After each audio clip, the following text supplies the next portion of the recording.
What happens when Bella and Edward stop following the rules that once defined their world? In this universe, one rebellious choice changes everything. Welcome to Part 1 of What If Bella and Edward Broke All the Rules. Let the chaos begin. EPOV. Fuck. I love this car. Brand new Mustang GT. Black exterior. Black leather interior. Dark tinted windows. Custom wheels and rims. 5-liter V8 engine. 6-speed manual transmission. I've never really been a car freak until I got this car 3 weeks ago. At this moment, I don't love anything in the world as much as I love this car except maybe sex.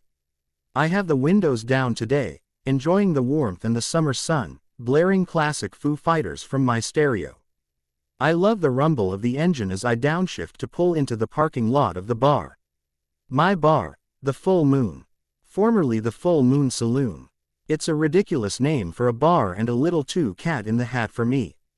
But I didn't pick it when I took it over from the previous owner. It was already named and already successful, so I bought the rights to the name in order to have a smoother transition.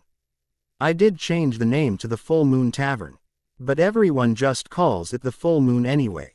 Of course, my father had a fucking conniption fit when he found out I wanted to use my business degree, and part of my trust fund, to run a bar and grill. To say that he flipped the fuck out is an understatement. Luckily, my sister arrived home from Europe about that same time, and he was more disappointed in her behavior than in mine. She bore the majority of Dad's wrath for the next few months as he and my mom pushed and prodded her to get her life back on track. By the time he was ready to come after me again full force, the bar was already running in the black. So there wasn't much ammo left for attack. My dad and I still aren't really close, but he did get off my ass and he even comes in for a drink once in a while now. As I roll into the parking lot, I'm surprised to see an old red truck parked at the side of the building next door. I haven't had to share this lot for almost a year, have gotten used to not having a neighbor in the little one-story brick building next door. The last lady who rented it had a new age store, selling incense and crystals and shit, but she went out of business before the holidays last year. She was nice, though a little odd, but nice. And really fucking funny after a couple glasses of wine. Still, we are in the Seattle inner burbs. I think her business would have done better downtown where more of the artsy types and neo-hippies hang out. I pull into my side of the parking lot and park right next to my side door, looking in my rearview mirror at what's going on behind me. There's a Wong, and lugging boxes out of the bed of the red truck and into the building's propped open side door. She's tiny. Some of those boxes probably weigh as much as she does. Her dark brown hair is hanging down around her face so I can't get an idea of how good looking she is, but her body is incredible. Slim waist, great ass, perky little tits, long legs for as short as she is, perfectly showcased in tight jeans. I turn the car off but don't get out, still watching her in the rearview mirror. Another car pulls up beside her truck and 2 men get out, walking toward her. I put my hand on the door handle, preparing to get out and go to her rescue, but when she sees them, she runs toward them, wrapping her arms around first one and then the other. The second one picks her up and kisses her when she hugs him. Oh, well, she's probably got a hag face anyway. The ones with the best bodies usually do. Besides, there are plenty of girls that hang around the bar hoping I'll screw them, and sometimes I do. Or at least I used to. I have cut down on hooking up with random chicks in the last few months. Ever since 2 of them somehow got the crazy idea that we were in a relationship. They both showed up the same night to wait for me at the bar. Screaming ensued, first at each other and then at me. Needless to say, they both went home without me that night, since I left with another girl right in front of them. I chuckle lightly thinking about what an asshole I was to those other girls. Serves them right. No guy likes to be screamed at, especially at his place of business. And they both knew at the outset that I don't date, I only fuck. It's not my fault they each thought they could change me. You know what they say, an asshole doesn't change his spots or something like that. But I definitely don't want any more drama at the bar. So I stick with a sex buddy left over from college for the most part now.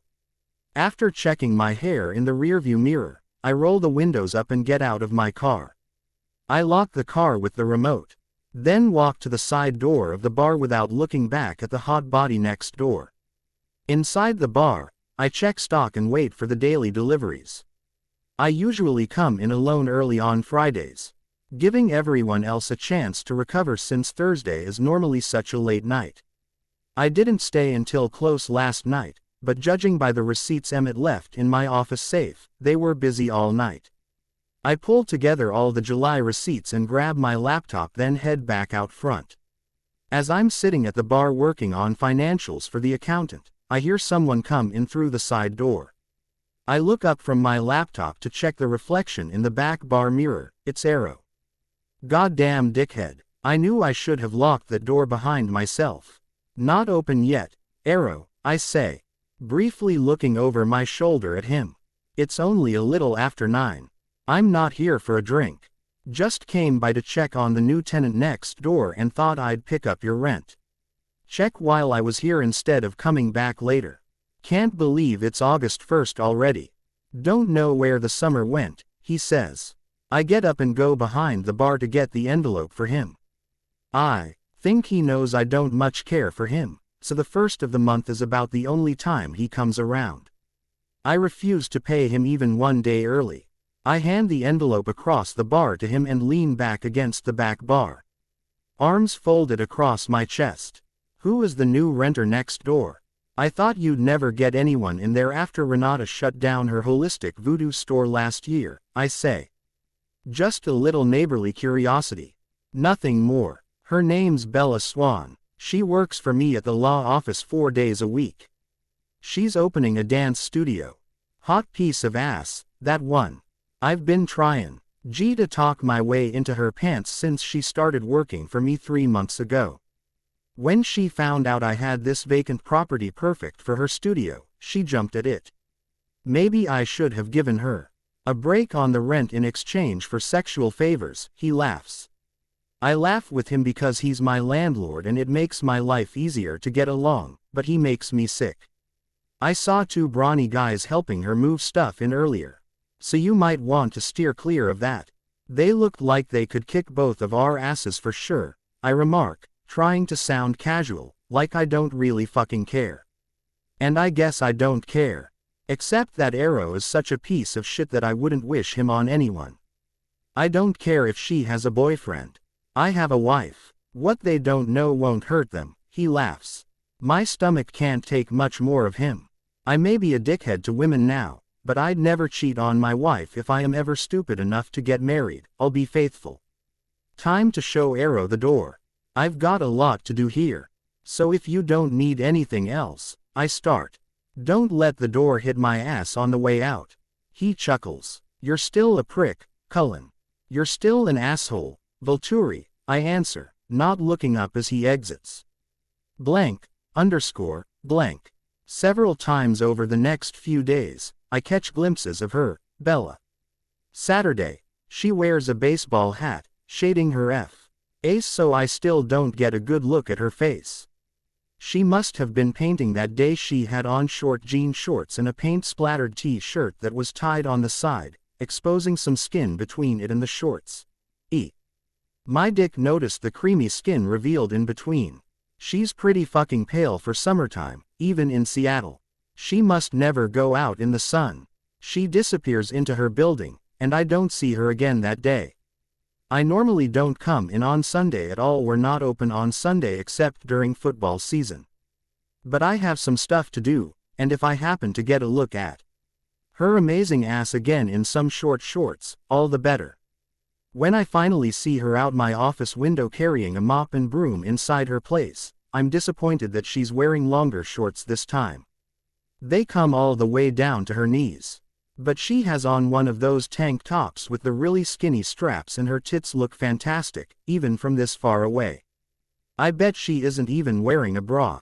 Her body looks better to my dick every day, but her face remains mostly a mystery as she has the hat on again. Monday she's a no-show.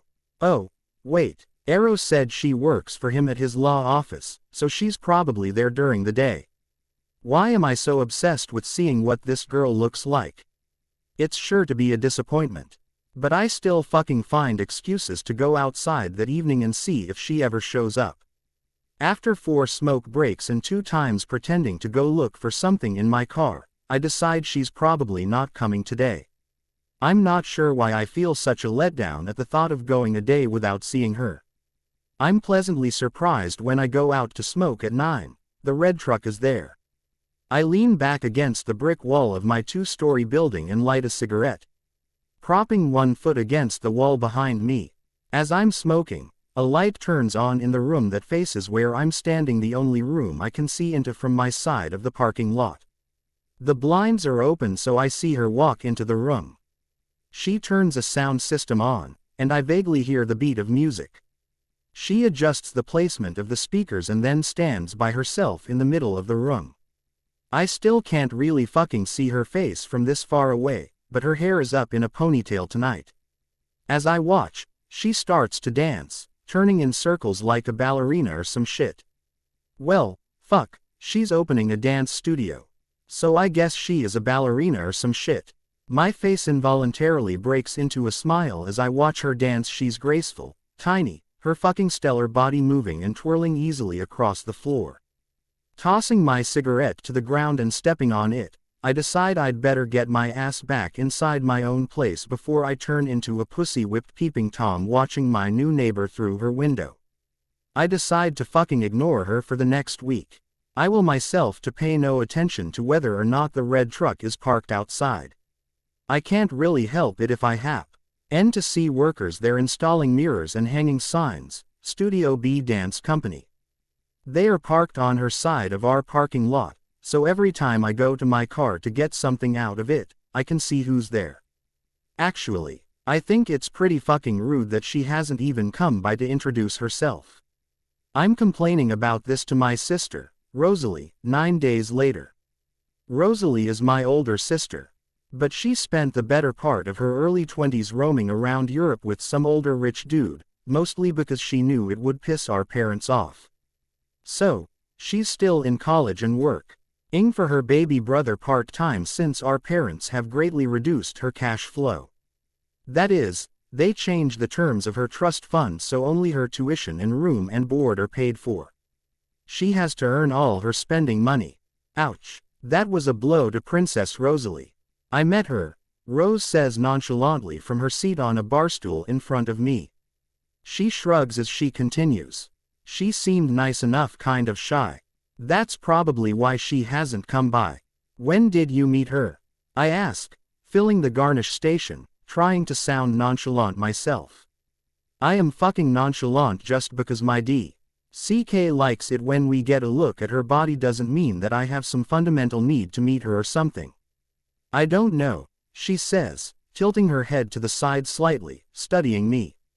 Couple of days ago, we were in the parking lot at the same time, so I walked over and introduced myself. And don't think I don't recognize that look on your face, buddy. Leave her alone.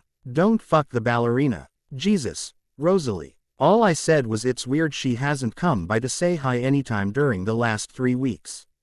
I am not trying to fuck the ballerina, I answer testily. Good, because seriously, you have enough girls chasing you around.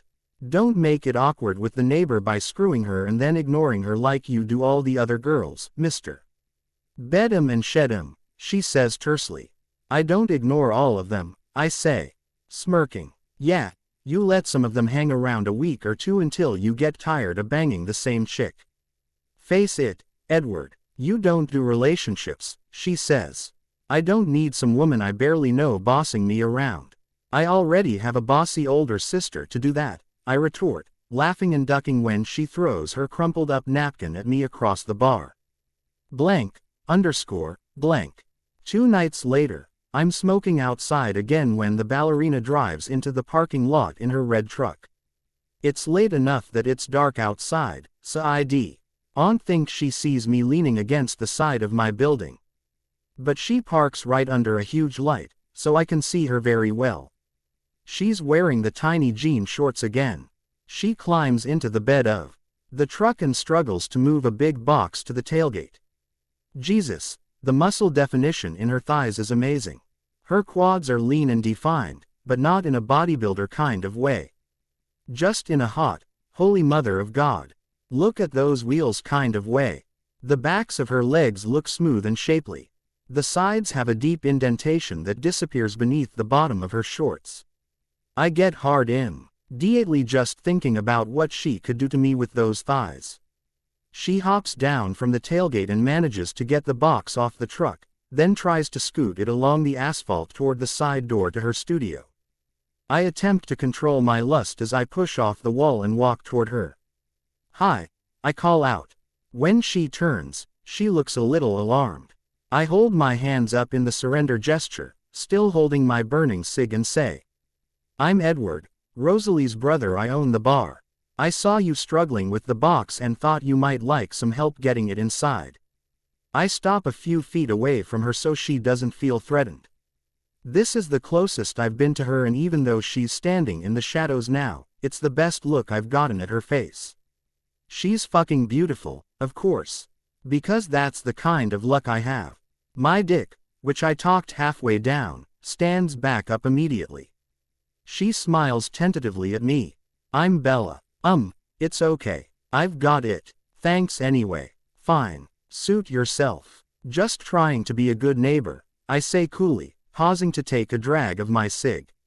Fuck. I feel like I could just look at her face all night, her chocolate eyes, her sweet, pink lips. It's a face that could make me ignore the fucking hot body it's attached to. And that's saying something. She exhales loudly. Jesus, even that sounds hot and makes me wonder what kinds of breathy noises she'd make in bed. "Sorry, I didn't mean to be short with you. I would actually love some help getting it inside. My friend was supposed to come help me tonight, but he bailed," she says, rolling her big brown eyes. I suppress the grin my lips want to curl into by putting the cigarette in my mouth. Then I pick up the box, lifting it up to my shoulder and holding it in place with both hands. "Lead the way," I say. She runs ahead of me to unlock the side door and opens it for me. Would you mind leaving the cigarette out here? I really don't want to stink up the studio," she says. "No problem. But you're going to have to grab it," I say, grinning at her around the cigarette. Okay," she says, propping the door open with her foot and reaching up toward me to grasp the cigarette and remove it from my lips. She's close enough that I can smell her now, and she smells fucking great. Not perfumed by Oda whatever like most of the girls that hang around the bar. Just clean and a little sweet. She's holding the cigarette out to her side, grasping it gingerly between her fingers like she's holding something girls find disgusting, like a worm or a bug or a used condom. It's kind of funny how girls are grossed out by touching used condoms, because the spunk is on the inside. The wet, outside part that girls never want to touch. That's all them. But whatever. As long as I get laid, I'll happily be the one that disposes of it. "You can just put it out," I say, trying not to laugh at her. She drops it immediately and steps on it, then reaches inside the door to flip on a light. "Put the box in my office, please." "First door on the left," she says. I go in and she turns on the light in the empty office. I set the box down carefully. "What's in here anyway?" I ask, partly because I'm curious. It was fucking heavy, and partly because I don't want to leave yet. "It's a desk. I'm sure in a million pieces. I just need somewhere to sit my laptop," she says, shrugging her slight shoulders. I smile at her and she smiles back, making my breath catch. What the hell was that? My libido is in full force. Guess I need to get laid and I need to get out of here. "Do you need help putting it together?" I offer, instead of getting the fuck out of there like I should. "No, Jake promised he'd put it together for me tomorrow." "Jake, must be the boyfriend. All right, anything else you need help with before I go?" "Actually, yeah, if you don't mind. The smoke detector keeps beeping," she says, acting embarrassed. On cue, a high-pitched tone sounds from the other room. We both laugh, smiling at each other again. I can't reach it. You have a battery? I ask. She grabs a bag hanging from the office doorknob, reaches inside and produces a battery. I hold out my hand and she drops the battery into my palm. Lead the way. I stand back and hold my arm out, motioning for her to leave the office first, eager to get a look at her legs in action in the bright light of the hallway. I follow her into the room that I can see into from the parking lot, the room where I saw her dancing that night a couple of weeks ago, keeping my eyes trained on her legs and ass the whole way down the hall. She trips over the threshold of the dance room, and I grab her arm to keep her from falling down. Thanks. I'm such a klutz, she mumbles as she shakes her head, her face earning the most gorgeous shade of pink from embarrassment. I let go of her immediately once she's steady, puzzled by the jolt of warmth that ran up my arm when I touched her. A klutz is opening a dance studio. I laugh, rubbing my tingling palm on my thigh. Practically the only time I'm not a klutz is when I'm dancing or listening to music, she admits, laughing with me. Now that I've heard her laughter, seen her smile, I don't think I'll ever get enough of it. I'm suddenly nervous in a way that I haven't felt around a girl since high school. I need to get my shit together fast. Maybe you should wear earbuds all the time, then. I respond, winking at her, liking the way her eyes shine as he laughs louder. I climb up the step stool that's already positioned under the smoke detector and quickly change the battery. I look at her in the floor-to-ceiling mirror in front of where I'm standing and see that she's checking out my ass. It's eye level with her where she's standing beside me. As she continues to stare at it, she pulls her bottom lip between her teeth and lets it slowly slide out. I know she's not even trying to be seductive, but goddamn, my body is sure responding. As I step down, I watch in the mirror as she slides her eyes up my body before she smiles at me again. Seriously, thanks a lot. I owe you. This time I can't help myself. I look her up and down, stifling a groan that tries to escape as I imagine her long, lean legs wrapped around me. I pause briefly on her flat stomach and then her perfect chest. I lick my lips without thinking, but regret it Why when I finally get my eyes back up to her face. She's pursing her lips, glaring at me with one eyebrow cocked. Jesus, I thought she was beautiful before, but she's absolutely stunning when she's pissed. Her chocolate brown eyes have gone black, and I swear she could shoot fire out of them if she wanted to. I smirk at her because I really am an ass and because I don't want her to know how affected I am by her presence. Well, I'll see you around then.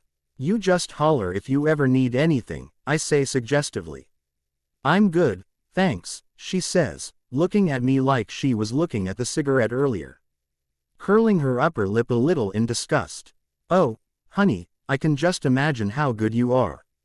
I walk past her to the hallway, brushing my shoulder against hers as I turn sideways to get past her. Nice to meet you, Bella, I say. Going out the door, I hear her turn the deadbolt as soon as the door shuts behind me, and I laugh out loud. Then I reach up to touch my shoulder where it brushed against her. My skin feels electrified again where we touched, and it shot another jolt of desire straight to my cock. Goddamn, I say to myself, pulling out another cigarette. Where's my fuck buddy when I need her? I grab my cell phone and dial Kate. Blank, _ blank. I happen to be out smoking again when she leaves the studio. I just wanted a cigarette, it's not because. I've been staring out my office window for 45 minutes and saw her turning out the studio lights and loading stuff in her truck. Fuck, who am I kidding? Since she's been around, I've gone from smoking 1 or 2 cigarettes a night to more than half a pack. I know it's because I'm constantly outside trying to get a look at her or see what she's doing. Well, I guess I can stop that now that I've thoroughly repulsed her. I'm leaning against the brick wall again, just watching her, when I hear the door beside me creak open. I glance over to see who's coming out, inwardly groaning when I realize who it is. I should have known. Fucking Tanya. She's bartended and waited tables for me for over a year and spent most of that time trying to get in my pants. I've told her 100 times that I don't fuck my employees. That is one line I refuse to cross. Way too messy. Doesn't stop her from trying, though. Hey, Edward, can I bum a cig? She asks, sidling up beside me. She glances quickly over at the ballerina, probably trying to see what I'm looking at, then she turns back toward me and smiles innocently. I hold the pack out to her and light her cigarette for her when she asks. I can see Bella out of the corner of my eye. I'm not sure if it's my imagination or not, but I think she's looking over here. Thanks, Tanya says, and raises up on her tiptoes to kiss me. Before I can push her away, she's got her tongue in my mouth and her free hand roaming my chest and moving down toward my dick. I pull my mouth away and she moves her mouth to my neck, undeterred. She's rubbing my dick through the front of my jeans now. I turn my head toward the dance studio and my eyes meet Bella's. Her eyes are wide in surprise, her mouth gaping open. She turns away immediately and climbs in her truck, starting it quickly and tearing out of the parking lot. Well, not tearing. Her truck is really fucking old. But she's clearly intent on making a getaway. Fuck, I say, leaning my head back against the brick wall and closing my eyes. I know, baby, it would be so good between us, Tanya whispers hoarsely to me, still kissing and stroking. It does feel good, but not good enough to risk the consequences. Besides, I know at least some of the places Tanya's been, and I don't want to go there. Get off, Tanya, I need to get back inside. And for the last fucking time, I don't screw employees, I see that her. I grip her shoulders roughly and set her away from me, then stalk to the door. I wrench it open angrily, banging it loudly against the wall. God fucking damn it, I'm sure I've sawed the ballerina off for good now. EPOV. I go home with Kate both Friday and Saturday nights after closing. She's my favorite fuck buddy, not just because the sex is outstanding. I'm a guy, so any sex is outstanding. But also because she never asks to come to my place and she doesn't complain when I leave right after sex.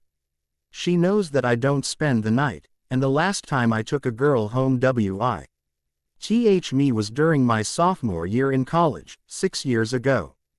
Whenever Kate isn't dating someone, she's always up for a late night screw, and I don't even have to buy her dinner, although I let her drink for free at the full moon. I go cold turkey off the ballerina stalking after the Tanya incident. I see Bella's truck at the studio a couple of times during the next week, but I go back to my old smoking schedule and she's never outside or in the room I can see into from my office or my smoking spot. It's for the best. I've been irrationally obsessed with her for the last few weeks. She looks so sweet and innocent. Like the stereotypical girl next door, that must be what it is. A classic case of bad boy attracted to good girl. My life is definitely better this week without the complication of spying on her. I got my mojo back in order, thanks to Kate, and am no longer distracted by the sexy new neighbor. Looks like I'm over that pesky lust crush. By the end of the week, I'm feeling TTY smug about how I've successfully cured myself of whatever the fuck was going on with me for the last few weeks. Late the following Friday morning, I sit at the bar waiting for the beer delivery in.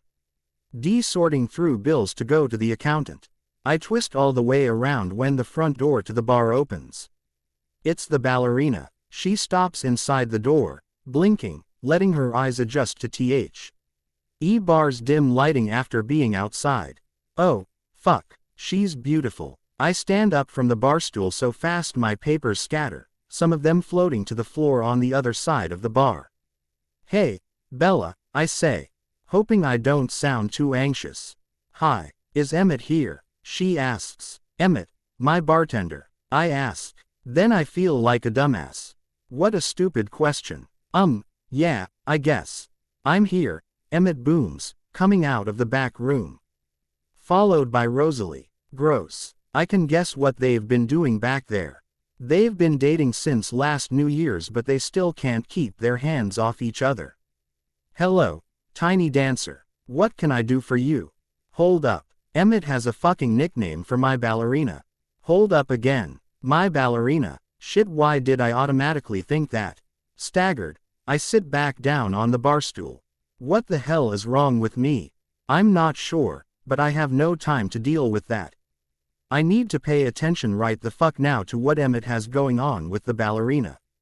She beams at him. Nothing. I came to thank you for helping me move into my studio the other night. I really appreciate it. After Jake bailed on me again, I was afraid I'd have to leave all that equipment in my truck overnight. I couldn't move it by myself, that's for sure. So, I made you some brownies. I mean, as a thank you. Damn, she's cute. Blushing, clearly shy and embarrassed. We're all standing here listening to her. No way. That's awesome. No one's baked anything for me in a really long time, he says, glancing over his shoulder at Rose. I make you other things, baby, Rose says, calm. Ing up behind him to look in the bag Bella handed Emmett. Jesus, those smell great. You want a drink or something, Bella? No, thanks. It's a little early in the day for me, Bella answers, her cheeks flushing an even deeper red. Rose laughs. We have soda, too, hun. Why don't you sit for a while? We should get to know our neighbors. Right, Edward. She looks over at me, smirking. I glare at her and get up to walk around the bar. I pick up the papers that fell and mumble and answer without looking at either of them. Diet Coke, Bella asks as she sits down 2 stools away from where I was sitting. You heard the lady. Rose barks, sitting down beside Bella. Edward, you're already back there, Emmett says to me. Jesus, why'd I pay you 2 again? I grumble, but I fix the soda for Bella. Lemon. Yes, please. Almost no one serves it like that. I mean, that's the way I like it, she answers, half smiling at me. I set the drink down in front of her and smile back. I'll have the same, Rosalie announces. Get it yourself, bitch, I growl. Bella gasps. Rosalie laughs. It's okay, Bella. That's how Edward shows affection for his favorite sister, she says, reaching over to pat Bella's arm. Only sister, I amend, setting Rose's drink down in front of her with a smirk. So, I must be your favorite, she winks at me. Emmett, are you sharing these brownies or what? Without waiting for an answer, she digs in, handing one to each of us. We devour them in no time and praise Bella for how fantastic they are. Rose and Emmett then clearly decide it's get to know Bella time. She answers all their questions but doesn't volunteer much information on her own. I don't say much at all, preferring to just listen and watch her.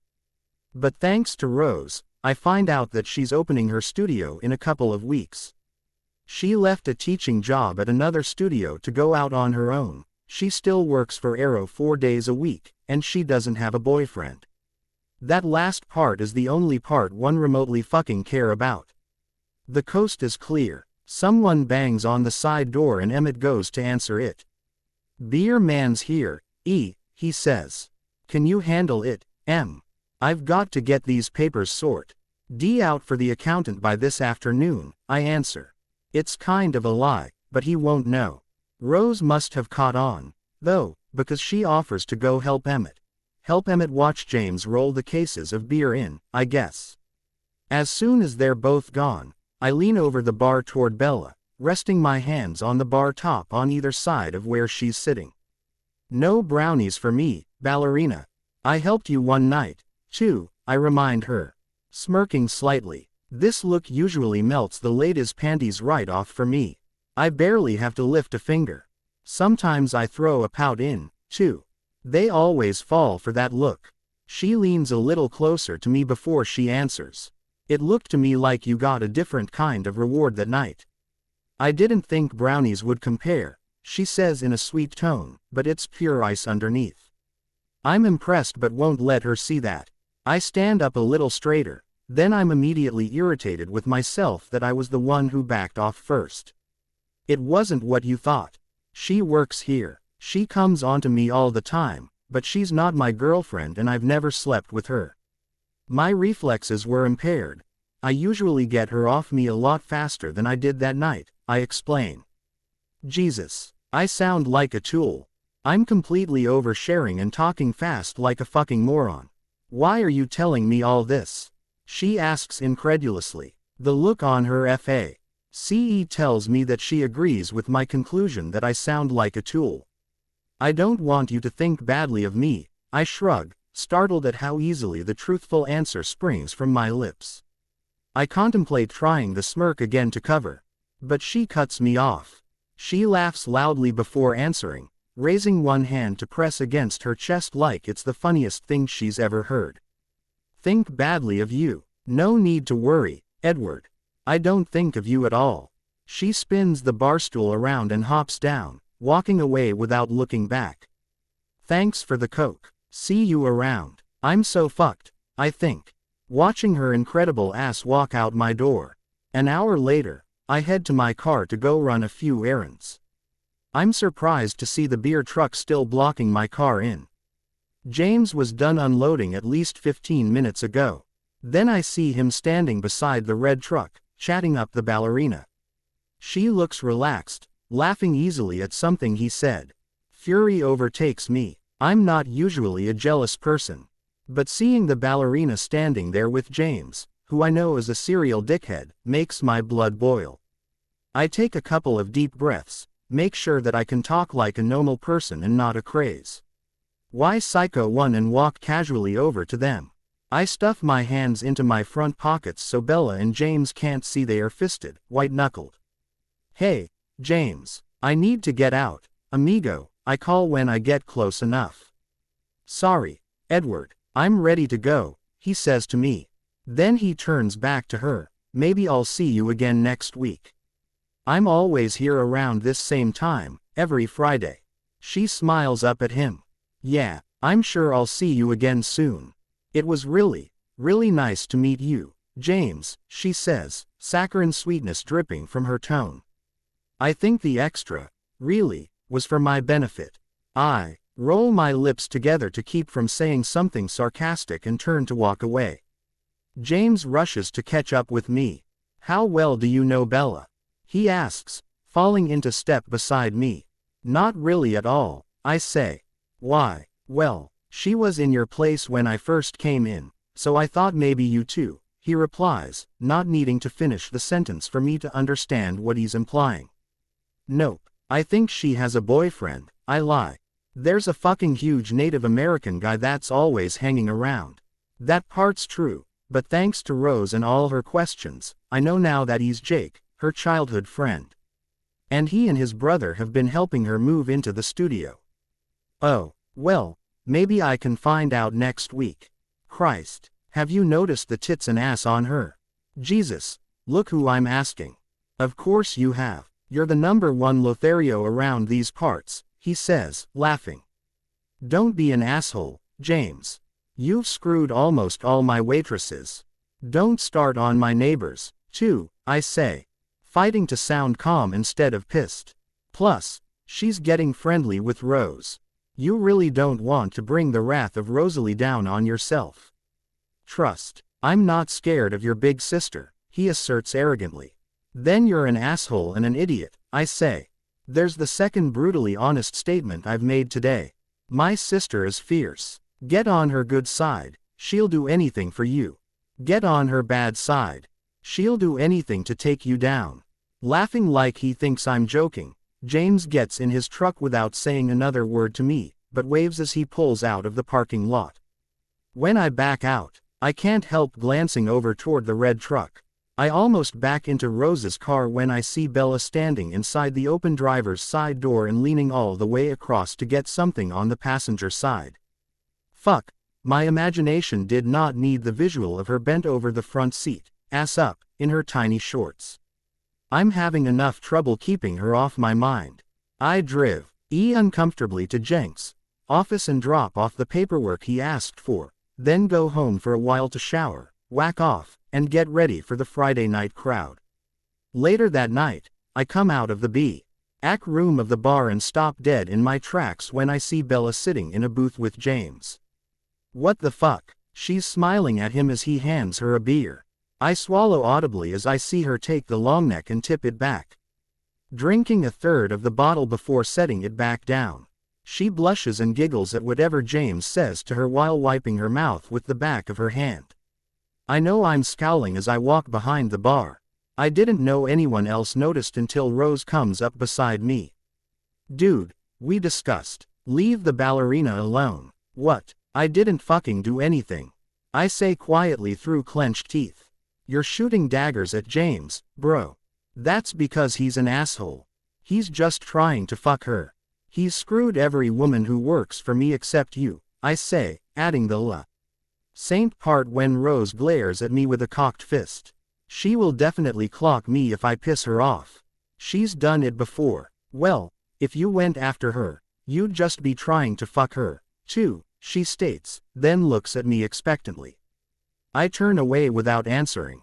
Hold on just a minute here, Edward Cullen. Are you hot for the ballerina in more than an I'd really like to get in her pants way? She asks. I immediately turn back around to see her waiting impatiently for an answer, arms crossed, head tilted, foot tapping. She learned that from our mom. I shrug, my standard non-answer. She seems like a nice girl and she shouldn't get screwed over by James or anyone else, I say. I lump myself into the anyone else category. Dude, you're fucked. She hates your guts. Might as well forget about Tiny Dancer, Emmett says. Joining in from behind me. Why is everyone so involved in this? I didn't even know Emmett was listening. She said she hates me. I ask, turning to look at him. Not in so many words. The word she used was slutward.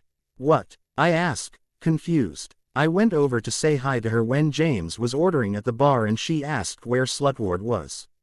You know, Edward minus the ed plus the slut. Did you tell her you sleep around or something? He asks, grinning, barely holding back his laughter. No. Why? What did she tell you? I ask. Maybe she was lying earlier, maybe she does think of me apparently not good things. Though, when I was helping her the other night, she told me that she saw you kissing Tanya after you were over at her studio one night. She thought you were flirting with her at her place and was pretty surprised when she saw you kissing someone else right after.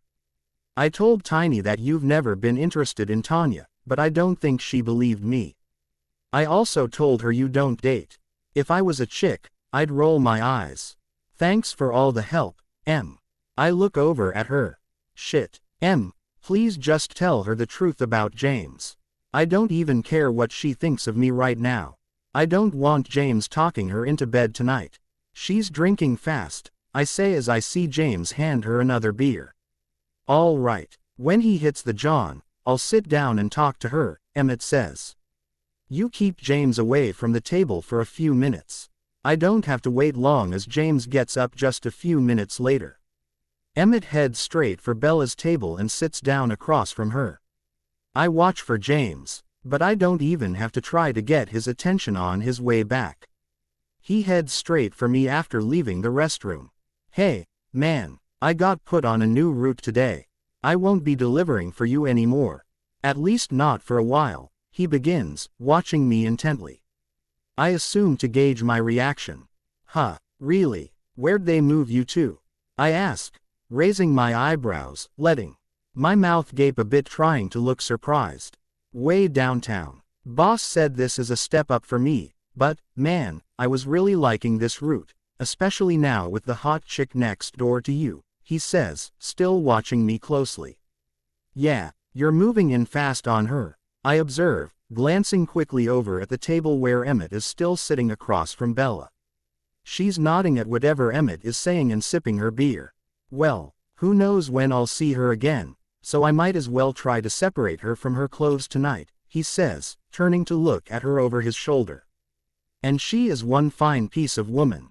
I nod, seeming to agree with him because I don't trust myself to try and speak. After several seconds of silence, I clear my throat. Well, good luck on the new route. Any idea who my new delivery driver will be?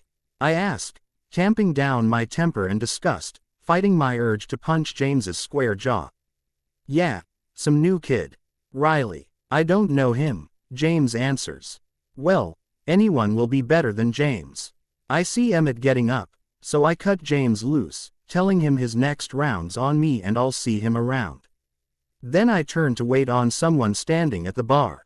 A minute later, Emmett comes back behind the bar laughing.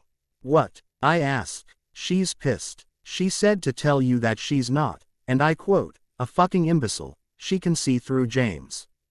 And she said to tell you too, quoting again, fucking butt out. He barely manages to get the words out between fits of laughter. I feel my face break into a smile and even laugh a little. So, the goody two-shoes ballerina cusses, huh? I ask. Shit, everything I find out about her makes me like her more. Like a sailor. Dude, you're screwed. You've got it bad, don't you? He asks, whacking me on the back so hard that I RCH forward and have to catch myself on the bar. Uh-oh, you're double screwed. Your fuck buddy just walked in. Emmett walks away whistling taps. Kate walks straight toward me and sits down at the bar. Hello, lover, she laughs. We still on for tonight? I'm not sure right now, Kate, I say nervously, my eyes shifting between her and Bella. Bella looks up at me once and when our eyes meet, I smile. She narrows her eyes and shakes her head at me as if she despises me.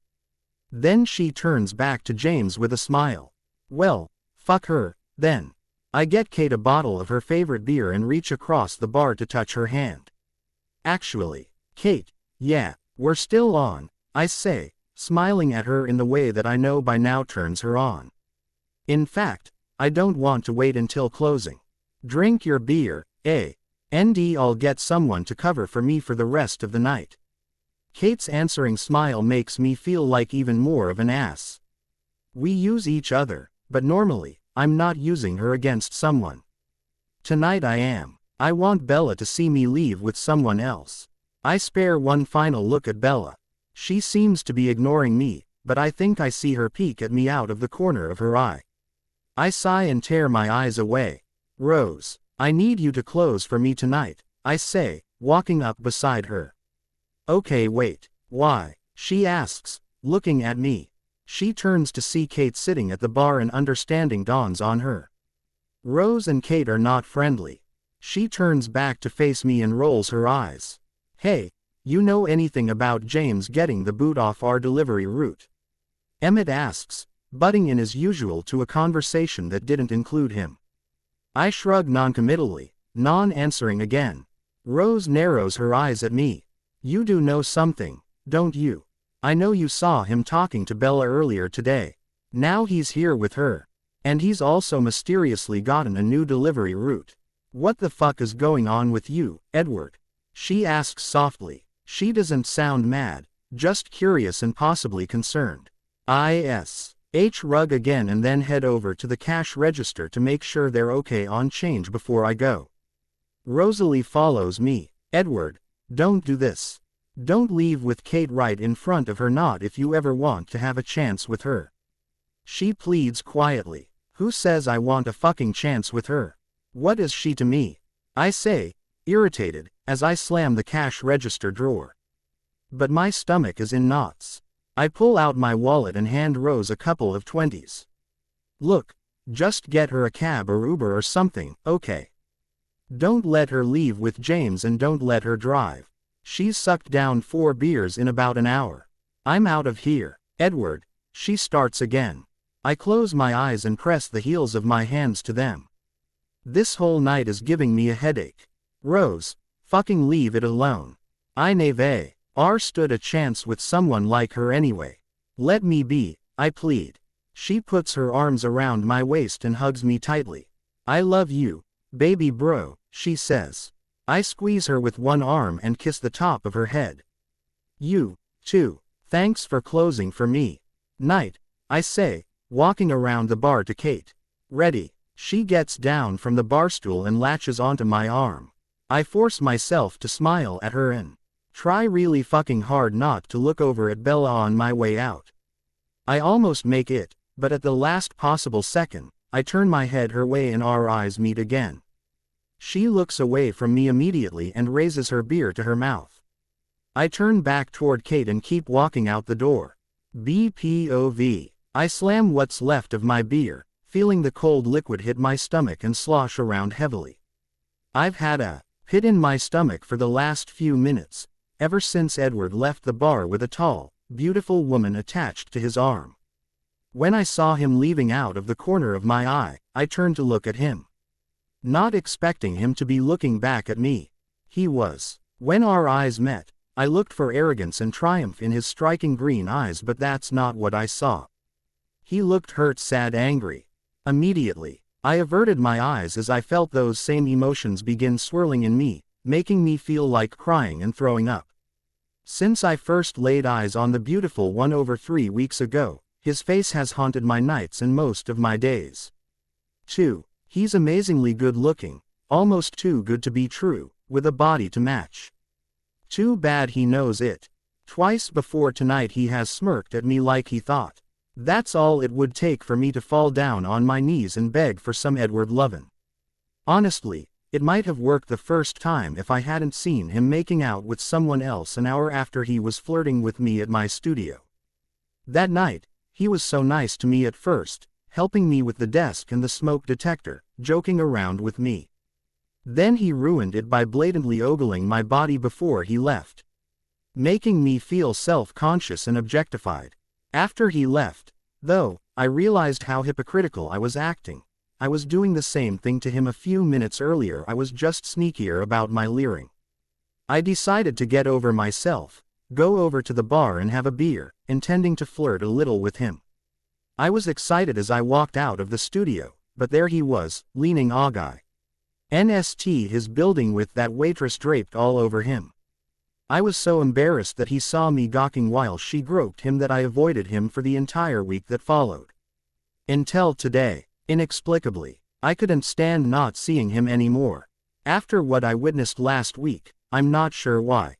Maybe I'm a glutton for punishment and would prefer to see him even knowing I can never have him rather than not see him at all. It's irrational for me to feel this strongly after only one short conversation with him, and a conversation that ended badly at that. I can't figure out what's going on with me. I'm normally a rational and responsible person, which is dull beyond words. Maybe I'm so fixated on Edward because he looks a little like a bad boy. It's probably a classic case of a boring, shy girl being fascinated with the handsome, rebellious boy next door, and by handsome, I mean swoon-inducing. Every time I see him, he's wearing jeans and a tight t-shirt that stretches across his broad shoulders and chest. Some days when I sneak a peek at him, he looks scruffy, like he hasn't shaved for a few days. His dark bronze hair always sticks up on the top of his head, a style he must like. I've seen him checking and adjusting it in his rearview mirror several times, watching as he pulls at it until it looks as casually indifferent as he intends. One day I watched him mess with it for almost 5 minutes before he got out of the car to strut inside his bar. But I digress. Today, I really did need to thank Emmett for helping me, but I looked out the window to make sure Edward's car was there before I walked over to the bar. He and Emmett and Rosalie were fun to talk to, but then Emmett and Rosalie abandoned me and left me alone with Edward. I was more than a little miffed when Edward had the nerve to smirk at me again and ask why I didn't bring him some freaking brownies. He fast-talked me with a big explanation about the waitress and said he didn't want me to think badly of him. I was proud of myself for responding to that comment like I did, though. I totally threw it in his face and walked out swinging my hips a little more than usual because I knew he'd be watching. And I do have a pretty good butt from all my hours of bar work every week. I wasn't planning to come back to the bar tonight. I knew I was pushing my luck when I agreed to it. But when James came by the studio around 8 o'clock and asked me to have a drink, I formed a childish plan in my head to show the cocky jackass bar owner that I'm not home knitting in my robe while surrounded by 27 cats. I'm definitely not sitting around mooning over the hot guy next door. I never thought far enough ahead to guess what Edward's reaction to this seemingly brilliant plan would be, but I didn't expect the outcome I got. I was a little disappointed when James and I first came in because I didn't see Edward, but Emmett came to say hi and assured me that Edward was here somewhere. When I finally spotted him, he was behind the bar talking to Emmett and Rosalie and looking pissed off about something. Then I got pissed at Edward after he had the nerve to send Emmett over here to the table to warn me. About James like I'm a goddamn 14-year-old girl who doesn't realize that all guys just want to get into my pants. If he's going to be condescending and overprotective, he could at least come tell me himself. He caught my eye from behind the bar and smiled at me, and I glared back even though I was a little pleased that it seemed to bother him that I was here with James. A few minutes later, I heard a loud bang. Honest to God, I looked around to see what it was before I figured out it was only in my head. It was the sound of my plan backfiring in my face as Edward walked over to a woman who was actually gorgeous enough not to be completely eclipsed by his beauty. Emmett told me that he doesn't date, so I assume she's a hookup. She definitely wasn't a stranger, though. They looked pretty comfortable together. As they left together, I was baffled by the anger, sadness and hurt coursing through me. Why? I have no claim on Edward. We've done nothing but exchange a few words and glances. And yet, as I sit here, I'm irrationally jealous, wholly nauseated, and determined to get drunk to dull my senses. Jesus, it's a good thing James is a talker because I don't think I have the ability to carry on a conversation right now. I'm halfway listening to him drone on about his beer route and bars where he and his buddies like to get wasted. I nod absently and laugh when he laughs, pretending to hang on his every innocuous word. I want a shot, I tell Rosalie when she comes to check on us. Something yummy where I can't taste the alcohol. She brings us shots of sex on the beach, does one with us. Then sits down in James's side of the booth when he goes to the bathroom. "Whatcha up to, Bella?" she asks, smiling at me. "Drinking," I answer, grinning sloppily. I'm dizzy already. The shot probably wasn't the best idea. Yeah, drinking with a guy that I think you brought over here to drive my brother insane. And you succeeded. I've worked here since he opened 2 years ago, and I've never seen him get pissed and leave like he did tonight, she says, the look on her face equal parts amused and annoyed. Are you hot for Edward? Because if you are, why don't you two just fuck and get it over with? I'm not hot for him. Well, maybe I am a little. But he's acting like such a conceited, bossy jerk. And I don't just fuck guys, I explain, leaning my face against my palm. I'd better slow down before I fall down. But the buzz feels so much better than the rejection I felt when Edward left with the glamazon. You don't just fuck guys, huh? Bella, are you a virgin? Rosalie asks. In a testament to the alcohol rushing through me, I don't even protest, don't even blush as I answer. Almost. This is a secret, Kay. I put my index finger to my lips to make the shish sound, then giggle. I've slept with exactly one guy, exactly 4 times. I don't get the big deal about sex. It was okay, but not that great. Then whoever you were doing it with was doing something wrong, Bella, Rosalie says, laughing. Don't tell Edward what I told you, I say, suddenly alarmed he might find out how naive and inexperienced I really am. I definitely won't be sharing that information with Edward. I can't imagine what he would do with that knowledge. And it's kind of creepy for me to even think about, she responds, shaking her head and shivering slightly. Thanks, Rosalie. Are we becoming friends? I ask hopefully, smiling slightly at her. She nods, looking thoughtfully at me. Yes, I think we are. How are you getting home, Bella? Are you kicking me out? It's not even 11 yet. I'm not kicking you out. But you can't drive yourself home. I don't think it's a good idea for James to drive you home, either. He's been drinking a lot, too. Plus, I think he's screwed every girl that works here except me. Don't go down that road, she advises. I can get you an Uber or cab whenever you're ready, or Emmett will drive you home. Okay, sweetie. She reaches over to grasp my forearm and squeeze lightly. Okay, I respond as James arrives back at the table with another beer for me. Rosalie shoots him a decidedly unfriendly look as she stands up and walks away. When I wake up Saturday, I'm lying face down on the futon in my studio office. I'm fully clothed, which is a relief, since I have no memory of coming in here or whether I was alone or with someone. I sit up and look around. No James, thank goodness. Crap, My head hurts. I slowly get up and stumble over to get a Diet Coke out of the mini fridge in the corner, then I glance at the clock, stunned that it's almost 10. I search in vain for some painkillers in the drawer of my desk and finally remember I have some in my truck. I pull a big sweatshirt on over the sleeveless shirt I wore last night, slide my flip-flops on my feet, and open the side door of the studio, impressed that the deadbolt was locked. Maybe I'm a smarter drunk than I thought. I start to step out into the rare sunny Seattle morning, retreating back inside when I realize I can't see anything between the blinding sun and the blinding headache. I go back to my office and grab my sunglasses, then try again.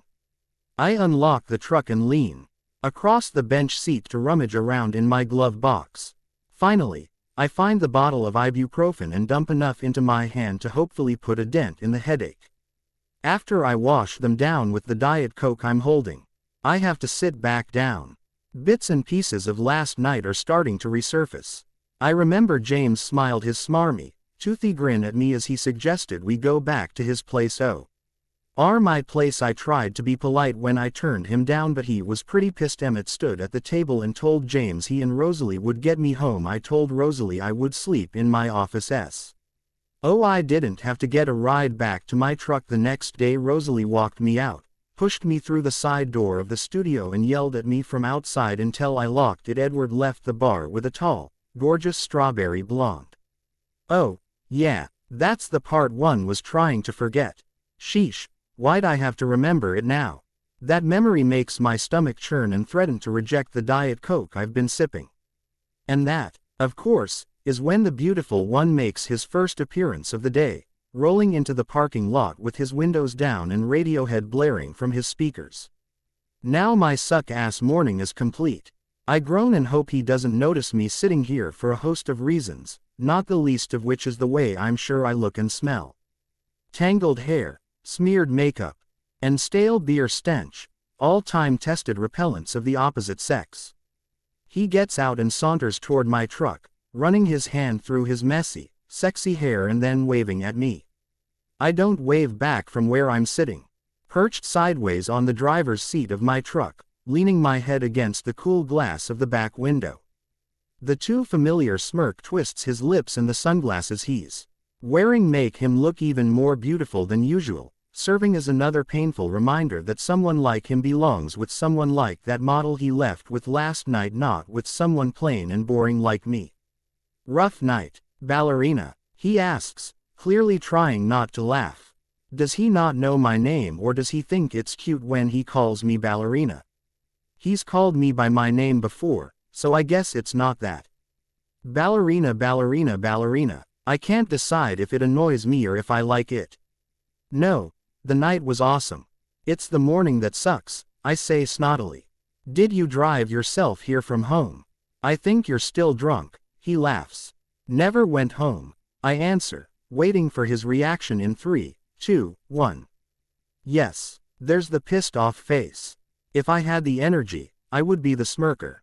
What? I told Rose to get you a ride home. Goddammit. Did you go home with James? He asks through gritted teeth. I mentally add nosy to the list of adjectives that describe Edward. I want to yell, but my head hurts too much. I settle for quietly seething through clenched teeth, hoping it has the desired effect.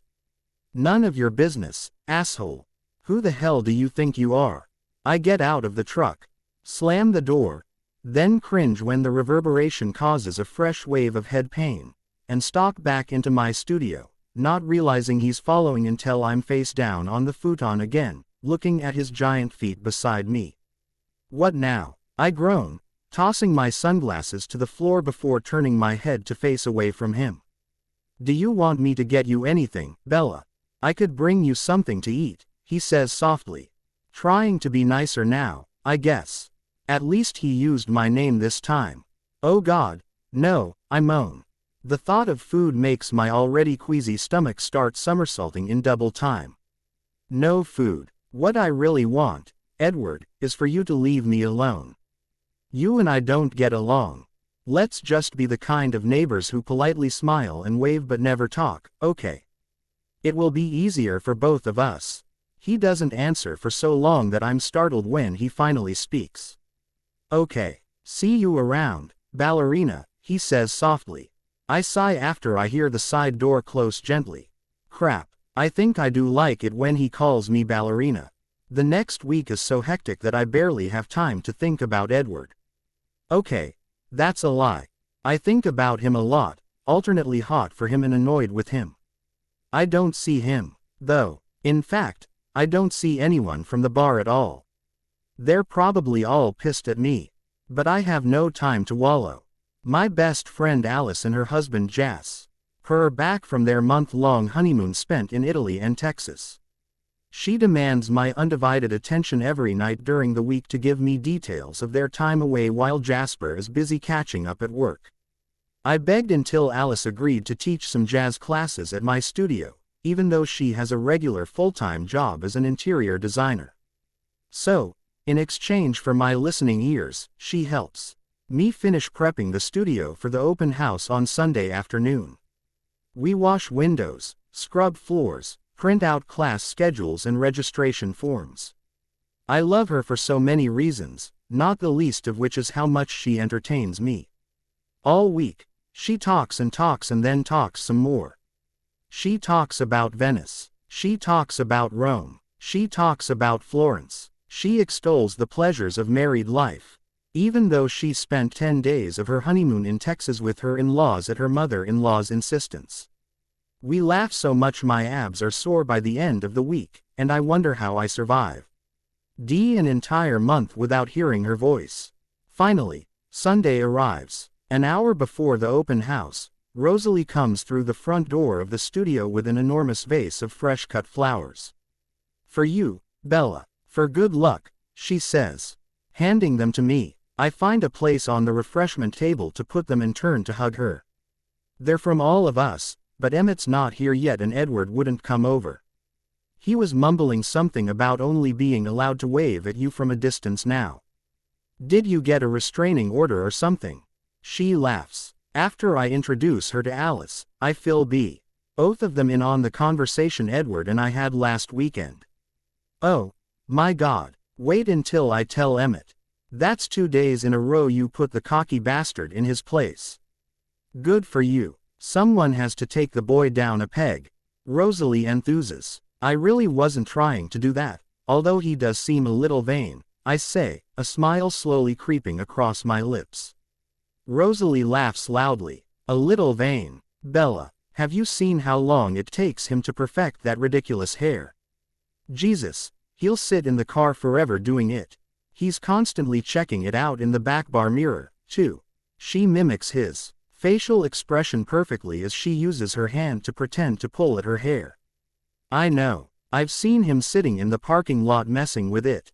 But every time I see him, he's running his hands through it. Ruining all his obsessive styling, I say, joining in her laughter.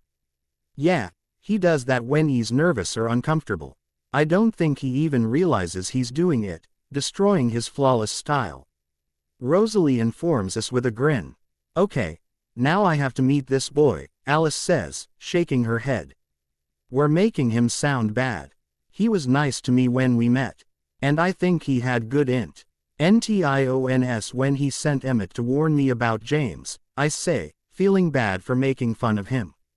He really is a good guy. He's just a little arrogant and bossy and interfering, Rosalie says. And nosy and overprotective, I add. But he's also hot, Alice asks, looking pointedly from me to Rosalie. Rosalie holds her hands up, palms out, indicating she's not answering that one. Yeah, I concede. Hot and he knows it. I bet he practices that smile in the mirror. He's been grouchy all week, suffering from a bruised ego at the hands of a certain ballerina. Can you come over later today and rough him up a little more? She laughs. No, I don't want to fight with him anymore, I say. Why not? It's such excellent foreplay, Alice chimes in. I raise one eyebrow at her and glare.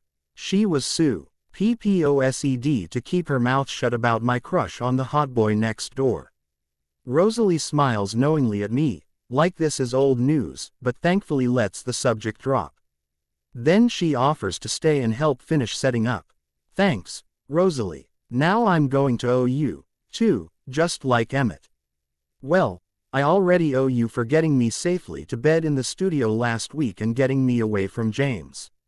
What kind of nuts do you like in your brownies? I asked jokingly. I don't want brownies, but I do want something from you, she says. She looks nervous as she looks back and forth between Alice and me. I want you to teach me to dance, so I can do a striptease for Emmett for his birthday. I stand in stunned silence for a few seconds, then Alice squeals and Rose and I laugh. Bella, we could totally teach her to do that, Alice says excitedly.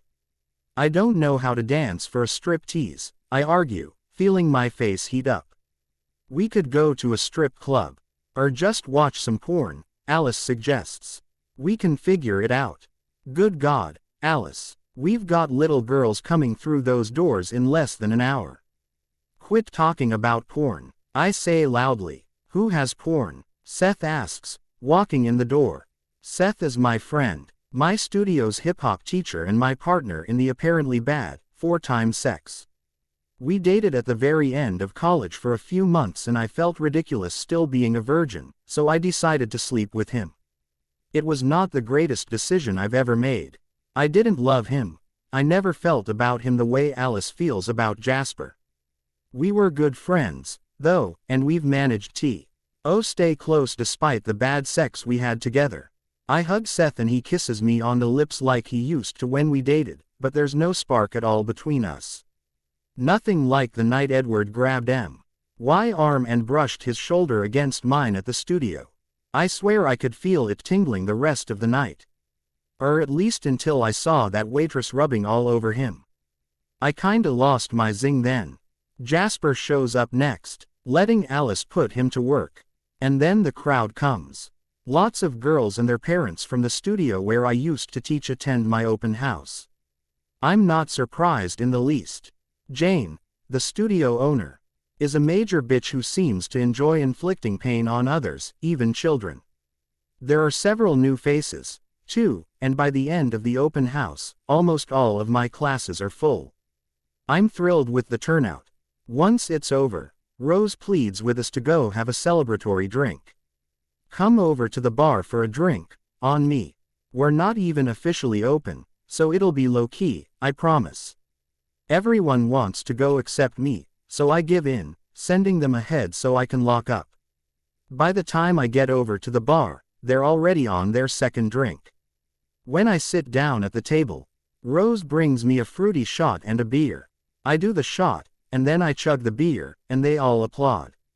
I roll my eyes as Rose brings me another beer. I look over to the bar where Edward is standing, arms crossed over his chest, smiling widely. When our eyes meet, he morphs his big smile to a tight, polite one and waves to me. Laughing, I princess wave back at him, then I pick up my beer and walk up to the bar. Hey, I say, hey back, I'm really sorry about my tantrum last week, I apologize. I hope he can tell by the look on my face that I'm sincere. His smile warms and his eyes are earnest as he replies. It's okay. I had one that I'm sorry for, too.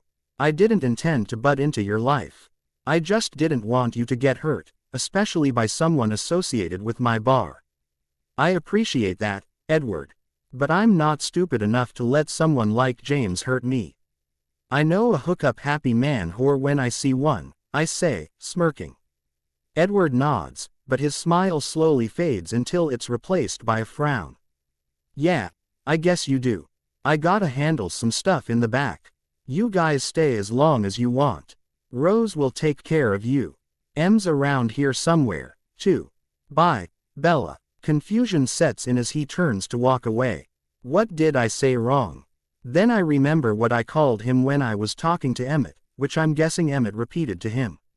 Shit. I struggle through the next week to make sense of my feelings for Edward. I really don't know him, but I'm attracted to him.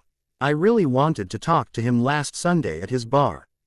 And he seemed anxious to talk to me, too, until he I included him in my definition of man whore. I wasn't even thinking about him when I said it. although from what I've heard from Emmett, the moniker is appropriate.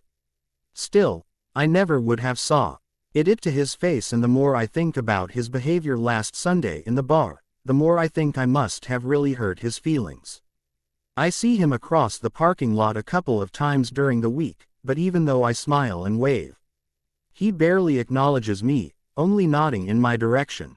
No smile, no smirk. By the end of the week, my feelings are hurt, too, and I'm done with the whole fucking situation. When Rose stops by the studio Friday to ask me to come by the bar when I'm done working, I turn her down flat. I tell her to let me know when she has a night off and we can go out somewhere else. Classes at the studio start the next week, so I don't have as much time to obsess about Edward. I'm happy to be back doing what I love, and the kids in my classes are great. Alice and I marvel about how smoothly everything seems to be going. I ride the euphoric wave of success all week. Until Thursday night. Thursday classes end at 9 o'clock, and I'm exhausted when they're over. Since there are no more classes until Monday, I decide to clean the studio tonight so I can have a couple of days off to relax. By a little after 10, I've finished and have shut all the lights off except the small lamp in my office. As I'm packing my dance shoes into my duffel bag, I hear a heavy knock at the side door. Who is it? I ask before unlocking the deadbolt. A cop's daughter never opens the door without knowing who's on the other side. Edward, is the terse reply. When I open the door, he comes storming through. This is not going to work, he huffs angrily, stopping in the shadowy hallway to turn and stare at me. What isn't going to work? I ask, shutting the door and then turning to frown at him. Our businesses being next to each other. My customers can't get in because the mommy brigade out here to pick up the little ballerinas. They've clogged up the parking lot and the street out front, and some of them are even parking in spaces that are clearly marked for my customers. As he speaks, his volume increases until he's just 1 decibel shy of yelling. It's the first week, Edward. It will get better. I'll send out something asking them not to do the stuff that's bugging you, okay? I offer in my most conciliatory tone. No, it's not okay. It's been like this all fucking week, he seethes, still almost yelling. That's it. His tone and volume are uncalled for. He came here to fight, so I'll fight. I close my eyes and take a deep breath. When I reopen them, I take a step toward him, hands on my hips, to let him know that I won't be intimidated by him. Quit screaming at me, I almost yell back. I told you I would handle it, and I will. Give me a freaking chance here, asshole. Have you been holding this in all week and that's why you're here yelling at me now? He narrows his eyes at me as he continues his tirade. Yes, I've been holding all kinds of shit in lately where you're concerned. Fucking up my business is just the newest way you've completely infiltrated and screwed up my life. He spits. He tugs his hand roughly through his hair. Tell me what you want fixed and I'll fix it, I yell, refusing to cower even though I feel like I could burst into tears at any second. He laughs humorlessly and shakes his head before I've even finished speaking. Really? Can you fix it? Can you make me stop wanting to do this? He asks. He grabs my waist with both hands and pulls me toward him, crashing his lips down onto mine harshly. I stumble as he crushes my body to his chest, and he slides his arms all the way around me to stop me from falling. Once I'm steady, he moves one hand up to cradle the side and back of my neck and opens his lips, pushing mine apart, too. I cling tightly to his shoulders, kissing him back desperately as a tingly warmth spreads like wildfire through my body and settles between my legs. His tongue strokes roughly over my lips before moving into my mouth. Our tongues move against each other, warring with each other, fighting to get the upper hand. I reach one hand up into his hair and tug on it the way I've seen him do several times. He grunts softly and grips my hair with his fingers, pulling gently in retaliation. No one's ever kissed me this passionately before, and at this moment, I don't even care if it's only because he's pissed at me. Without warning, the underlying tone of the kiss changes when He gently grabs and holds my bottom lip with his teeth, gliding his tongue over it slowly before letting go and moving his tongue back into my mouth. The kiss turns softer, our lips moving together, asking instead of demanding, giving instead of taking. It seems to go on forever, even though I know it couldn't have been more than a couple of minutes since he came in the door. He groans and abruptly pulls away. He lets go of me and steps away so unexpectedly that I stumble backwards and hit the wall of the hallway, staying propped against it because I don't think my legs will support me right now. We're both breathing hard as our eyes meet and hold for a few seconds before he lowers his eyes to the floor. "Fuck. I'm sorry, Bella. I shouldn't have done that," he says quietly, rubbing a hand across his face. "If we could just work something out with the parking lot for next week, that would be cool." Without waiting for me to answer, he turns and goes back out the side door, shutting it gently behind him. I let my legs collapse, sliding my back down the wall until I'm seated on the floor. Stunned, I raise my fingers to my lips, tracing them to make sure they're still attached to my face. They are. They're still burning from Edward's kiss, though. I've never been one for talking out loud to myself, but I can't stop the words that spill out now. Fuck is right. BPOV. After the kiss, I successfully avoid Edward for the rest of the weekend, staying away from the studio completely on Friday and Saturday like the coward I am. I read I consider adopting 27 cats. On Saturday night, Alice and I go to dinner while Jasper plays cards with his guy friends. We go to her favorite Italian place, Antonio's, where she tries to ply me with red wine to get me to talk about Edward. For as long as I've known Alice, she's had a freaky ability to predict the future. Maybe I should say she thinks she has a freaky ability to predict the future.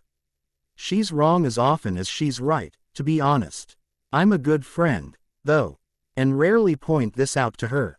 Since the Sunday of the open Hughes, the day she met Edward, she's been pressuring me to hang out at the bar more and get to know him. She's deeply disappointed that I haven't bent to her will so far. I haven't told her about the yelling and the kissing on Thursday night yet. I haven't told anyone about it yet. Tonight she's aiming to have a feeling that Edward and I had some interaction last week that I have failed to divulge. I guess now she's seeing the past, too. If she pulls out a crystal ball or drapes herself in scarves and bangle bracelets, I won't be surprised. But if she does, even I can predict the future. I see it's becoming clearer Bella will be leaving the restaurant without Alice. "Come on, Bella," she pleads. "Tell me, you saw him recently, right? You're holding something back, I can tell." She's leaning across the table, begging quietly while trying to use her round, innocent eyes to get me to talk. I am torn as I try to decide if I should tell her or not. Alice is my very best friend in the world. She has done more to help me through the last year of my life than anyone else. I'm not entirely sure I would have survived the last 9 months without her. I still don't want to tell her about kissing Edward, though. I want to talk about it with someone. I want another woman's opinion, but if I tell Alice, she'll never leave me alone about him. I'm just not ready for that kind of pressure. Allie, it doesn't matter if I saw him. According to Emmett, he doesn't date. And I told you I saw him leave the bar that night with the strawberry blonde version of Heidi Klum. He's unavailable in every possible way, I argue, trying to trap the sigh of disappointment before it escapes by gulping my wine. "Bella, remember the first day we met, freshman year at UW?" she asks, then pauses for me to nod. "And remember how I came right up to you and said I had a feeling we were going to be great friends?" "Yes, it was the scariest day of my life. I thought you were escaped from an asylum or something," I quip, smirking at her. She rolls her eyes, but laughs. She knows she sounded like she had a first-class ticket on the crazy train that day. "I have a feeling about Edward, too. I think he could be your Jasper," she says. Her blue eyes are serious now and she's gripping my forearm a little too tightly. I laugh at that statement. "Allie, you said the same thing to me 4 years ago when I met Seth. Except then you said he was going to be my Eric," I remind her. "Eric was Allie's boyfriend at the time." "MMHMM, you're right. I did. And I was correct, wasn't I? She asks, smiling smugly.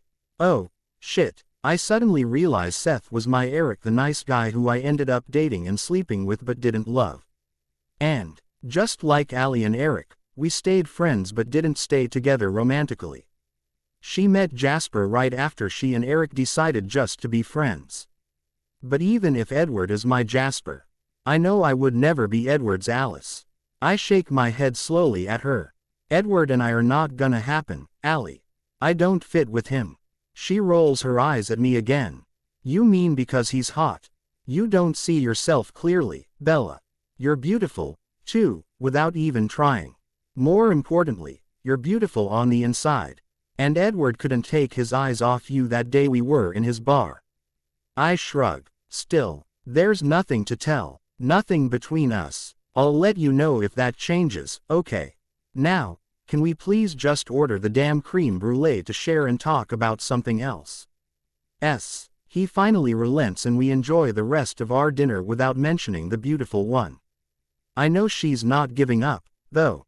Giving up just isn't in her nature. Blank. The full moon isn't usually open on Sundays, so I'm surprised when I drive up the next afternoon and see both parking lots full. Oh, right, football season has started. Well, at least it looks like Edward will be too busy to notice that I'm next door. I'm afraid to see him, afraid he'll be able to see the effect the kiss had on me. I'm even more afraid that it will be funny to him, because I know there's no way he feels the way about me that I feel about him. I hurry inside after I park and quickly finish making sure the studio is ready for tomorrow's classes.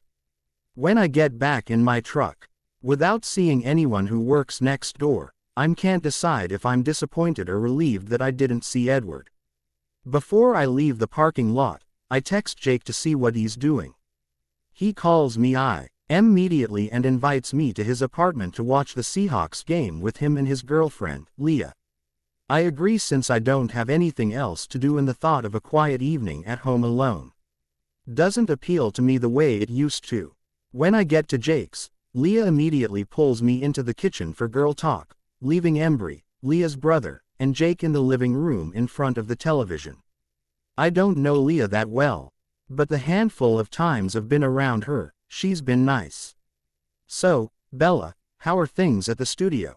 She begins once we're seated at the kitchen table, waggling her eyebrows at me. Jake's been running his mouth. He came to see me the day of my massive hangover and I ranted and raved about the beautiful one next door. Well, I didn't call him the beautiful one when I ranted to Jake. I think I called him the asshole next door. Fine, I answer cautiously.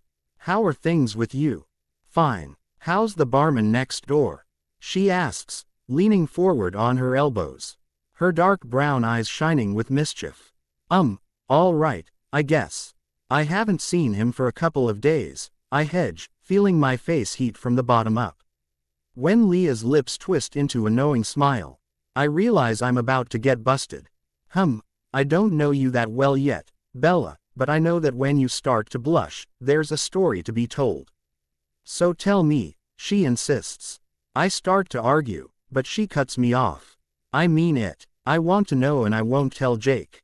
I won't tell anyone. Cross my heart. I debate internally for a moment about how much to tell, but as soon as I open my mouth, the last 2 weeks' worth of antics come spilling out. I can't seem to censor myself and Leah is a captive audience. When I get to the part where Edward yells at me, she frowns and narrows her eyes. When I tell her how he grabbed me and started kissing me, she shrieks excitedly and leaps out of her chair. Then she has to make up a story about a big spider to appease Jake and Embry when they ask what all the screaming is about. She tells them I killed it, which Jake should know is a lie since he knows I hate spiders, but he must be too into the game to catch it. So, how was the kiss? She whispers once she's seated again. She leans across the table to grasp one of my hands. Don't leave out any details, no matter how small. God, Leah, I don't think I can even describe it. I've never been kissed that way before. It was hot and angry and passionate at first. He was pissed off, I was pissed off. We kind of attacked each other's mouths, then I pulled his hair and he pulled mine back, I say. Geez, I can feel my heart rate accelerate now just talking about it. Whoa, time out, he pulled your hair, she asks, frowning again. Yeah, after I grabbed his hair and tugged first, I say. She makes me demonstrate how hard each of us pulled by yanking on her hair. Oh my god, that actually sounds kind of sexy, she says, sounding surprised. It was totally sexy, he kind of grunt. When I did it to him and his hand was already in my hair, so he just gripped it a little tighter as payback, I say. We both sigh, then laugh as we agree that we sound like teenagers. Okay, what happened next? She asks, leaning in again. We slowed down. We weren't angry anymore. I mean it was so intense consuming. Perfect, I stammer, apparently incapable of forming a coherent sentence about the kiss. She laughs and reaches over to squeeze my hand. I shrug and exhale loudly before I finish. Then he groaned and pulled away like I had the plague or something. He apologized and just left me standing there against the wall. How were your knees? She asks. At my look of confusion, she clarifies. Were you able to stand on your legs afterward? No, they were completely useless. I ended up sitting on the floor for 10 minutes after he left, I say, giggling softly at the memory. Oh, bells, I knew it when Jake told me how flustered you were about this guy. He said he'd never seen you like that. He thought it meant that you really detested this guy Edmund. She asks. Edward, I mumble, unable to stop the smile spreading across my face. Edward, old-fashioned name, she says thoughtfully. You gonna kiss him again? I don't know. He only kissed me because he was so angry. It was probably either kiss me or strangle me, I reply, rolling my eyes cynically. No doubt, she replies sarcastically, shaking her head at me. Honey, even angry boys don't kiss girls they don't like. Now, seriously, when are you going to see him again? I don't know. I usually see him in the parking lot a couple of times during the week. Maybe I should come by one night and we can go over and have a drink, she suggests, raising her eyebrows at me. No, Leah, oh, God, that would embarrass the hell out of me, I say adamantly. Besides embarrassing me, I would be totally humiliated if Edward took a liking to Leah and started flirting. She is really beautiful with her long, black, silky hair and fine-featured face. Okay, all right, settle down, she says quietly, rubbing my forearm to comfort me. We'll wait until you're more comfortable. But, bells, I am going to meet this guy someday. Even if it's just to tell him how stupid he is not to notice the hot dance teacher next door.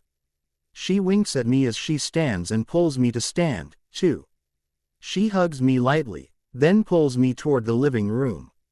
Let's get in there before they decide we should be making food since we're in the kitchen. Don't sit by my little brother. He's got a huge crush on you and he cannot keep his hands to himself. As we walk in to join the guys, Jake looks up at me. Bells, when did you get over your fear of spiders? He asks. Thursday, I say reflexively. Jake looks at me like I'm crazy, but I just laugh. Leah squeezes my hand and I squeeze back, knowing my secret will be safe with her.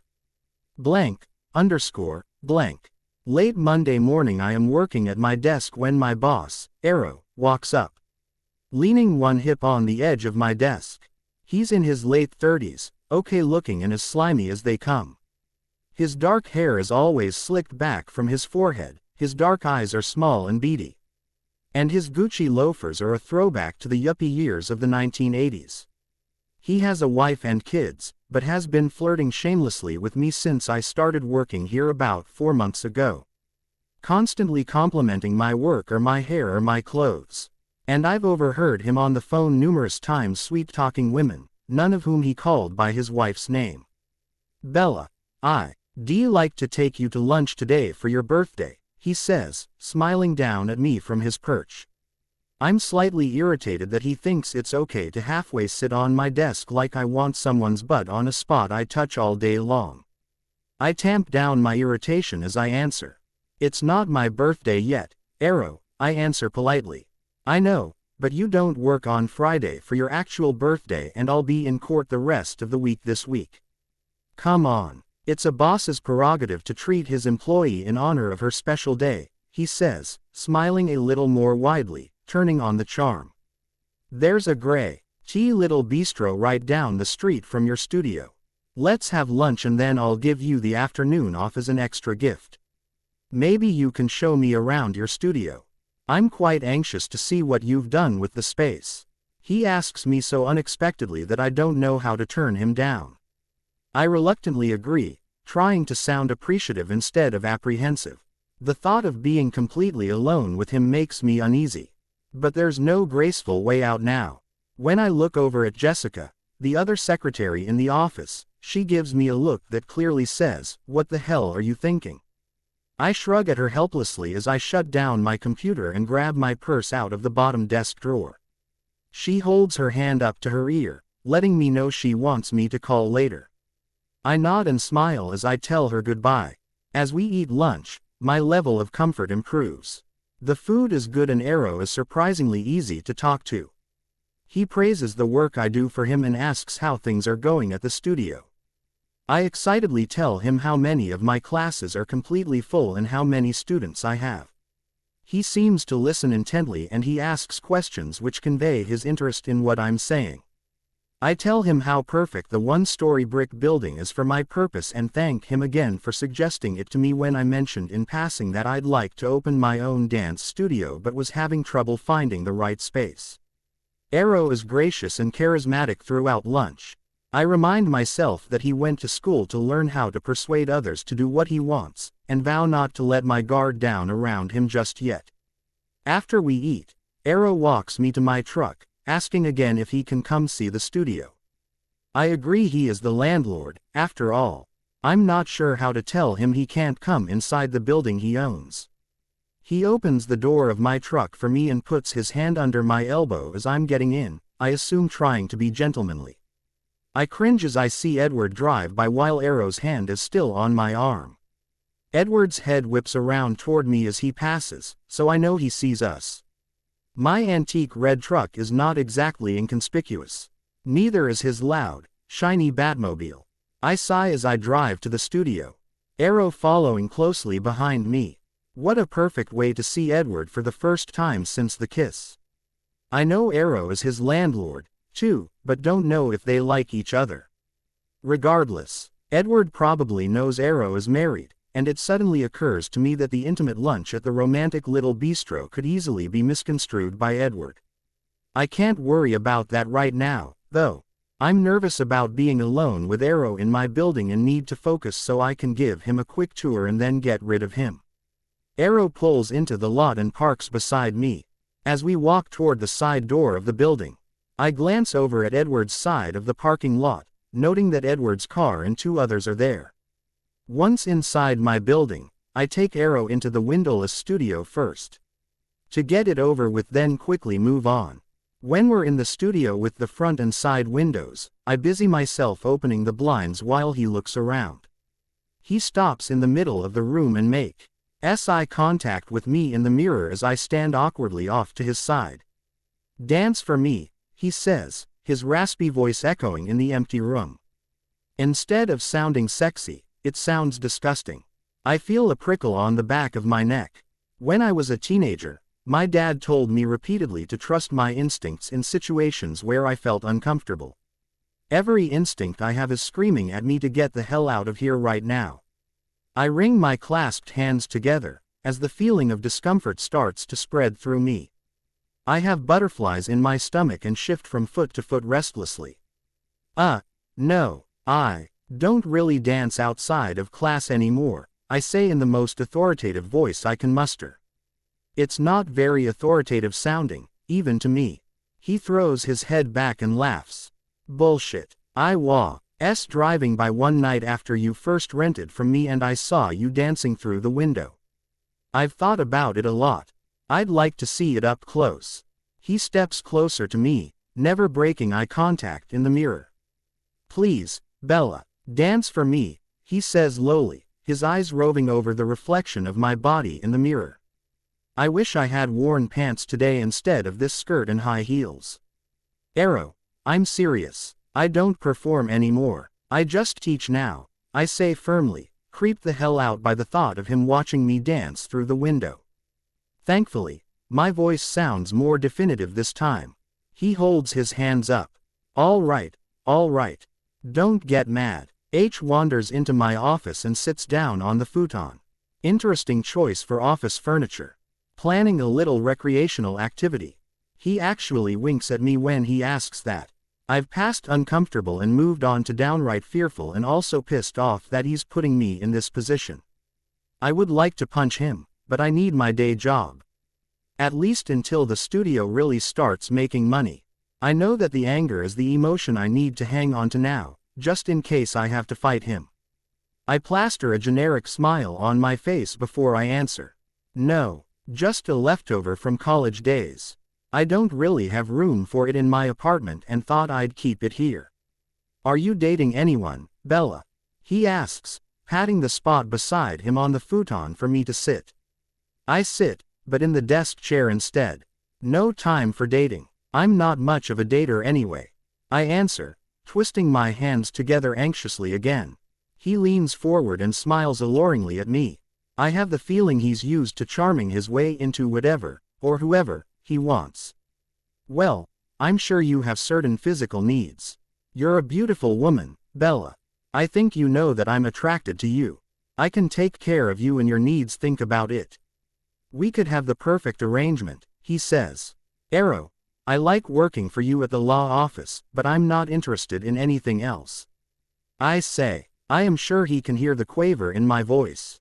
I stand up and move to lean against the wall by the office door, hoping he'll get the hint and leave. He stands and walks to where I am, putting his hands on the wall on either side of my head, caging me in. Too late, I realize I have broken my dad's #1 rule by panicking and letting him trap me in a spot I can't back out of. Sorry, Dad. As I said, Bella, just think about it. You don't have to make any decisions today, he says softly, moving his hands to comb through my hair. He makes a weird, sound and smiles at me as he runs his fingers through my hair again. When he leans toward me, I stand perfectly still, holding my lips, knees and feet tightly together. Moving his hands to encircle my neck, he kisses my cheek and then my lips. I stay still, continuing to hold my lips together tightly, hoping he'll stop sooner if I don't respond in any way. I'm too frightened to think clearly. But I have a fleeting awareness of how different this kiss is than Edward's kiss last Thursday. My mind and body reject everything about this kiss, especially the man. I feel only fear mixed with repulsion and am momentarily afraid I might throw up on him. When he pulls back to look at me, the threatening look in his eyes makes my heart rate skyrocket. I know I've probably made him angry, but surely he wouldn't force himself on me. I feel the adrenaline start pumping and I'm suddenly having trouble breathing. I was hoping you'd be more receptive to this, but I can see you need time to get used to the idea. I'm willing to wait. Beautiful. The anticipation will only heighten our pleasure, he says, trailing his index fingers slowly, deliberately down each side of my neck, across my collar bones and down each arm. Finally resting at the pulse point on my wrists. He leans forward until his cheek is pressed against mine so he can speak directly into my ear. I whimper involuntarily, but he doesn't acknowledge the sound at all. You don't know how it arouses me to feel your pulse racing, to know I'm responsible for that. Don't make me wait too long, Bella, he says quietly, his voice thick and raspy. He pulls back, winking at me again and then is gone, the door shutting quietly in his wake.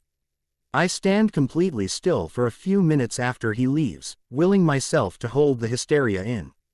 When I'm sure he's gone, I kick off my heels, grab my keys and run out the studio's side door to my truck. I get in and immediately lock both doors. With a mangled sob, I put my head down on the steering wheel and let the tears roll down my face, dragging air in through my mouth raggedly, trying not to hyperventilate. I concentrate on the sound of my breaths, keeping my eyes closed, trying not to think of Arrow. I jump and gasp when someone taps on the window, twisting my neck to the side as I cower back from the door. Bella, I'm sorry. I didn't mean to scare you. Are you okay? Emmett says. I nod and roll my window down a couple of inches. Is Rose here? I ask squeakily. She should be on her way, he says, starting to look alarmed. Why don't you come in the bar? Lunch crowd's gone. It's just me and Edward in there right now. I shake my head and roll the window back up, resting my head against the steering wheel again. Tiny, please, you're scaring me. Come with me, please, he begs, sounding far away as he talks through the window glass. I swallow and take a deep breath, then sit up and unlock the door. Emmett opens it for me and I step out slowly in my bare feet. He starts to hug me, but I hold my hands up defensively and step back. Okay, no hugging. Come on. Watch out for broken glass, he says, shutting my truck door when I've moved out of the way and then turning toward the bar. We walk across the lot to the bar's side door and go in. Sit down, Tiny. You want something to drink? A water or something? Dirty martini. A double, I answer quietly. He looks questioningly at me and I nod, indicating I'm serious. I sit on a stool at the crescent-shaped bar and wipe under my eyes, not surprised when my fingers come away coated with runoff mascara. He lays some napkins and a glass of water on the bar after he serves my drink and then uses the stereo remote to turn on the sound system, turning it to a classic rock station. I pick up the martini glass shakily and take 3 big gulps. Edward walks out of the back room and sees me sitting at the bar with a drink. He smiles crookedly at me, then looks concerned as he gets closer and can see my face clearly. I know I'm a disheveled mess of tangled hair and puffy, red eyes above cheeks marred by now dried rivers of black mascara. What's going on, ballerina? What are you doing drinking in my bar at 2 o'clock on a Monday afternoon? He asks with a forced smile, keeping his tone light. He walks slowly toward where I'm sitting, stopping when he's a couple of feet away. I bow my head and drop my eyes, not able to maintain eye contact with him. Just got upset. I'm okay, I mumble, rubbing my hands up and down my bare arms. Are you cold? I can get you a sweatshirt, he offers. I nod, but leave my eyes downcast, reading the various words people have carved into the wooden bar top. There's one on the chair in my office, he says quietly, and Emmett jogs toward the back. Edward sits on the bar stool next to mine. Is it okay if I sit here? I nod again. You want to tell me what happened? I shake my head and close my eyes for a moment before finally raising my head and looking over at him. Edward's face is tense and his eyes are laced with worry as he searches my face and body. I assume he's looking for some outward sign of what's happened. I see his eyebrows quickly raise and lower when he notices my feet are bare. I swallow audibly and turn my head to face forward again. Emmett quickly walks back to us carrying Edward's hoodie. He holds it out behind me, saying, "Here you go, tiny dancer." I put my arms through the sleeves and Emmett slides it up, resting his hands on my shoulders when it's all the way on. I flinch at the contact and he pulls back immediately. Sorry, I mumble, directing my attention to the zipper. I struggle to get the zipper started, finally getting it to catch on the third try, then zipping it all the way up. Where the fuck is Rose? Emmett grumbles when he's back behind the bar. He smiles at me, but still looks concerned as he pulls out his phone to dial her. She's not answering, but she should have been done with class an hour ago. It's okay, Emmett, I feel better. I'm just going to finish this drink and then I'll get out of your way. Don't bother Rose, I say, finally finding my normal voice and feeling calmer through the combination of vodka and the warmth of Edward's sweatshirt. The sweet shit smells freaking great, just like him. I roll the sleeves up a couple of times and push them up around my forearms. It feels a little bit armor to me, like nothing bad can happen to me while I'm wearing it. You're not in the way. Stay as long as you like. What time do you have class tonight? Edward asks. 5. Crap. I didn't lock the studio, I say, alarmed. My eyes dart from Emmett to Edward as I wonder which one of them I'll have to ask to come back with me to check and make sure Arrow didn't return. I'll do it. Give me your keys, Emmett says. Emmett and Edward exchange a look as I hand them over. I drain the last of the martini from the glass as Emmett heads out the side door of the bar. You want something else to drink? I could make you a Diet Coke just the way you like it, Edward says softly, swiveling his stool to face me. I inhale jerkily, but try to sound stronger as I answer. No, thanks. I really should go home for an hour and pull myself together.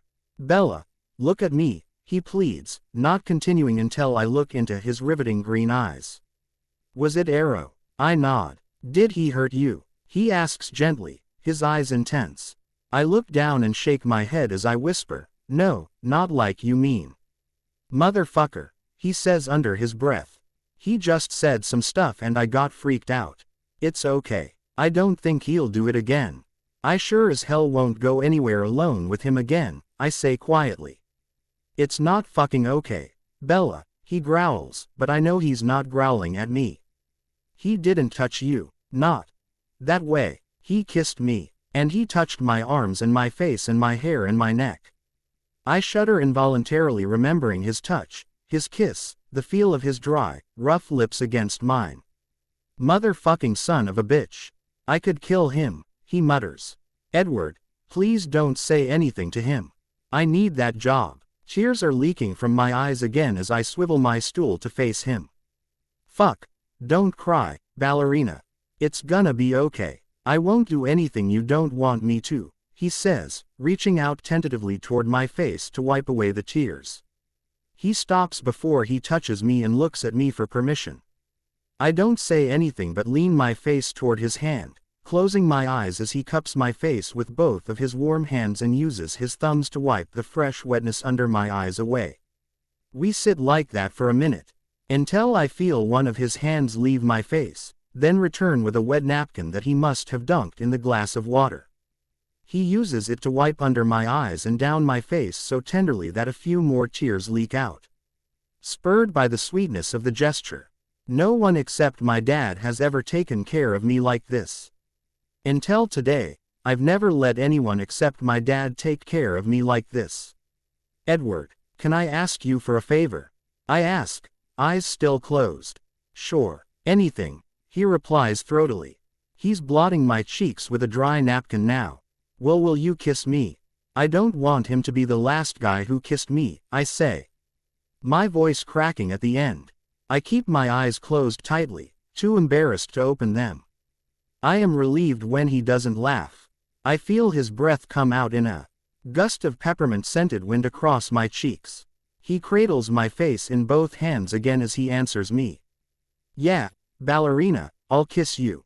Are you sure? He asks. I nod and feel him lean toward me and press his lips against mine gingerly.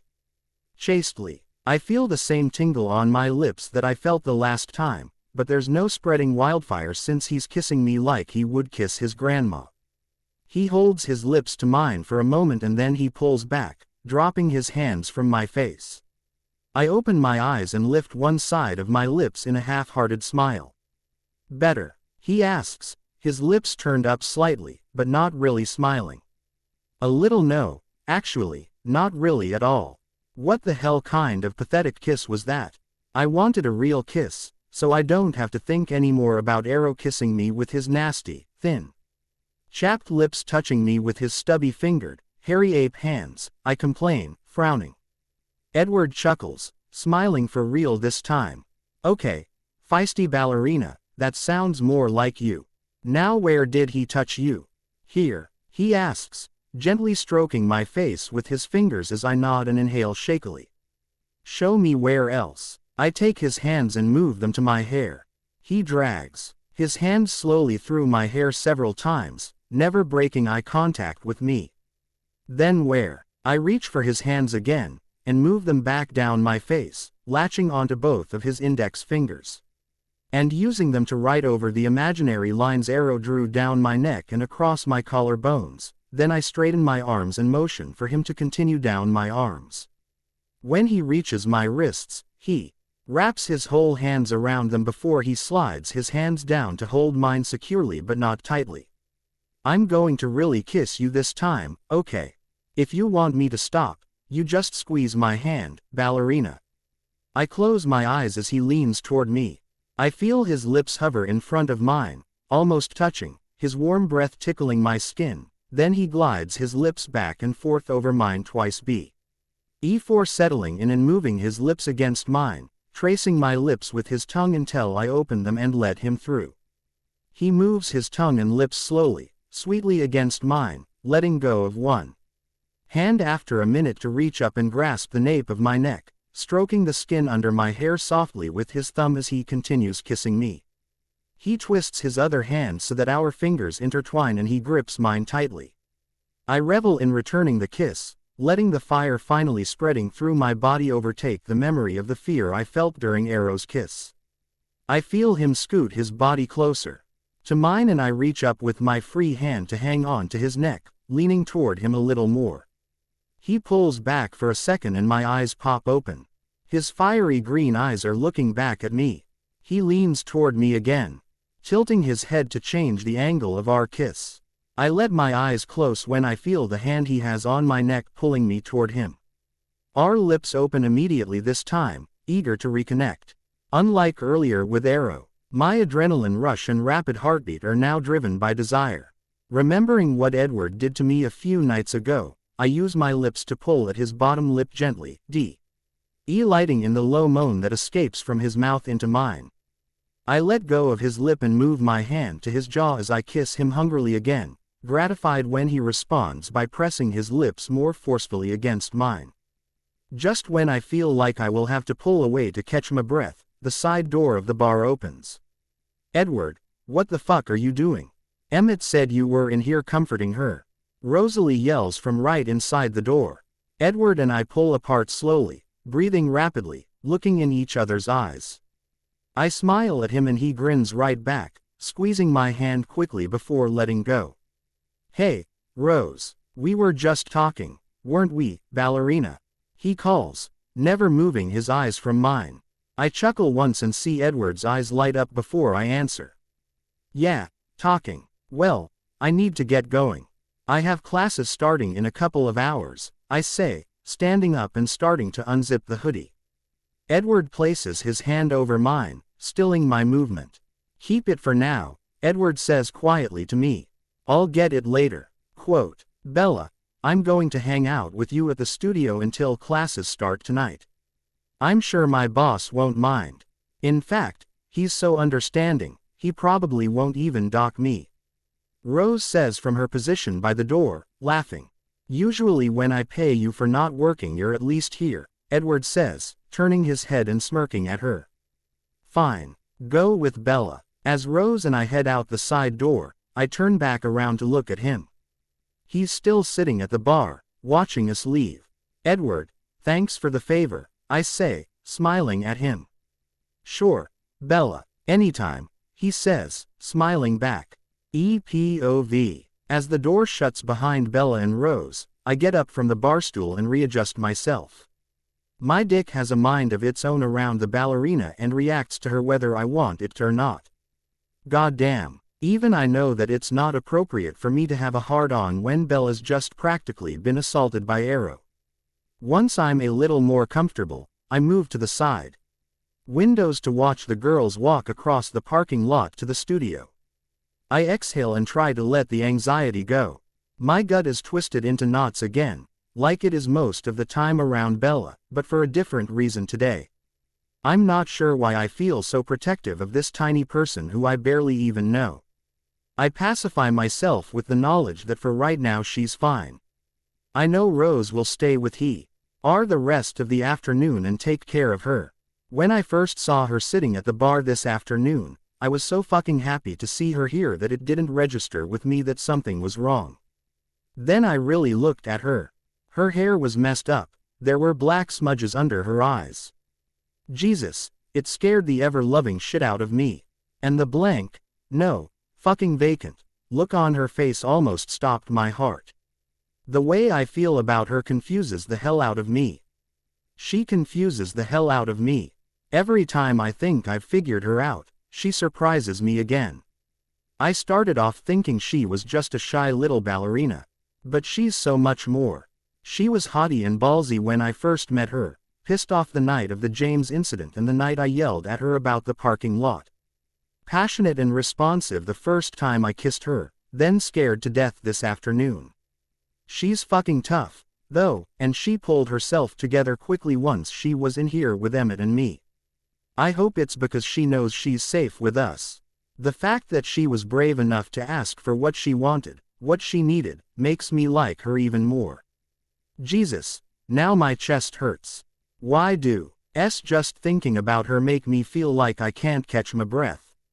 I let my mind drift for a minute to the kiss we shared today. Hell, if I thought before this afternoon that I could escape the way she makes me feel. I am now disabused of that idea. I told myself the first kiss, which was really more of an attack on my part, was a fluke. There's no way I could really feel like that about the ballerina after just one kiss. I was completely fucking wrong. After kissing her again today, feeling the way her mouth moved with mine, her hand felt in mine, there's no way I'm not doing that again. And she was breathing just as heavily as I was when we pulled apart. I hear Emmett's footsteps as he comes to stand behind me. "How's Tiny Dancer?" he asks, putting a hand on my shoulder. "Better, I think." Fuck, I thought she was going into shock at first. "How'd she get in here?" I ask. "I brought her in. She was sitting in her truck with the doors locked, crying. I talked her into getting out and coming in here to wait for Rose. But she wouldn't let me touch her." "Did she tell you what happened?" he asks as we both watch Rose unlock the studio door and disappear inside with Bella. "Kind of. I am not sure if she wants me to tell though," I answer, unwilling to betray her confidence, even to my best friend. "I can guess. I saw Arrow leave her studio a few minutes before I found her. I checked the studio before I locked up. No signs of a struggle other than her shoes lying in the middle of the floor, so I figure he must have just scared her," Emmett says. "Basically," I answer, feeling my ire and anxiety return. I turn away from the window to look at Emmett. I could seriously kill the motherfucker right now, but she asked me to leave it alone. She's still planning to work in his office. Dude, you're gonna have to calm down. You'll just piss her off if you go all A-team to the rescue here. Let Rose work on her. She'll be able to talk some sense into Tiny," Emmett reasons. "I hate it when he's right. Bella would be really ticked at me if I got her fired, huh?"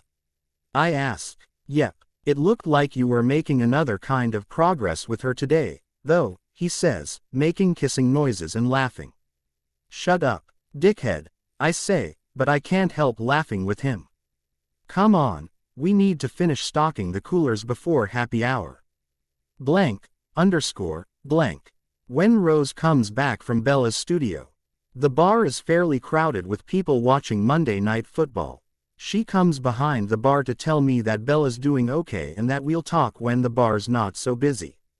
I normally make pretty good business decisions, so it alarms me that I briefly consider shutting the whole fucking bar down so I can hear what's going on with Bella right now. When the crowd finally thins out around 8:30, Rose sits down on a barstool across from me. I lean against the back bar with my arms crossed over my chest. "She's going to be all right," she says, holding up a hand when I start to talk. He propositioned her and scared her, but other than a kiss she didn't return and some face fondling he didn't touch her. She's getting over the fear and getting more pissed off, which is good. I programmed all of our numbers into her cell, and she gave me an extra key to her studio, just in case. I have permission to use it immediately if I ever see Arrow's car here again, she says. I nod. Good. She shouldn't continue working for him, I say gravelly. I know. I'm working on it, she responds.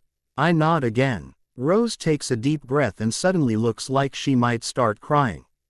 So I uncross my arms and move up to the front bar. I'm not sure I've ever seen her cry when she wasn't trying to manipulate our parents. I don't know how to comfort her when she's really upset. I stand awkwardly in front of her, finally resting my hands on the top of the bar near, but not touching, her elbows. Rose, are you, I begin, but she waves me off and starts talking again. Edward, whatever you did for her this afternoon, she's grateful. I'm grateful. I didn't do anything. Just talk to her, I mumble. For the last couple of hours, I've been thinking about how inadequate my response this afternoon really was. I probably didn't say the right things to her. I probably shouldn't have kissed her. I wouldn't have if she hadn't asked not today anyway. Rose has blinked her tears away and now she cocks her head amusedly at me like she knows I'm lying. I guess since she saw us going at it with our lips, she does know I'm lying. I stand up straighter, sliding my hands back toward me, away from Rose. It helped her, she says simply, reaching a hand across the bar to grasp my forearm, not letting me escape the emotion-laden conversation like I hoped to. Edward, she's important to me. I really like her and I haven't met any women that I really like for a long time. She's different, Rose, I start. She clutches my forearm tighter, shutting me up. So I'm asking you, please, get to know her, be her friend before you decide to take her to bed. And if you really want to have a chance with her, stop screwing every third girl W. Ho walks in this bar and invests some time and energy in just one girl. Okay, I'm done. You can talk or tell me to fuck off or whatever now. What makes you think I'll decide to take her to bed? I scoff. Rose laughs at me. I'm not an idiot. I've seen the way you look at her. I ignore that observation. I really like sex. What if I can't just stop? I ask. I know it's an asshole thing to say, but it is true. I have never put any limitations on myself with regard to sex and have never gone more than a couple of weeks without it. Although since the night I first kissed Bella, I haven't even thought of anyone else. I know it's only been 4 days, but I haven't called Kate at all even though we've seen each other almost every weekend since July. Rosalie rolls her eyes at me and pinches my forearm lightly before she lets go. Grow up. Learn a little self-control. Don't you ever want to have a real relationship? I never did, I say, shrugging. I hear a but in there. But I think I might now, I say, reaching a hand up to drag roughly across my face. Rose, I'm not good enough for her.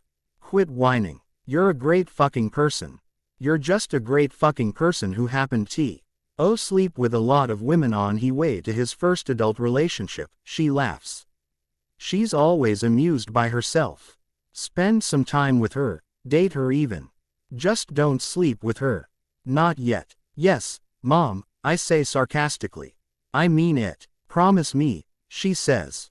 She spits on her palm and holds it across the bar toward me. Fuck, Rose, you haven't made me spit shake since I was in 8th grade and you promised to get your friend Bree to let me see her tits if I promise not to tell Mom and Dad that I caught you and Brady Jones skinny dipping in our pool, I grumble. Exactly. That's how important she is to me, jackass, she smirks. Wiggling her hand. I'm not gonna wait all night, you know. Fine. I promise not to fuck the ballerina. For how long? I ask. This is the kind of shit you have to iron out with Rose in advance or she'll get you on a technicality every time. Until I say so, she says snottily. My mouth gapes open. This is an indefinite screwing embargo. I figured she'd make me wait a month or 6 weeks, but shit. She's more evil than I thought. Now I'm just waiting for her to twirl her mustache and laugh villainously. Not that I'd ever imply my sister has a mustache. She'd punch me in the junk for sure. Which, ironically, would make this entire conversation unnecessary. What if you die in a fiery crash? I smirk, recovering slightly. Then you're free to go for it. But for now, she says, shaking her head back and forth slowly. Reluctantly, I spit on my palm and shake hers. Jesus, it's gross. There's a reason we haven't done this handshake in more than 10 years. I'm not sure I even remember how to actually date someone. I haven't done it since high school, I muse, wiping my hand on my jeans. Now I have to go sanitize my hands before I can serve anyone. Rose rolls her eyes and reaches across the bar to tweak my chin. Google it, asshole, and get tested. I love you. Now let me get back to work before my boss sees me screwing around, she says, laughing. We head for the kitchen sanitizing station together. Rose is still giggling to herself and I'm wondering how the hell I'm going to keep from breaking this promise if the ballerina asks me to kiss her again. Blank, underscore, blank. I find out from Rose that Bella's classes are over at 9 and make my way across the parking lot just a couple of minutes after. I go in the front door, weaving my way through the teenage girls that have just gotten out of class and are getting ready to leave, whispering and giggling as I walk through. I see Bella talking to the guy who teaches here. I think his name is Seth. I know from Rose that they used to date, but she stops talking to him and smiles my way when she sees me approaching. I feel something twist in my chest when I notice T. She's got my hoodie tied around her tiny waist. Hey, Edward, what are you doing here? Oh, crap, there's not another parking lot issue, is there? She asks, looking alarmed. No, I just wanted to check on you and I brought you a Diet Coke, I answer, handing her the Go cup I brought and feeling a little embarrassed that I'm doing this in front of another dude. Thanks, she says, smiling hugely at me and taking several big drinks through the straw. Shit, I shouldn't have watched her close her pink lips around the straw. And I shouldn't have continued to watch as her cheeks hollowed out while she sucked thirstily. She's going to be the death of me. Just the way I like it. And I'm feeling better. Thanks again for helping me this afternoon. Seth looks confused, but I don't care. Are you going home soon? I think Rose or I should follow you, I say quietly. No, actually, Seth is going to give me a private lesson, right? She says, including him in our conversation now. My weakest CE area is hip-hop and I have to take advantage of having Seth here before he moves to LA to be a star. Bella, it's not a done deal, Seth says, looking ill at ease. Quit being so modest, she says to him, elbowing him lightly in the side. She looks at me as she continues. Seth is up for a huge job choreographing and touring with a major recording artist, whom he's not allowed to name, she explains. Wow, that's great. Good luck, man, I say, and I mean it. It's fine with me if there are no male teachers at Bella's studio, especially male teachers that she used to date and probably slept with. I'll let you guys get to work. Bella, why don't you come by when you're done? Okay, I'll stop by, she says, grinning up at me. I can't stop myself from grabbing one of the hoodie sleeves and tugging on it lightly as I grin back. I was going to wash it before I gave it back, she says sheepishly, blushing. Nah, you should keep it. It looks better on you anyway, I say, then realize I just gave away my fucking favorite sweatshirt. In the next instant, I realize that as long as she keeps looking at me with those big, shining, brown eyes, I really don't give a fuck about the sweatshirt. See y'all later. Whistling lightly to myself, I turn to go out the side door back to my bar. Blank, underscore, blank. Are you going to sit in here the rest of the night staring at her? Emmett asks from my office doorway. It's a little creepy, you know. You've gone from not caring about any girl to being a ballerina stalker in just 6 short weeks. What? Don't try to look so innocent over there.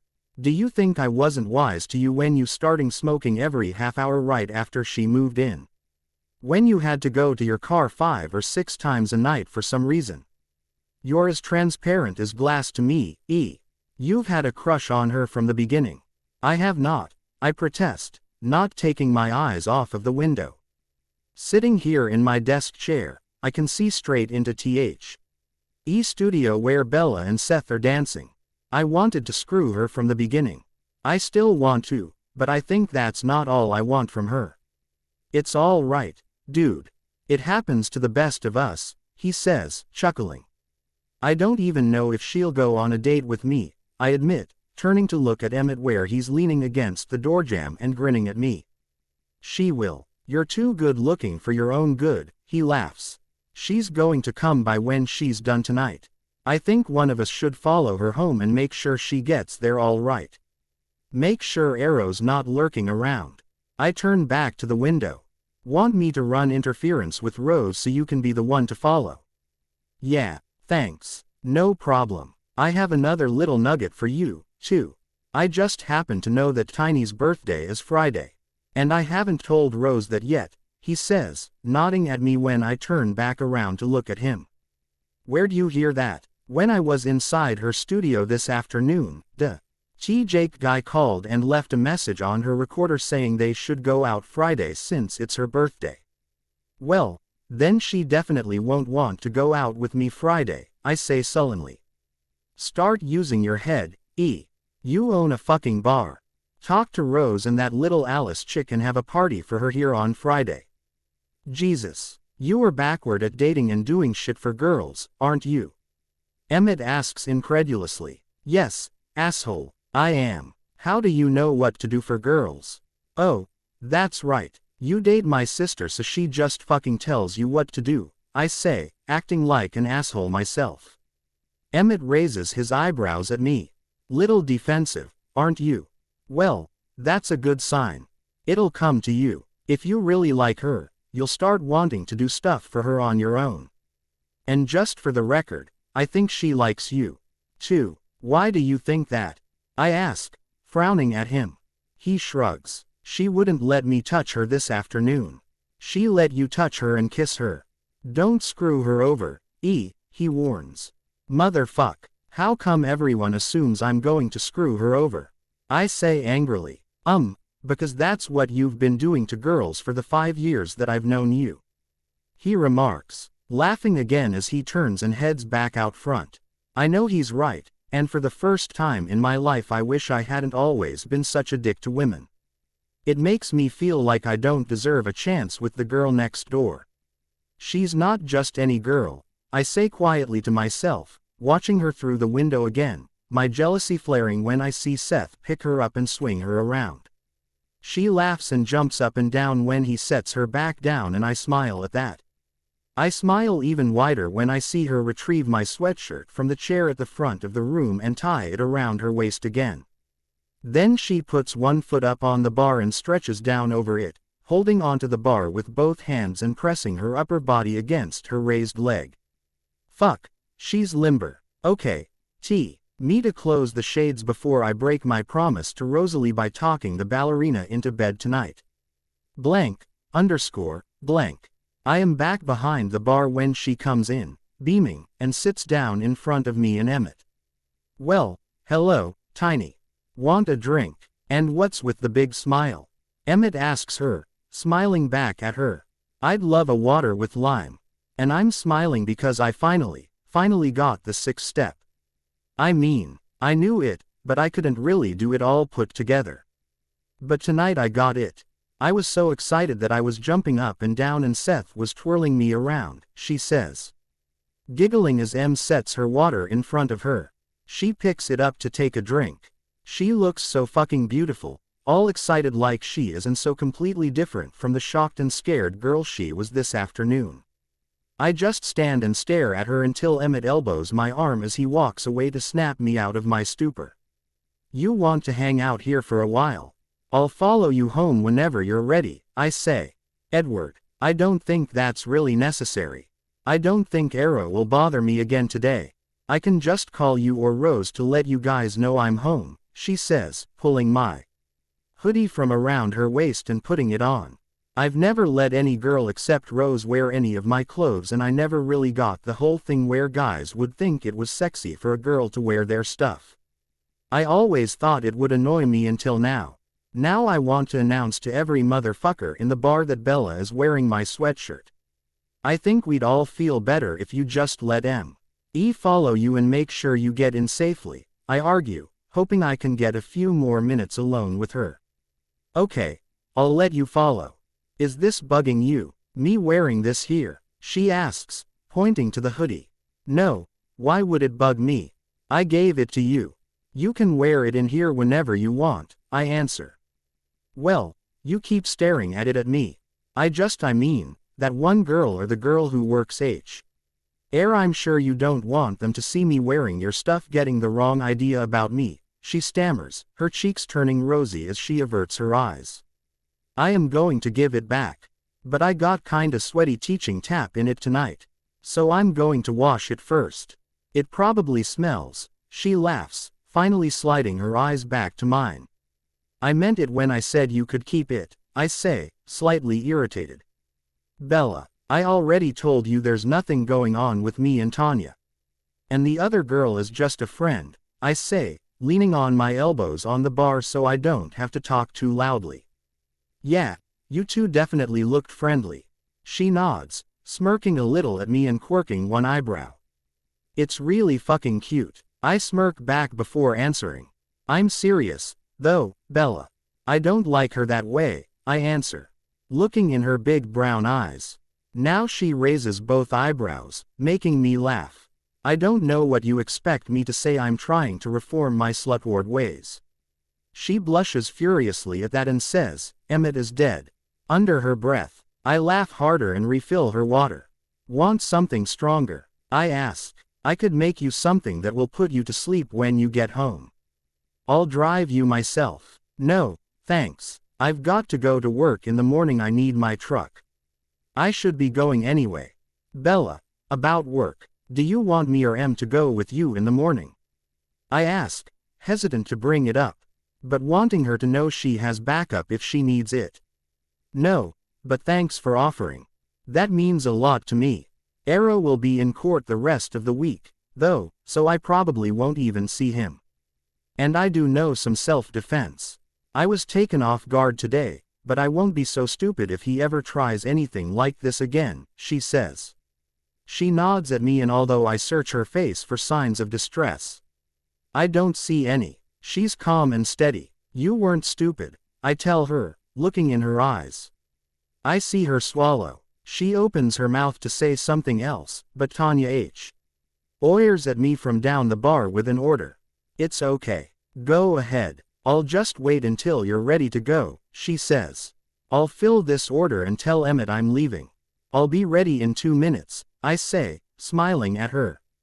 I pull my phone out of my pocket and slide it across the bar to her. Add yourself to my contacts. I don't have your numbers.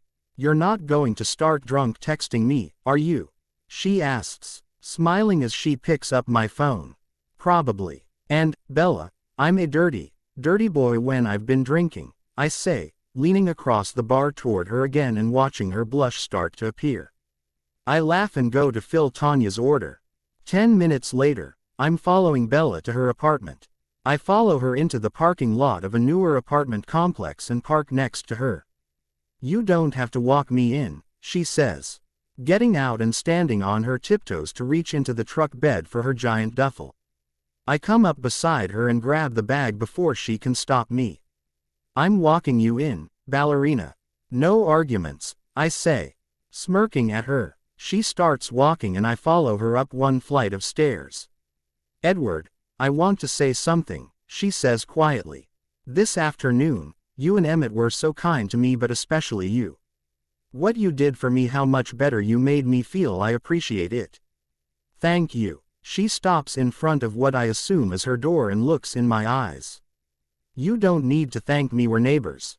Right? I ask, smiling at her.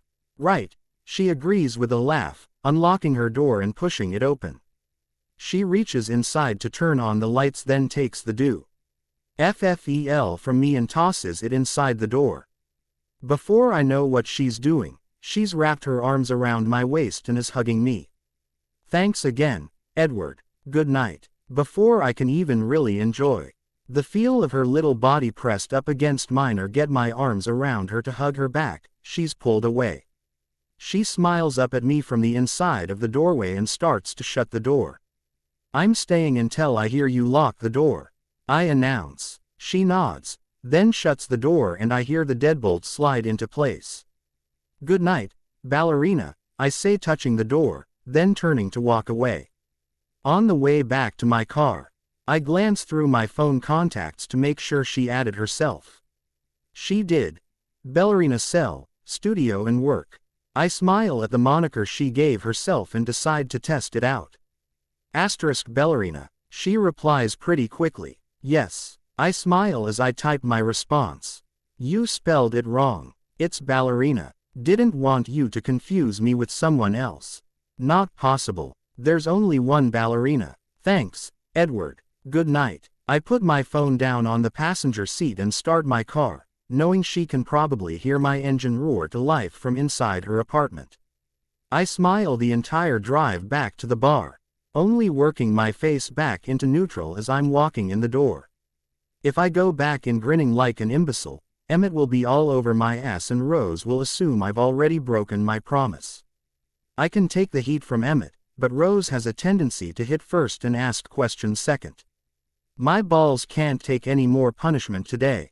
My phone has been silent for the last 10 miles. Newts, and I'm startled when I feel it vibrate in my pocket. I bite the inside of my cheek to hide the smile that breaks out when I see the text from Bella. Night, barman, EPOV. The night after the kissing favor, I don't see Bella. But I catch Alice in the parking lot and suggest doing something at the bar for Bella's birthday. She starts kinda bouncing around. She's a fucking hyper little thing, I know THT she'll annoy me if I have to listen to this for too long. She kinda makes me want to put my hand on top of her head to hold her still. But I suppress that desire and we trade cell numbers so we can coordinate for Friday night.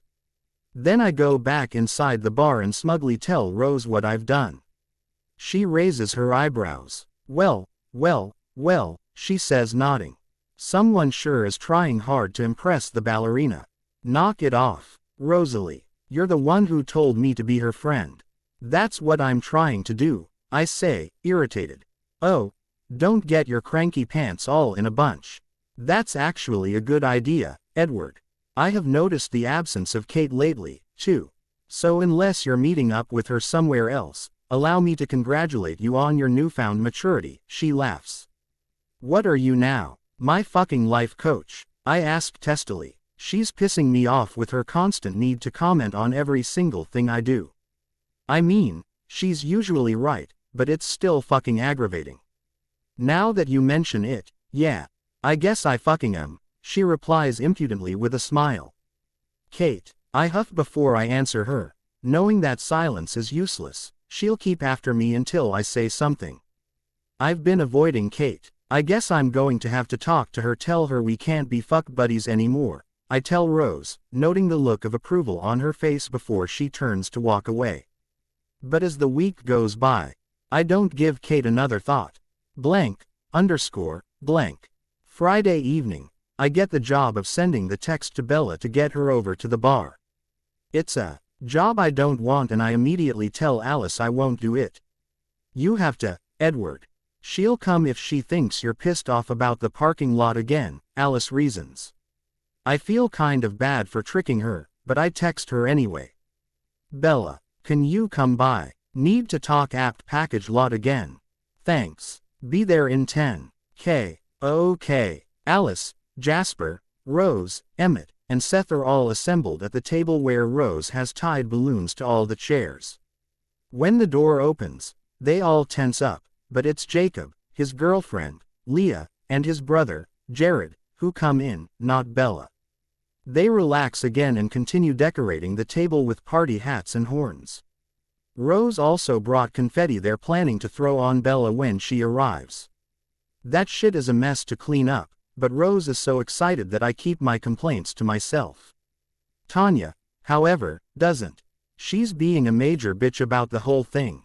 I know Rose is going to deck her someday and just hope I'm around to watch, and then fire her. Tanya, I would never fire my sister. 10 minutes later, Bella finally comes through the front door and the whole table shouts, "Happy birthday." I am leaning against the bar, arms folded across my chest, but SMI. Ling when she searches me out to smile at me. She goes around the table, being hit with birthday confetti as she hugs everyone, laughing as she swats away the hands that try to give her birthday spankings. Luckily, only Alice and Rose tried to give the birthday spankings. I would have been pissed if any of the guys had tried to touch her ass. I walk over to the table. "Happy birthday, ballerina," I say softly when I get close enough. You were tricking me. There's nothing going on with the parking lot," she asks, beaming up at me. Alice made me do it. I laugh, pointing at the tiny annoyance, throwing her right under the bus. Alice sticks her tongue out at me from across the table before she laughs, too. Thank you. This is so sweet. Alice said it was your idea, Bella says, jabbing me with her elbow. Fuck. I think I might be blushing. My face feels all hot. I reach a hand up to pull at the back of my neck, embarrassed. Well, Alice and Rose did all this, I say, waving my hand toward the table. What can I get you to drink? I ask, needing to get away until I can get myself under control. Beer, please. Anything for the birthday girl, I say with a wink and go to get it for her. Behind the bar, I get around ready for the table and ask Lauren to carry it over, while I carry Bella's beer back myself. I ignore Tanya's glare, not even willing to acknowledge her presence and why more? Not since the night she practically ruined everything for me. The more I think about it, the more I think she knew exactly what she was doing that night, kissing and groping me in front of Bella. I hover around the table, not really sitting, but stopping to talk to all the people at the table. Jacob and his brother seem cool and I know I'm going to have to get on their good sides if I want Bella, and I definitely want Bella. After a while, Rose gets up to fix shots for everyone. I drink a couple of beers, but since Rose and Emmett are drinking hard, I need to be sober enough to help Taney and Lauren if they need an extra pair of hands behind the bar. Everybody else is getting pretty lit, though. About 10, after the lights in the bar are dimmed way down, Emmett gets up and goes to the small stage in the corner. Turn on the mic. I have a birthday surprise for Tiny Dancer, he says. He perches on a stool, holding his guitar. I turn it on for him and go to sit down in the chair he was sitting in at the table, which just happens to be next to Bella. Okay, I learned this song in, like, 2 days, so sorry if it sucks. This is for you, Tiny. Happy birthday, he says. Rose whisked less loudly right in my ear before he even starts. He starts picking out Tiny Dancer on his guitar. I laugh, but all the girls at the table say, ah, in stereo, making Emmett smile as he starts singing. He's no Elton John, but he's not half bad, either. Bella is smiling so widely that I think her cheeks must hurt as she looks at Emmett adoringly and then looks past me to Rose to mouth, he's so sweet. I stand up. Come on, ballerina. You should never waste a serenade, even a cheesy one, I say, holding out a hand to her and smiling. She grins up at me and takes my hand, letting me pull her over by Emmett. Emmett waggles his eyebrows at me as I put my other arm around her waist and pull her close. Bella looks up at me as she puts her left hand on my shoulder. She slides her hand her up until she's resting her forearm on my shoulder and her hand on my neck, her fingers gliding back and forth over the nape of my neck right below my hair. It tickles a little, sending shivers down my spine directly to my dick. But I push those feelings down for the moment as I look down at her. This night is about her, not me. I'm not a very good dancer, she says quietly. I laugh loudly at her statement and she drops her eyes to stare at my chest. What? You own a fucking dance studio, I say, wanting to kiss her because she's so fucking adorable. I mean this kind of dancing, she says, blushing. I haven't done a lot of slow dancing, partner dancing. She doesn't raise her eyes back to mine. I lift our intertwined hands to her chin and press gently until she lifts her face and eyes back up to me. I smile down at her. Well, luckily for you, Esme Cullen made sure her son could take a turn on the dance floor before she would let me take the car for my first date. Just follow my lead, Bella, I say, laying our joined hands back over my heart. Your mom's name is Esme. What a beautiful name, she remarks. Beautiful name, beautiful woman, inside and out. Next time she comes around, I'll bring her over to meet you. She'll like you, I tell her. Shit, where did that come from? I've never told a girl I wanted to introduce her to my mom. Now I not only said it, I also fucking meant it. I'd like to meet her. What about your dad? Is he around too? She asks. Yeah, he's a surgeon, so my mom's on her own some nights. That's usually when she drops in to hug and kiss me and criticize Rose. I laugh. My mom and Rose rarely see eye to eye unless they're both pissed at me, I observe with a wry smile. I bet that doesn't happen too often. Your sister is pretty crazy about you, she says, smiling up at me. Thanks, Edward. No one's done anything this sweet for me in a long time, she says, her eyes shining. You're welcome, Bella, I say softly, looking in her eyes, my B. Eat stuttering as her eyes dart from my eyes to my lips and back. Fuck, will I ever get used to the effect she has on me? We sway and talk quietly through the rest of the song. Since all her friends are watching, I can't pull Bella as tightly to myself as I'd like. I think Jasper would be cool with it, but Jacob is already watching me suspiciously. When Emmett's song is finished, she squeezes my hand lightly before she lets go to applaud. We walk back to the table, but Bella doesn't sit back down. I'm going to the bathroom, she tells Rose, then walks down the hallway. I quickly get another round of drinks for the table, then wait for Bella outside the ladies' room door. Come with me, Bella, I say when she comes back into the hallway. I hold my hand out, feeling the familiar surge of Eat as he puts her hand in mine without hesitation and lets me pull her toward my office. I hand her the gift bag from the top of my desk and then lean against it while she opens the gift. I wasn't sure what to get you, I mutter, suddenly nervous that she might not like it. You didn't have to get me anything, she says, her lips curved upward into a smile. She glances up at me briefly as she unwraps the tissue around the antique music box. She gasps as she sees what it is and winds it up. It plays a song from Swan Lake and has a ballerina that twirls on top. The man at the antique shop said it was produced in the 1920s. And even I have to admit, it's kind of a cool gift. As soon as I saw it, I thought she'd really like it.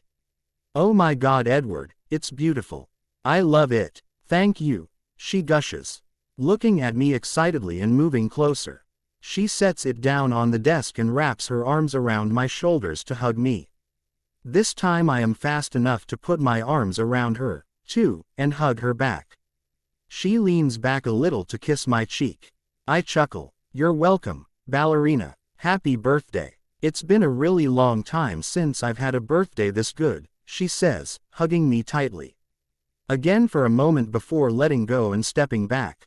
I guess we should go back out there. Yep, we should. Rose will assume I'm back here seducing you if we don't get going, I laugh. She looks up at me, biting her bottom lip, her bright eyes boring into mine. When she lets go of her lip and licks it slowly, I have to shut my eyes for a second to regain control. I smile at her as I open them again and grab her hand to pull her back out front. Blank. I almost walk past the bar before I notice Kate sitting on a bar stool looking at me and looking at Bella. Fuck, I knew there was something I forgot to do this week. Bella must notice her, too. She pulls her hand out of mine and speeds up to get back to the table. Bella, I call softly. She turns to look at me. I'll be right there. Her eyes dart over to Kate before meeting mine again as she nods. I walk behind the bar to face Kate. Hey, Kate, how are you? I ask. Fine. Looks like I'm losing my sex buddy, huh? She says. Yeah, I meant to call you, but I just never got around to it, I say, sheepishly. Sorry. It's okay, Edward. Isn't that the girl you couldn't stop staring at a few weeks ago when I was in here? She asks. I nod somewhat reluctantly. Yeah, so, that night, the intense, angry sex, it was her, huh? She asks, pursing her lips to the side and raising her eyebrows at me. I cringe, remembering that I was insatiable and really pissed off that night. I put all my frustration with Bella into rough sex with Kate. I feel guilty about it now. Hell, I felt guilty about it then, too. Jesus, I met a ballerina and grew a fucking conscience. Kate, I say, starting to shake my head, but I can't really argue with her assessment. It's all right, Edward. We've always had a mutu. Ally beneficial relationship where we use each other to scratch an itch. I just didn't realize your itch had a name. I'd be willing to bet she's giving me the evil eye right now, she says, smiling at me normally now. I look over to the table where they're all sitting. Bella's not looking over here. She's got the music box out of the bag and is showing it to Alice, Rosalie and Leah. I smile as I her bat Alice's hand away when she tries to pick it up. No, she's not. I'm not sure she thinks of me that way yet. I'm taking it slow, trying to be her friend first. Wait, are you going to date this girl?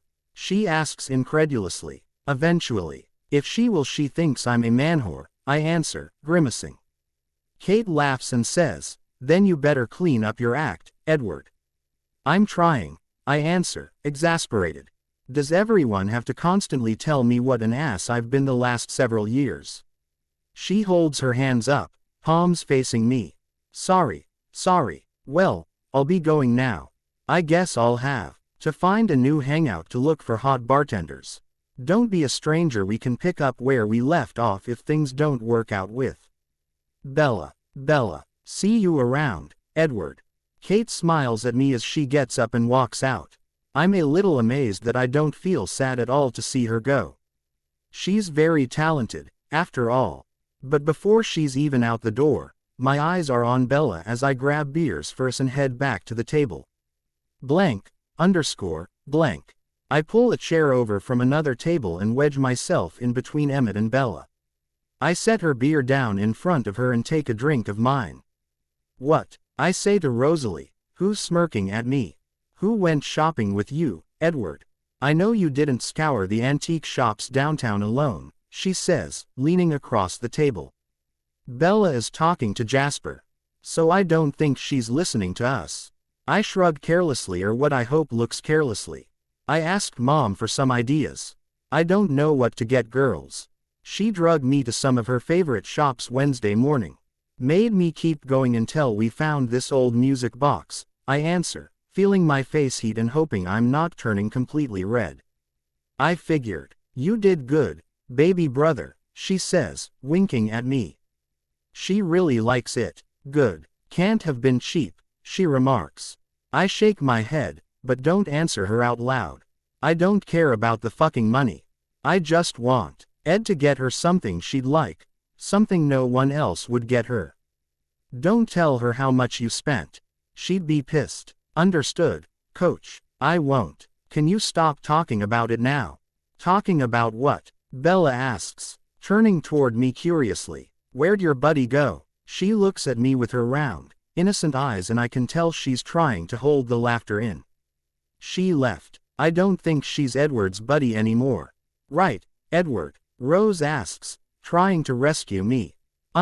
No. I told you, I'm reforming, I state, feeling my face burn to the tips of my ears this time. Is it like a 12-step program? Bella laughs. No, just one step. No more sex for Edward, Emmett quips, laughing with Rose and Bella. Jesus, you guys, I know you're all getting drunk, but is it necessary to both attack and make fun of me in the same conversation? I ask, getting irritated. Yes, they all answer together, laughing again.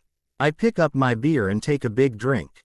Bella leans over to whisper in my ear, putting one of her hands on my leg to support herself. I'm sorry if I made you feel bad, Edward.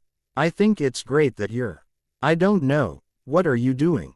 I mean, besides keeping it in your pants, she giggles. I'm trying to be good enough, I say honestly, looking into her eyes and willing her to see what I'm trying to say. Good enough for what? She asks, looking perplexed, her hawk-eyed brown eyes twinkling with mirth and tipsiness.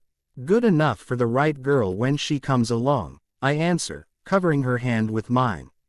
She smiles at me, but sits back in her chair, removing her hand from my leg. That's good, Edward. I know you'll find the right girl, she says, then looks away from me and picks up her beer. Lauren brings a round of shots and it's not long after tea that Bella and Rose become giggly and almost impossible to talk to. But they are funny, even though they are continuing to make fun of me and my intent to keep it zipped. Oh, You know who else is celibate? Rose asks, slapping her hands on the table and almost tipping over her beer. Benedictine monks, Bella asks, dissolving into giggles and slumping down in her chair. She's laughing so hard at her own bad joke that she's got her arms crossed over her stomach. And Lenny Kravitz, Rose says, leaning across Emmett and me to yell the information to Bella. Bella stops giggling and sits up straight with a gasp. Her face shocked. What? That is a terrible waste of a beautiful man, Bella says, shaking her head and taking another drink of her beer. Where do you hear this crap, Rosalie? I ask grumpily. I could care less if Lenny's not getting any, but the fact that Bella thinks that's a waste while she's amused by my abstention definitely makes me grouchy. I don't remember, but I sure wouldn't mind trying to change his mind, she says. I mean, really, that man is hotter than a jalapeno pepper stuffed with a firecracker on the 4th of July. I know. You know who else is hot? Eddie Vedder, Bella pronounces. That has nothing to do with anything they've been talking about, but Rose nods enthusiastically anyway. Sexy voice and all that hair, Rose agrees. Eddie Vedder's old, and he's a shrimp. I was on an elevator in Vegas with him once and he's seriously shorter than Rose, I grouse. So what if Rose is almost 5'9"? Oh, Edward, shrimp, schmip, it doesn't matter how tall he is when you're horizontal most of the time. And we would be, Bella giggles. I feel a strange mixture of jealousy and arousal course through me. Rose gasps. Isabella Swan. I'm shocked. I can't believe you said that. Did you take your purity ring off or something? She asks laughing. Shut up, Rose. I never had a purity ring. You don't know everything about me, you know. I'm not as innocent as you all think, she says. I've been around the block a few times. 4 times, Rose says, trying not to laugh, but losing the battle after only a few seconds. Bella joins in, her irritation of a moment ago dissolved. I'm not sure what Rose means by 4 times. 4 guys are 4 actual times. I close my eyes for a moment, willing my body to stop reacting to every goddamn thing about Bella tonight. When I open my eyes, Bella is talking to Jasper again.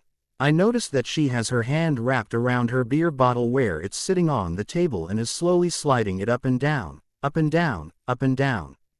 On the 4th pass from the base up to the long neck, she rubs her thumb slowly around the mouth of the bottle, wiping away the moisture left on the rim.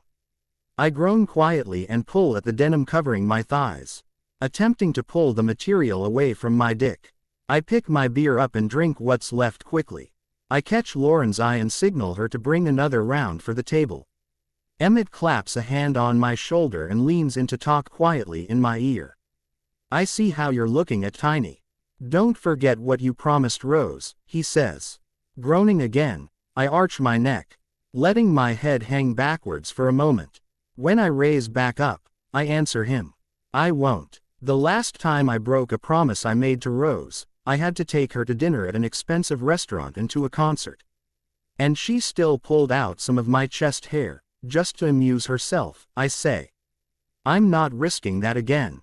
It fucking hurt, but Bella's not making it easy. Every fucking thing she does turns me on. I don't think Rose'll be too hard on you if you just pay some attention to Bella. She'll lift the sex ban before long, he says, patting me on the back. I don't know, Edward. Make sure you really like her first, okay? I mean, we're all kind of getting used to having her around. I already know I really like her, I say, looking at her again. Good. Then this will be a new experience for you, Emmett says. Taking a drink of his beer.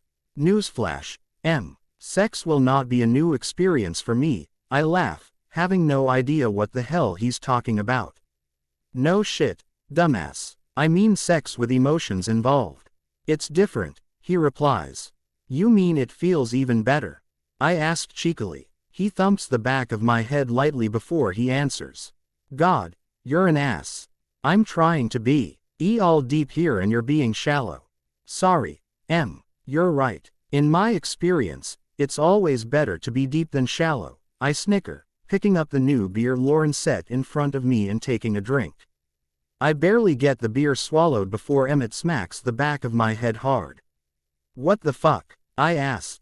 Bella turns to look at me, frowning, but amused, then turns back to Jasper and Alice. "Quit acting like such a prick," Emmett growls. He's pretty even-tempered and it takes a lot to really piss him off, so I know I must really be acting like an asshole. "Okay. Jesus, man. Sorry. You were saying that it feels better?" I ask, resolving to hold the sneering and laughing in for a few minutes. If he really gets ticked at me and decides to hit me, he'll do some serious damage. I haven't fought Emmett since the night we met at a party during college, and I never want to do it again. I'm pretty sure he cracked some of my ribs that night and he's even bigger now. Although the thought of Bella nursing me back to health is appealing. She'd look cute in a little nurse's uniform. Shit. I'd better stop fantasizing. He's starting to talk. "Yeah, it feels better. I mean, not necessarily physically better. But it's a different kind of connection when you're with someone you really care about," he says. As he's talking, he reaches a hand over to rest on Rose's back and rubs gently up and down her spine. Even in her drunken state, she pauses in her conversation with Alice to turn and smile at Em. "Well, hell. I kind of thought all that talk was a load of horseshit. My dad tried to tell me how great it is being with someone you love during the big sex talk he had with me. I was in 7th grade and had already talked some chick into giving me a hand job and I couldn't believe it. One hand, or one pussy, could feel better than another. Some girls were more talented than others, but the body parts were basically the same. But hearing it from Emmett, it must be true. I've known him 5 years and he's never talked about sex in this way before. I'd like to know more, but it's creeping me out to think about him having meaningful sex with my sister. I definitely don't want to know any more about them. I run through my list of drinking and poker buddies in my head. Nope, none of them are in relationships. Curiously, I look across the table at Jasper. He seems all right and they just got married last summer. So he should know about this shit. He's definitely crazy about Alice, even though I can't imagine why. She's just so perky. It's not fucking natural. I wonder if Jasper smokes. I could take him outside and pump him for information. Maybe I should wait for another night, get to know him a little better first. Yeah, that's what I'll do. I've decided not to ask Bella out on a date for a while anyway. Trying to really stick to Rose's advice and get to know her first. It worked for Em and Rose. They were really good friends before they started dating last winter. And Rose has said before that she trusted him so much because she knew he really liked her and not just her body. That's another conversation where I got way more fucking information than I wanted. But now I want Bella to feel that way about me. I want her to trust me and know that I really care about her and that I'm not sleeping around. I relax and enjoy the rest of the evening, watching Bella talk and laugh. She leans over to me several times to make quiet comments in my ear. Each time she does, I lean my head toward her and place a hand on her back, rubbing up and down like I saw Emmett do earlier. A few times she puts a hand on my neck or the side of my face to hold our faces together while she talks. I flirt with her, but I'm not handsy and I don't try to kiss her. I want to wait to kiss her again until I know I won't have to stop. I tell myself that I should wait 1 month. 1 month to dote on her, do things for her while she knows I don't expect anything in return. Well, eventually I'm hoping that I'll get something in return, but for the first time I can remember, sex is not the foremost thing I want from a woman. I want her affection, her trust, her happiness. Oh, shit, I'm in bigger trouble than I thought. I pick up my beer to drink heartily again. A little before 1, I know Bella won't last much longer. Her eyes are starting to droop slightly and when she leans in to whisper something to me. Her speech is slurred. I have my hand on her back again, but this time when she's done talking, she stays where she is, resting her head on my shoulder. I look across the table and see that Jake and Jasper are both looking at me, Jasper looks amused, Jake looks wary. Emmett glances over at me and chuckles, then leans across the table to talk to Jake. Before he begins, he looks at me again over his shoulder. Don't listen. I'm gonna talk to Jake about something that you promised Tiny you wouldn't interfere in, he says, looking around me to make sure Bella's eyes are closed. I watch but don't listen as Emmett talks to Jake. I note with interest that Jake's girlfriend, Leah, leans forward to listen, too, but her eyes shift often to Bella and me. At one point, though, her eyes dart back to Emmett and she looks pissed. So does Jake. They both talk to Emmett, but I really can't hear between the quiet volume of their voices and the noise of the bar surrounding us. Eventually, all three of them nod in agreement about something and sit back. Leah whispers something in Jake's ear and he looks over at me. I'm not sure if Jake talks louder or if the surrounding noise is quieter. But I hear him reply to whatever Leah said. What? I thought she hated him, he says, frowning. Leah shakes her head at Jake and turns to look at me again, smiling this time. Jake doesn't say the next word as loudly, but I can read his lips when he says, women. I hold my laughter in, but internally agree with his exasperation. I don't understand them, either. I think it's time to get the birthday girl home, Jake says to me. I glance down at Bella to see that her eyes are still closed, but they flutter open sleepily when I say her name softly. I nod to Jake and ask if he wants me to take her. No, Jared quit drinking a couple of hours ago, so we'll take her. That's probably the best plan. I don't feel drunk, but I was drinking earlier. But when I look down at her again, I silently vow to her that on her next birthday, it will be me driving her home. BPOV. Girls, we are taking a field trip Friday night, Alice announces before taking a big drink of her beer. Alice, Rose and I are in a booth at the full moon after dance classes are over on Tuesday night. This has become our regular Tuesday ritual, beer and Tabasco fries at 9 o'clock. Okay, so this is only the third Tuesday. But I think we'll continue. It's Rose's night off, but she says she doesn't mind spending it at the bar since Emmett's here. And it's an excellent way for me to get in some looky-looky time at the beautiful one. The first week we came in, I prepared myself to see Edward flirting with the girls who routinely sit at the bar and try to get his attention, but he didn't really seem to notice them. I was afraid I'd eventually see him leaving with someone like he did the night I was here with James, but he hasn't. In fact, every Tuesday he's more attentive to our table than any other in the bar. He waits on us himself. He glares at the witchy bartender who groped him if she comes near us, and he even sits down with us for a little while. Last week he sat beside me for 20 minutes and kept stealing my fries. I tried to be mad at him, but when he smiled his imperfect, crooked smile at me and shrugged sheepishly, I ended up laughing instead. Where are we going? I ask as I turn to Alice. Tipping my beer bottle to take a sip. Whispers, she answers. Whisper what? I ask, wondering why Alice and Rose are suddenly so giggly. I take another sip of my beer. Whispers, it's an exotic dance club. You know. For men, Alice answers. My beer goes down the wrong way and I start to choke and gasp for air. Alice whacks me on the back, hard, still giggling. Edward looks our way, curious at first and then alarmed. I'm sure he doesn't want someone choking to death in his bar. That's got to be bad for business. He starts to walk our way, but Rose holds up a hand to ward him off. Why there? I manage to croak, still coughing a little. Recon, Alice explains. To learn the moves so we can teach Rose. Emmett's birthday is coming up next month, right, Rose?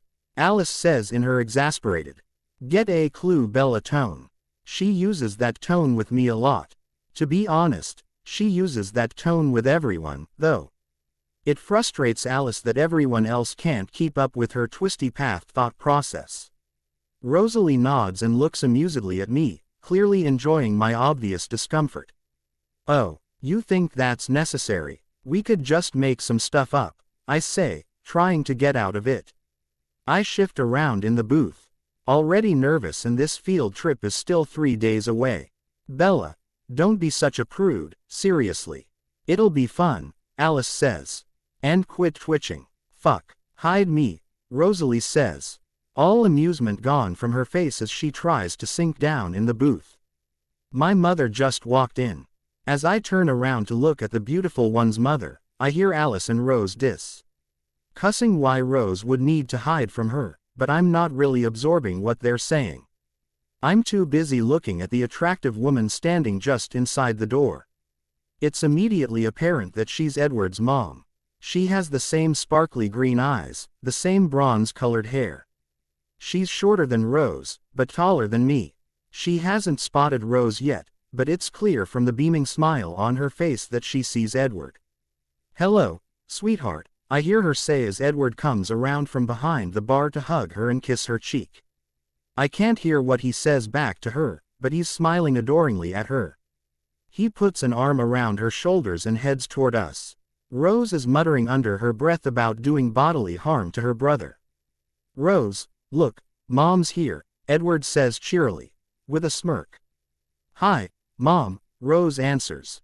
Not nearly as cheerily. "What are you doing here?" Whoa. Her tone is snotty and I tense up, expecting her mother to be offended angry. But Mrs. Cullen laughs and replies amusedly. "Your father and I were out to dinner with friends. He was called in for an emergency, so I thought I'd stop for a drink and see my babies. Now introduce me to your friends, Rose. Bella Swan and Alice Whitlock. May I present my mother, Esme Platt Cullen," Rose says, in her best finishing school voice. Rose can be so crass sometimes that I forget about her socialite upbringing. Admittedly, I'm entertained by seeing Rose off her game like this, especially since she was having fun at my expense a few minutes ago. "So nice to meet you, ladies," she says. "Scooch over, Rose, and let me sit with you. Edward, I'll have a beer." Edward looks surprised, but nods and goes back to the bar. "So you're Bella, the dancer." She looks directly into my eyes. It's a little creepy looking into them. They are so much like her son's. Technically, I guess his are like hers.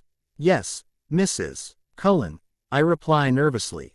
For a second, I wonder if Dr. Cullen is as good looking as the rest of his family or if he is the token clunker in the clan. "Call me Esme, dear.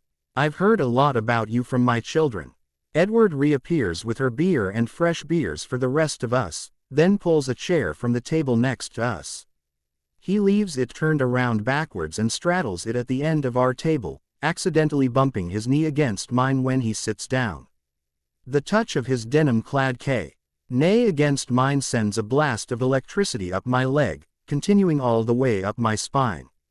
I reflexively jerk my knee away, then let it settle back to rest against his, savoring the sensation of warmth radiating through my body, originating at the spot where we're touching. Edward grins at me and presses his knee against mine twice quickly. I nude his once, smiling back at him, then realize that a conversation is still going on at our table. I look back toward Rose and Mrs. Cullen, trying to ignore the excited fluttering in my stomach. "I've never told her anything about you, Bella," Rose smirks, leveling a look at Edward. Edward looks like he might be blushing, but the light is too dim in here to be sure. "My mom helped me find your birthday present," he says quietly, looking at me with a one-sided smile. "Really? Oh, Mrs. Cullen, it's so beautiful. I absolutely love it," I gush. "It's one of the best presents I've ever received." Edward is smiling a full smile now, identical to the one on his mother's face. "I'm so pleased that you like it," she says. She turns to Edward. "Run along, sweetheart. This is girl talk time. We can't talk about men the way we want to if you're sitting here." He gets up mumbling about women, but smiling, and goes back behind the bar with Emmett. Esme leans across the table to speak to me. "Now what exactly is going on with you and my son?" she asks, her green eyes boring into mine with curiosity. "We're neighbors. Sort of friends, I guess. I mean, nothing untoward is going on here," I answer, flustered. I feel my face redden with embarrassment. "Nothing untoward. Bella, have you been watching old movies again?" Alice laughs, patting me reassuringly on the back. So you and Edward aren't seeing each other? Esme asks, looking confused. No, Mrs. Cullen, I reply, somewhat confused. I'm not sure why she would have the impression that her son and I are dating. Oh, God, I hope she doesn't think I'm one of the hookups. Just the thought of It will make my face redden even more if I allow myself to dwell on it. Esme, she reminds me sweetly.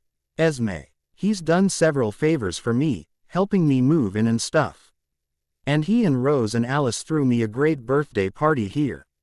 But that's it. Just friendly neighbors. Nothing else. No dates. Jesus, why can't I shut up? I pick up my beer and take a few sips to occupy my mouth for a minute.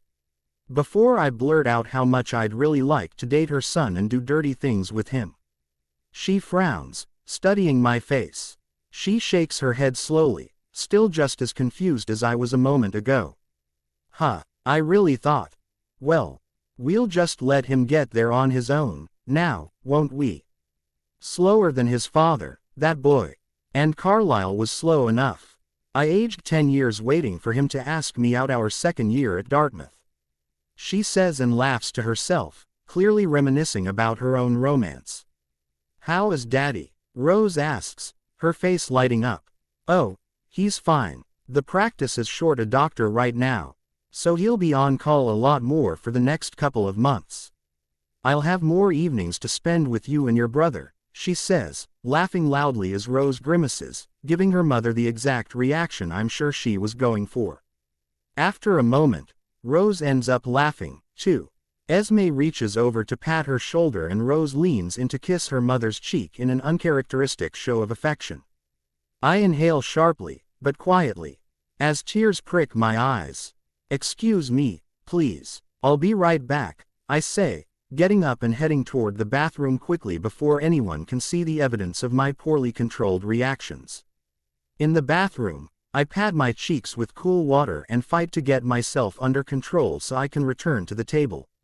It takes a couple of minutes, but I am able to rein in the surge of emotion and leave the bathroom, hoping I haven't been gone long to draw any further attention to myself. As I pass by the bar on my way back to the table, I hear Edward call my name. Yes, I ask, walking over to where he's standing and resting my hands on the bar in front of me. Everything okay? He asks, laying his forearms on the bar to lean partway across it, toward me, and looking into my eyes. Yeah, why? I ask, frowning. Why does he have to be so observant? I thought you looked upset when you walked by, he says, still studying my face. I'm fine, Edward. Really? I say, forcing myself to smile at him. You're sure? Arrow's not fucking with you again, is he? He asks, narrowing his eyes slightly when he mentions Arrow's name. Nope. In fact, he barely speaks to me unless it's to ask me to do something work-related. It's almost as if you didn't say anything to him, did you? I ask suspiciously. Now it's my turn to narrow my eyes. His eyes widen before he answers. Fuck. No, ballerina. I told you I wouldn't. I'd still like to rip his fucking head off, though, he answers, laughing hollowly. But you won't. Because I'm fine, I tell him firmly, but I smile at him. Okay, you're fine, he says, smiling back at me and leaning a little farther across the bar and lowering his voice. Is my mom making you nuts yet? His tone sounds serious, but his face betrays his devotion to her. I think he's proud of her and wants to know if I'm impressed with her. I am. Not at all. She's fantastic. You look so much like her.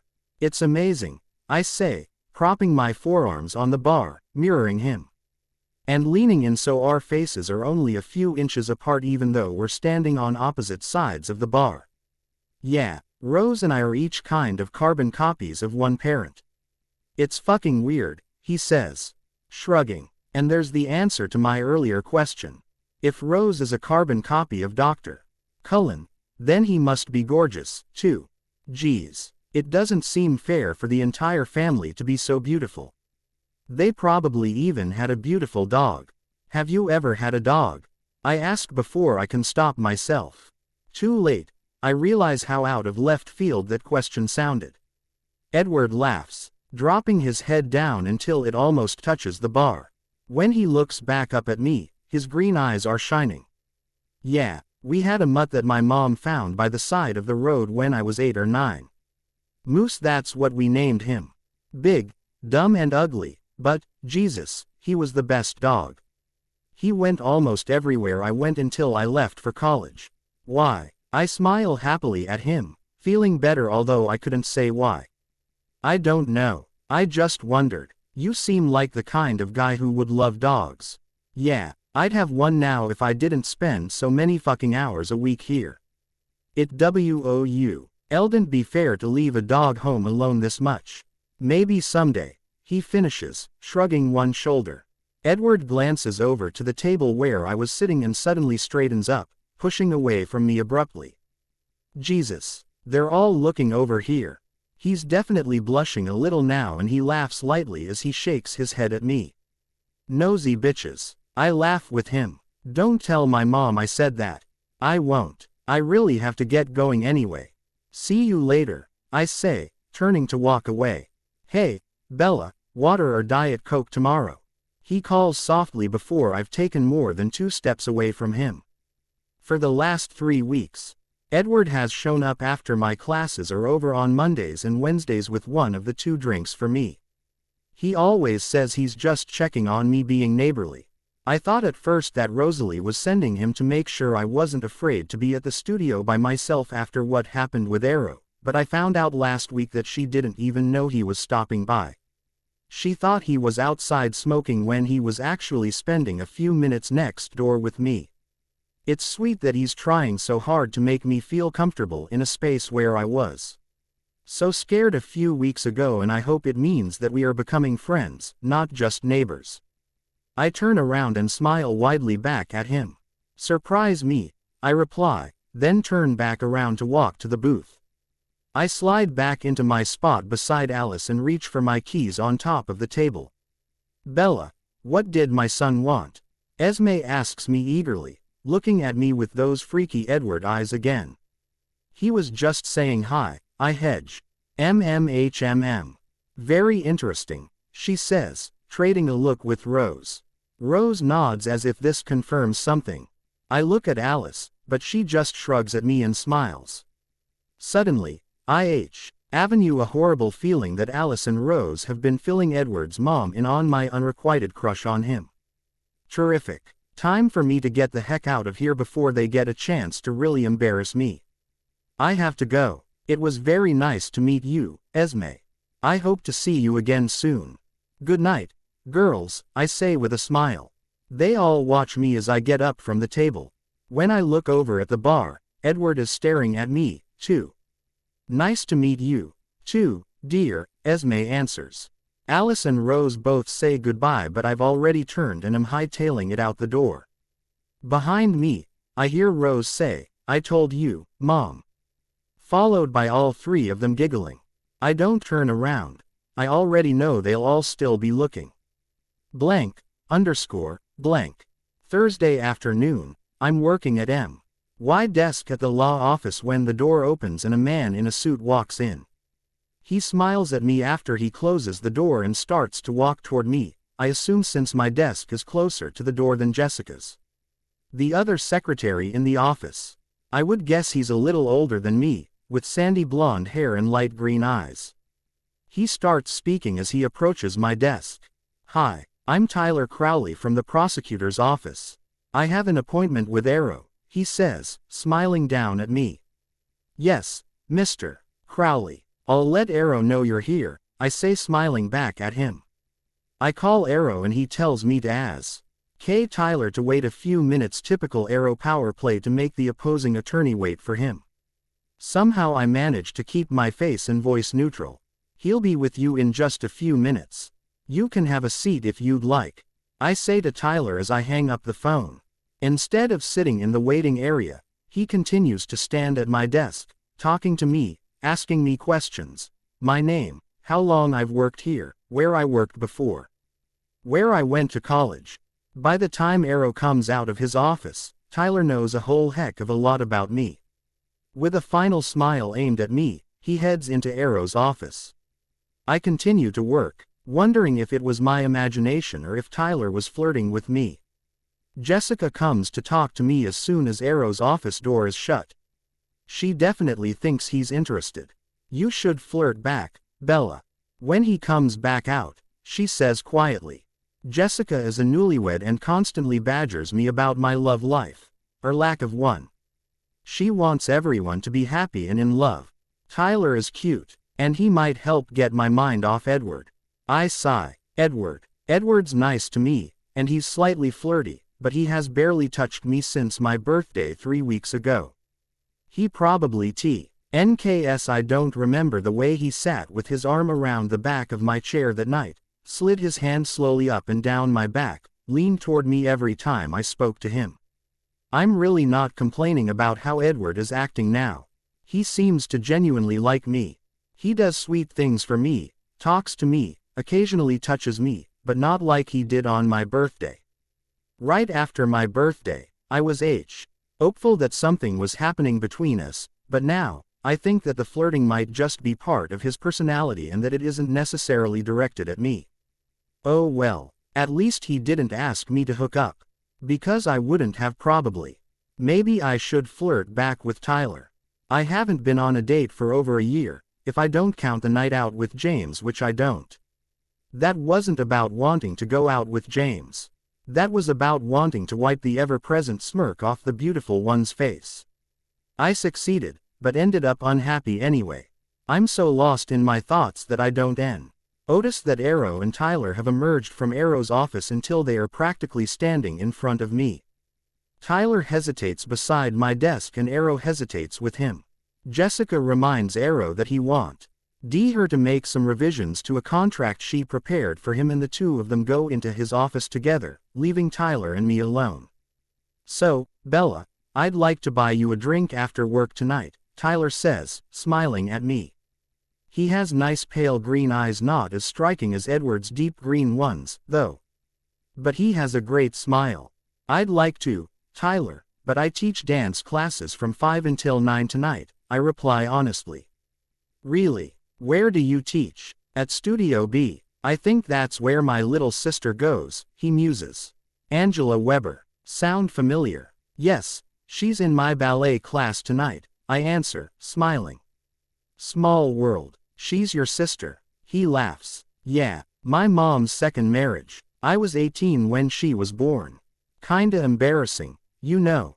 My friends gave me hell. We both laugh for a minute. Well, some other time. Then maybe. Sure, I answer. And I'm serious. Mostly. Maybe he'll be the perfect antidote to my Edward obsession. He says he'll be in touch soon and leaves after giving me another big smile. I smile to myself at my desk and hope he really does call.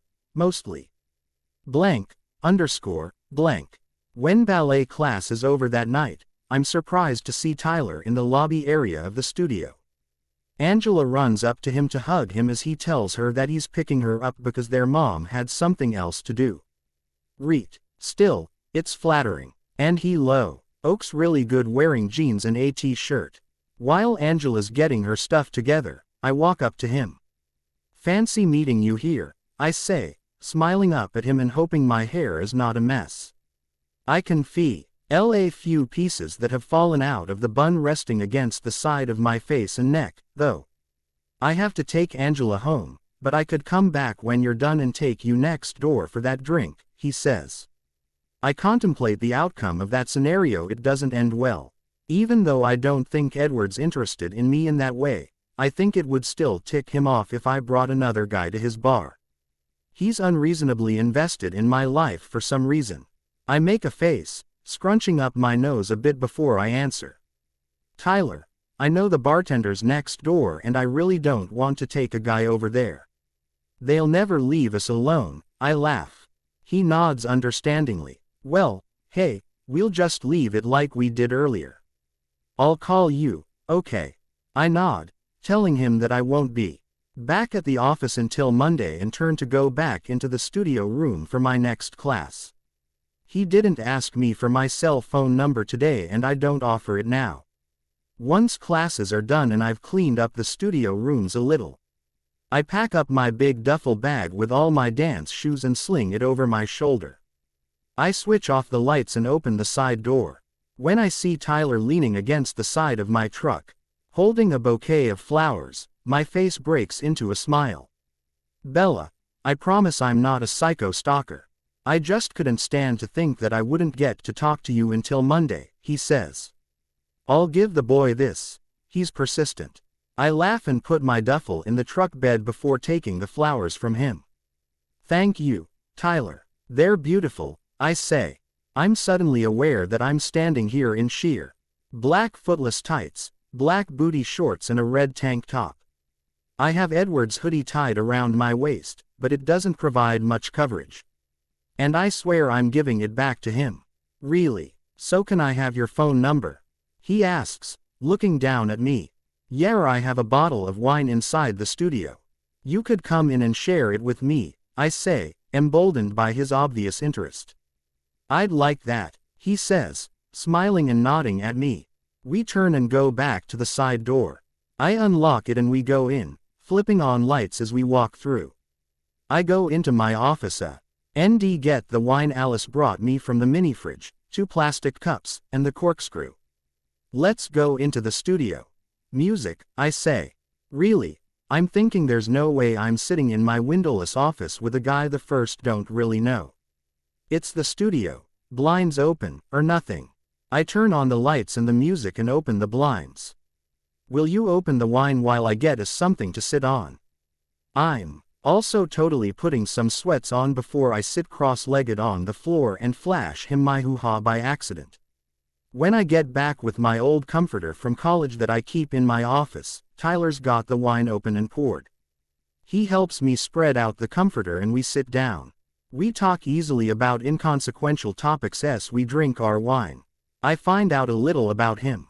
He's 4 years older than me, grew up here, but went to college in Colorado, works for the county prosecutor's office and adores his little sister. We laugh about silly things and I get a slight buzz from my 2 solo cups of Chardonnay. A little after 10:30, Tyler is ready to leave. This was kind of a perfect sort of first date. I'm not sure it was a date, but I feel comfortable with him and I like him. I just don't like him. At least, not yet. But I give him my cell number and walk him to the door, glad that he doesn't try to hug or kiss me. Not that I'd never want him to, but we just met earlier today. It feels like it's too soon. I choose to ignore the evil part of my brain that reminds me how I wanted to kiss Edward from the moment I met him. I reason that just because my attraction to Tyler is NT as strong or as immediate as my reaction to Edward was, that doesn't mean it won't ever happen. When I open the side door, the rain that was threatening all evening is coming down steadily and I giggle as I watch Tyler run through the downpour to his car. After he pulls away, I go back to my office and take my sweats off, leaving them there for the next time I need to cover up. It's not until I walk back into the studio to pick up our empty cups that I remember my duffel bag, containing hundreds of dollars worth of dance shoes, is in the truck bed getting soaked now in the rain. Crap, I mutter, setting the empty wine bottle and cups down in the little hallway by the door. I put Edward's hoodie on and raise the hood over my head, then open the side door to run out to my truck. I grab the wet strap of the duffel and try to heave it up over the side, but it gets caught on the little lip around the top of the bed. Damn it, I cry, pressing my whole body up against the side of the truck to use both hands to try and get the duffel, thinking of all my dance shoes which are probably getting ruined about now. The hood of my jacket falls down and I can feel raindrops sliding down my back, my face. I am startled when a bare forearm reaches around me and grabs the duffel, dislodging it from where it's stuck and swinging it out of my grasp. I whirl around get a look at the bag snatcher and come face to chest with Edward and he's getting soaked. Shit, he looks good with wet hair. I swallow, looking into his piercing eyes, unable to move the rest of my body. You're getting wet, he states simply. How'd he know? Oh, he means from the rain. Let's go inside. I turn and sprint back to the side door with Edward following. I take my bag from him once we're inside, dropping it to the floor and falling to my knees beside it, quickly removing shoes, startled that they aren't all that wet. Certainly not as bad as they could have been. Thank you, God, I mutter. Then look up at Edward. Thank you, Edward. I was afraid everything was getting ruined out there. Yeah, I was just out smoking and saw you having trouble with it. I'd better get back, he says, quietly. Not meeting my gaze, not moving his feet to leave either. Hey, I liked your mom. She seems really nice, I say, not able to think of anything else. Thanks. She liked you, too. Okay, why can't I think of something witty to say here? I stand back up and shift uncomfortably from one foot to the other, pulling at the hem of my booty shorts to make sure no body parts are hanging out. Who was here? He asks coolly. Crap, he saw. Tyler Crowley. Friend or date? He asks, studying my various pairs of dance shoes lined up on the floor. I'm not sure. We just met. He's nice. And he wanted to buy me a drink, I say. I giggle a little, involuntarily. He looks up at me now, gauging my giggle, I think. So he wants to take you on a date. I shrug. He did. It's been a long time since anyone asked me out. I mean besides James and Arrow. But James was an ass and Arrow's offer was really more of a proposition. I laugh humorlessly after that statement. Edward is still eyeing me warily.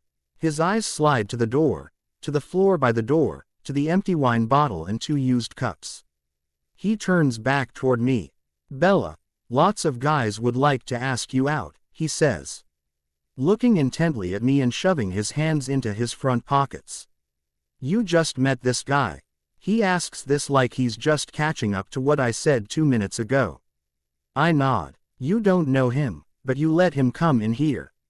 We're alone with him, wearing that, and drinking wine.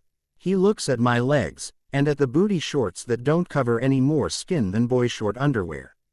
I should probably tell him I was more clothed than this. But I'm getting a little sick of his bossy routine, so I don't. I nod again. This is not going to be pretty. I have a feeling that his overreactive temper is about to make an appearance. He rubs a hand over his face roughly before he speaks. Jesus, ballerina, he could have. Fuck, do you not have any self-preservation instinct at all? He asks, raising his voice at me. My eyes widen at this statement. Of course, I do. He's nice, Edward. He didn't do anything wrong. I didn't do anything wrong. Whatever. I gotta get back to the bar. He turns to leave. Why are you mad at me? I ask through gritted teeth. He whips around to face me, his green eyes dark, flashing with anger. Why do you insist on putting yourself in situations where you could get hurt? James, Arrow, now this Tyler guy. He says, also through clenched teeth. He has wet hair, and wet clothes. Clingy, wet clothes, clinging to his chest, clinging to his shoulders. I force my eyes back to his face and see that he's still glaring at me. Hell, he's really hot when he's mad. And now I'm not even sure what he asked me. I frown, sliding my eyes up and to the left, trying to remember. Nope, it's gone. So I just shrug, hoping that's an acceptable answer. Jesus fucking Christ, ballerina, why did you invite a guy you don't know in here alone with you? You could have come into the bar. Right, now I remember. He's irrationally angry and now I am justifiably pissed. No, I couldn't come into the bar because you go all big brother on me and start offering unsolicited advice. I spit. I feel protective of you, Bella.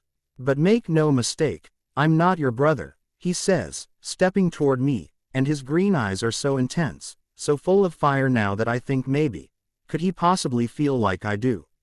No, I'm sure he doesn't. I know we're neighbors, right? I say, narrowing my eyes and saying, neighbors, so snottily that I'm a little ashamed of myself. So maybe you should quit the telling me what to do, neighbor. Again with the snotty neighbor. Jesus Christ, you are the most aggravating woman I've ever been around. You completely get under my skin and just fuck it. See you later, Bella. He turns and walks out, squeaking across the wood floor and leaving a trail of wet footprints. I sigh. What the hell was that all about? I wipe up the floor, move my wet shoes over by the floor fan to dry and leave. I hear my phone chime with a text on the way home, but I don't look to see who it's from. It's still raining like crazy and I don't want to be distracted. It chimes again and again, but I'm not sure if it's just reminding me of the text I haven't read yet or if I really have multiple texts. That would be unusual for me, considering I'm pretty much a loner and have only superficial relationships with almost everyone I know, except Alice and Jake and Seth. My friendships with Rose and Leah are coming along, though, and I really like Emmett. Jessica and I are growing closer, too. Geez, don't look now, Bella, but you have a circle of friends. Okay, it's a smallish circle, but it's mine. I sigh. And then there's Edward. Where does he fit? Are we friends? It feels like we are. Do I wish we were more than friends?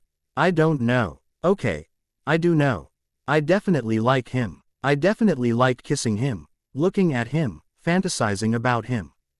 My skin tingles when he touches me. My girly parts wake up when I think about him. My heart pounds when he leans close enough for me to sell him. And according to Rosalie, he's kept to his plan of reforming his man-whorish ways. For the right girl, he said. The way he said it made me think he's already got someone in mind, but who? I haven't seen him flirting with anyone. Another sigh. I pull into the parking lot of my apartment building and grab my phone. I have 3 texts. The first is from Tyler. Hey, I had fun. We'll call you soon. Good night. I text him back, smiling.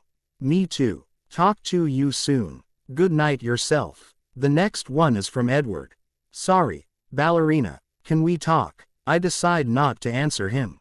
I'm assuming by, can we talk? He means, can I yell at you some more for making what I think are bad choices? Not in the mood tonight, buddy. I am pissed at you and just want to go to sleep and probably dream about you. Sometimes I really hate my subconscious. The last text is from Rose. What did you do to E? He's slamming whiskey and he's all wet. I'll answer her, but I have to be careful. She'll tell him what I say for sure. I did nothing. Don't let him drive. I get out of my truck and race inside to my apartment, getting re-wet. I go inside, put dry clothes on and snuggle up under my favorite fuzzy blanket on the couch for a little mindless TV watching. My phone chimes again from under the blanket where I'm holding it. Another from Rose. He's mumbling apt you and some Tyler dude. WTF. Don't shout at me. T is just a guy. A date. Don't yell. Sort of. Okay. I'm getting it now. Huh. JLS smiley face. What the hell is she talking about? I rack my brain but can't think of anyone with those initials. Maybe Rose has been drinking, too. I decide not to respond, but my phone chimes again a minute later. This time it's from Edward again.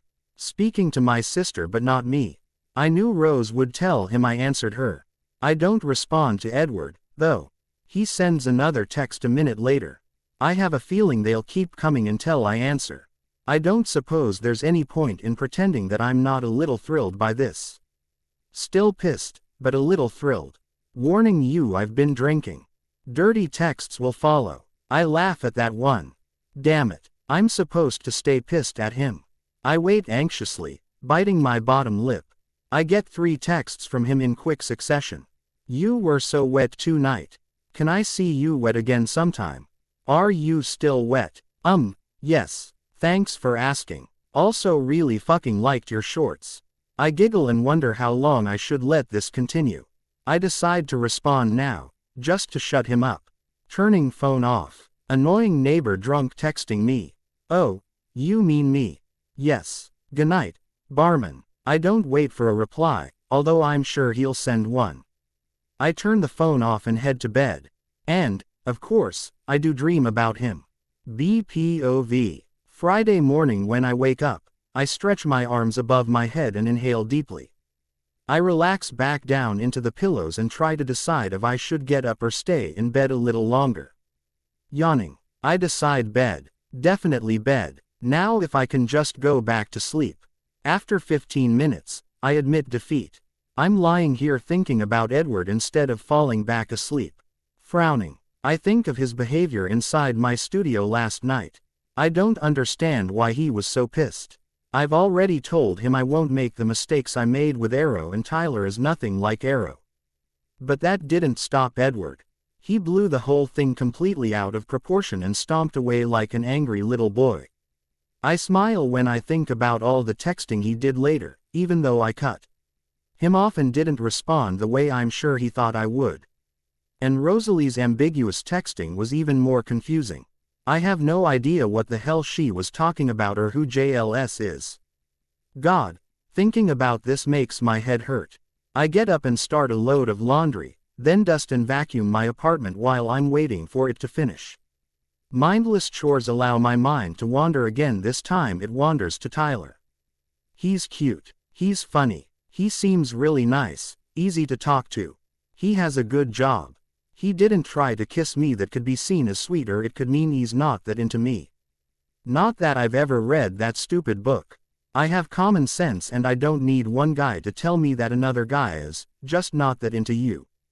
Hey, goofy looking blonde guy with the dorky glasses, your 15 condescending minutes are up. Although I know it's not fair, I can't help comparing Tyler to Edward. Tyler doesn't make me crazy with mixed messages and innuendo that goes nowhere. Tyler doesn't make me feel like I can't freaking breathe or stand on my own two legs. Tyler doesn't make my skin hum with electricity when he's nearby. Why do all these things that I thought were positives about Tyler now sound negative in my head?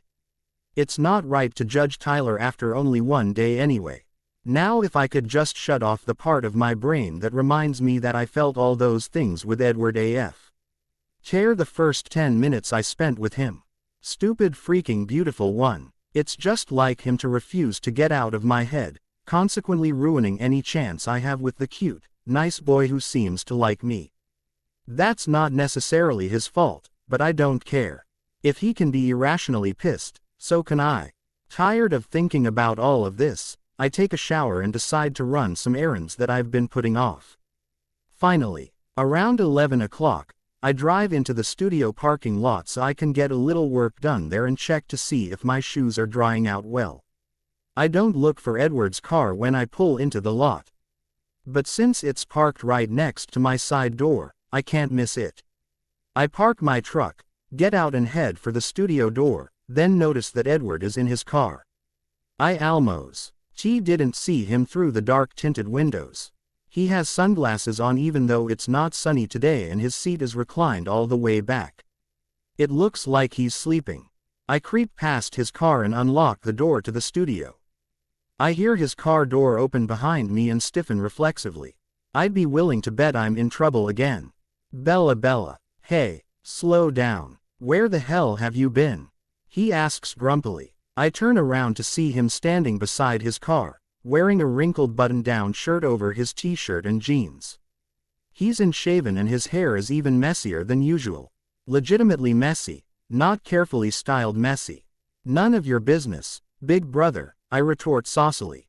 Yanking the studio door open, I stomp inside, letting it bang shut behind me.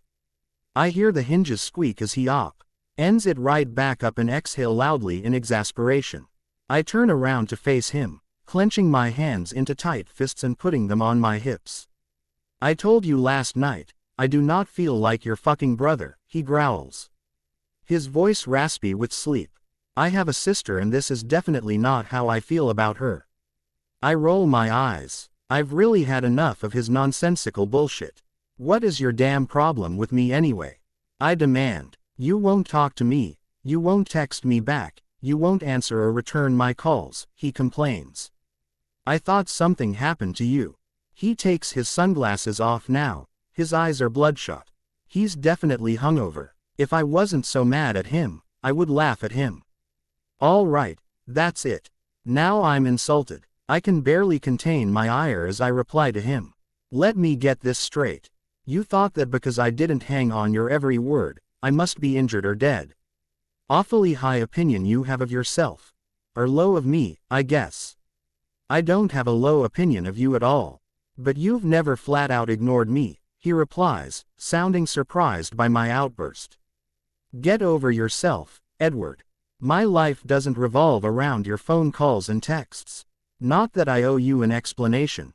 But I was running errands and my phone is still turned off from last night because I'm sick of being yelled at by you. I hate all this fighting. I don't even know why you were so pissed. I exclaim, raising my voice a bit. Because you let a guy you don't even know come in here last night, he says firmly. No, you can't be this angry about that. It has to be something else. Have I offended you in some other way? He shakes his head. He opens his mouth like he's going to say something, then pauses, snapping it shut. The door squeaks open again and Rosalie walks in.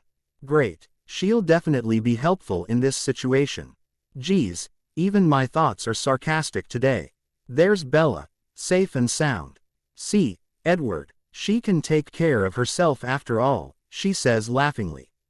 Fuck you, Rose. Goddammit. Why is everyone mad at me just for caring enough to worry about someone? He seethes. He puts his sunglasses back on and storms out, pushing the heavy metal door shut loudly with his foot.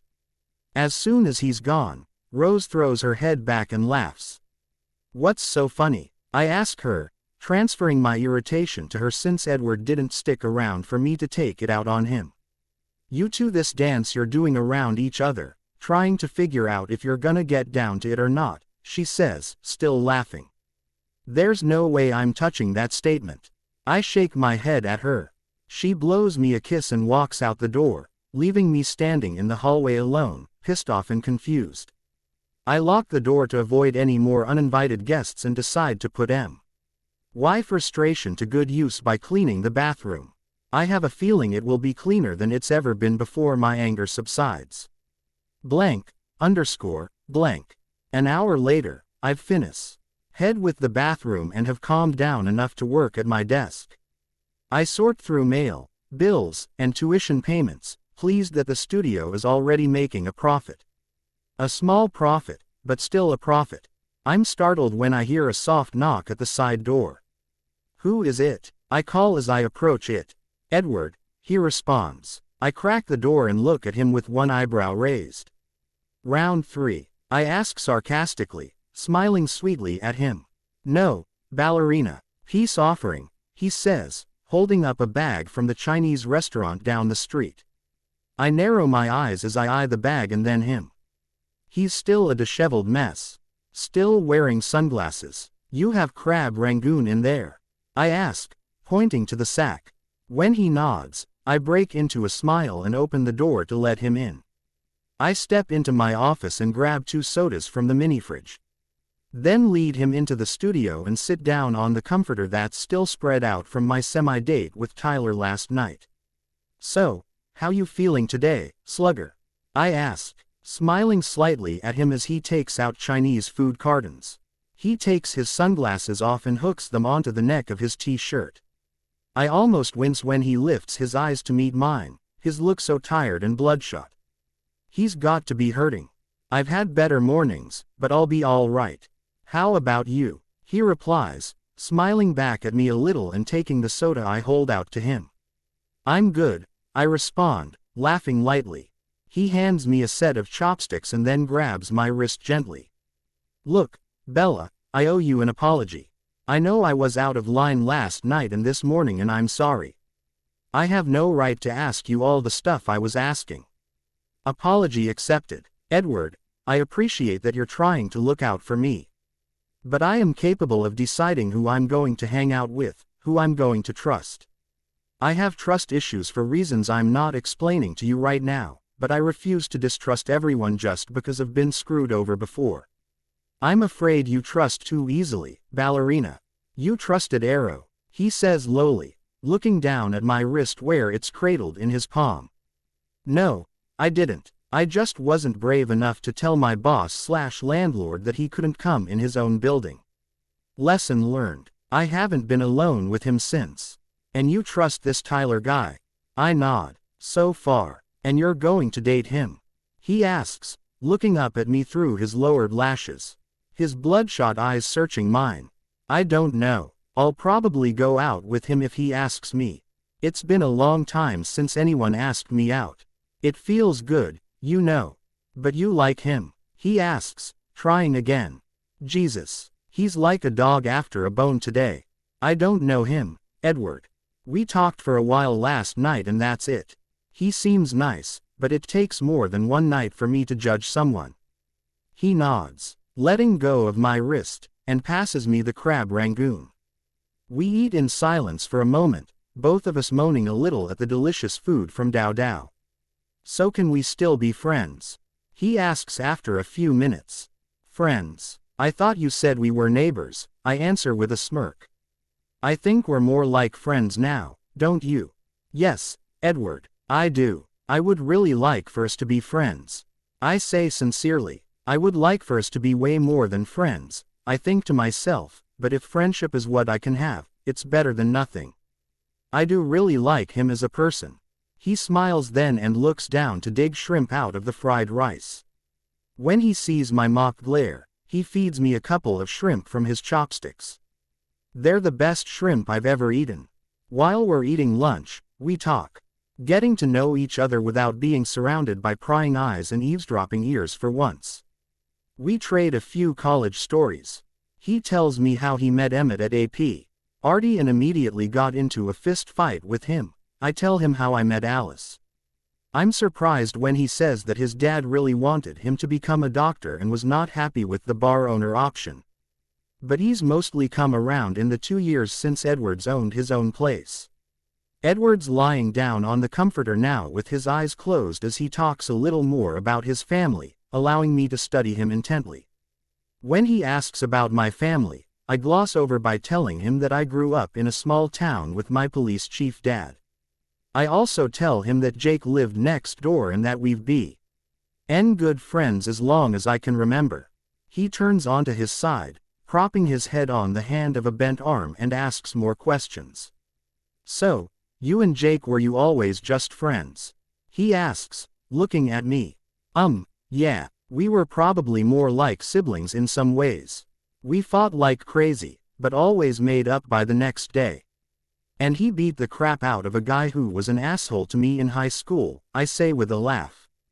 But you two never dated? Never got together? He asks. Well, we did kiss once when I was 14, Jake was 13. But that was because I was going to a boy-girl party the next weekend with a boy and I didn't want to be a kissing virgin. I laugh, pulling my legs up to my chest and resting my face against my knees. The kiss itself was gross enough, but it really did feel like kissing a brother or something. Did the other boy kiss you at the party? Edward asks, amused now. Yeah, with tongue. I thought it was the most disgusting thing ever, but that might have been mostly due to Mike Newton, the kisser.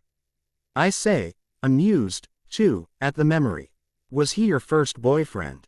He inquired, smiling. Would you be the first boyfriend of the girl who need you in the nads in front of your friends? I asked, quirking one eyebrow at him. Shit, you gave your date a groin shot.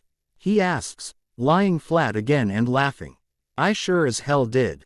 After he kissed me, I overheard him tell some of his friends that he got to second base with me. Little freaking liar. He never even tried to move his hands anywhere besides my waist, I say, still righteously indignant after all these years. Fuck. Remind me not to piss you off again, he says, holding a protective hand over his crotch. My girly bits go all tingly thinking about what he's touching. I laugh and force myself to look away from his hand. Oh, come on, bar man. I think I've matured slightly since then, I say. Really? When's the last time you need someone in the nads? He asks, smirking up at me. I roll my eyes. 3 years ago, I admit. But he deserved it. What was the offense? He asks. He tried to get handsy with Alice at a party. She was way drunk and not doing a very good job of fighting him off, so I helped her out, I answer. Shrugging. Did he learn his lesson? He asks, pushing himself up to sit cross-legged across from me. You could say. He was much more respectful when he took her out on their first date a week later, I say. Smiling at the memory. Wait, was it Jasper? He asks with wide eyes. I nod, unable to hold the laughter in any longer. He was a total caveman asshole before Alice. We all used to call him the jockey behind his back because he was always riding someone. Edward laughs. You really do love the slutty nicknames, huh? It's a bad habit of mine. The funniest part was Jasper found out we called him that and assumed it was some kind of compliment. One of his friends put all kinds of horse noises on his phone following that episode. Took him a while to live that down in the frat house. But you're friends now, he remarks, reaching toward my foot and playing idly with my shoelace. Yeah, once Jasper and Alice got together, that was it for both of them. Eventually, we became friends. Well, Alice made us become friends, but I really do love him now. And he definitely loves her. Still smiling, Edward reaches for the fortune cookies, holding both of them out for me to choose which one I want. I choose one and crack it open, reading the fortune and feeling myself start to blush. You have to read it out loud. It's the rule, he teasingly. Only if you do, I answer. My face feels like flames have erupted under my skin. Sure, I'll even go first, he says as he opens his cookie and pulls out the slip of paper. He reads it to himself, chuckles quietly and shakes his head. Then clears his throat. It says, the problem with resisting temptation is that it may never come again. I'm sure my face is even redder now, if that's possible. I can feel my heart pounding in my ears and I'm having a hard time breathing normally. You're up, ballerina, he says softly, his eyes meeting mine. Mine says, one who admires you greatly is hidden before your eyes, I read quietly. Then force myself to look back up into his eyes. His eyes are darker green than normal and I am powerless to stop the shuddering breath I take. We look into each other's eyes for several seconds before he breaks the connection by looking down, chuckling again as he starts packing up the food cartons. Okay, awkward moment between friends. Let's move on. Wanna hang out at the bar with me tonight? He asks, looking back up at me with a smile. Can't. Hot date with Alice and Rose, I reply, blushing again just thinking about where they are dragging me tonight. I raise hands to my cheeks trying to cool my skin and stop the blush. What are you girls up to that makes your face turn that red? He laughs. Please don't ask. I'm a terrible liar and I can't tell you where we're going. For a lot of reasons, I laugh back. He stands up and reaches a hand down toward me to help me up. When I reach up to take it, when his fingers curl tightly around mine and start to pull. The stab of desire that runs through me is almost crippling. This is ridiculous, I chide myself. It's a hand. Why does just the feel of his hand around mine arouse me more than anything, even sex, with Seth ever did? I let him pull me up, surprised when I'm actually able to stand on my wobbly legs. Tell me someday, he asks, squeezing my hand gently before he lets go. Yeah, sure, when you're 80, I'll call you up to tell you. It'll make your day, I laugh. He says he's going home to sleep for an hour before coming back, so I know I won't see him again today. I thank him for as I walk him to the door and he bumps me purposely with his elbow as he says goodbye.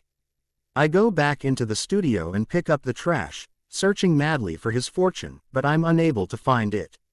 I even dig around in the empty food containers, but it's nowhere to be found.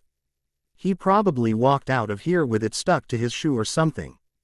I wanted to keep both of them as souvenirs of our little picnic. But I'll have to settle for just keeping mine. I put it in my desk drawer and finish my work before I head home to get ready for my big night with the girls. ___. I will not get dressed up to go to this club tonight, which ticks Alice off. I put on skinny jeans, a black bar t-shirt and my broken-in khaki Converse. When Jasper and Alice get to my apartment to pick me up, Alice says I look like a tomboy.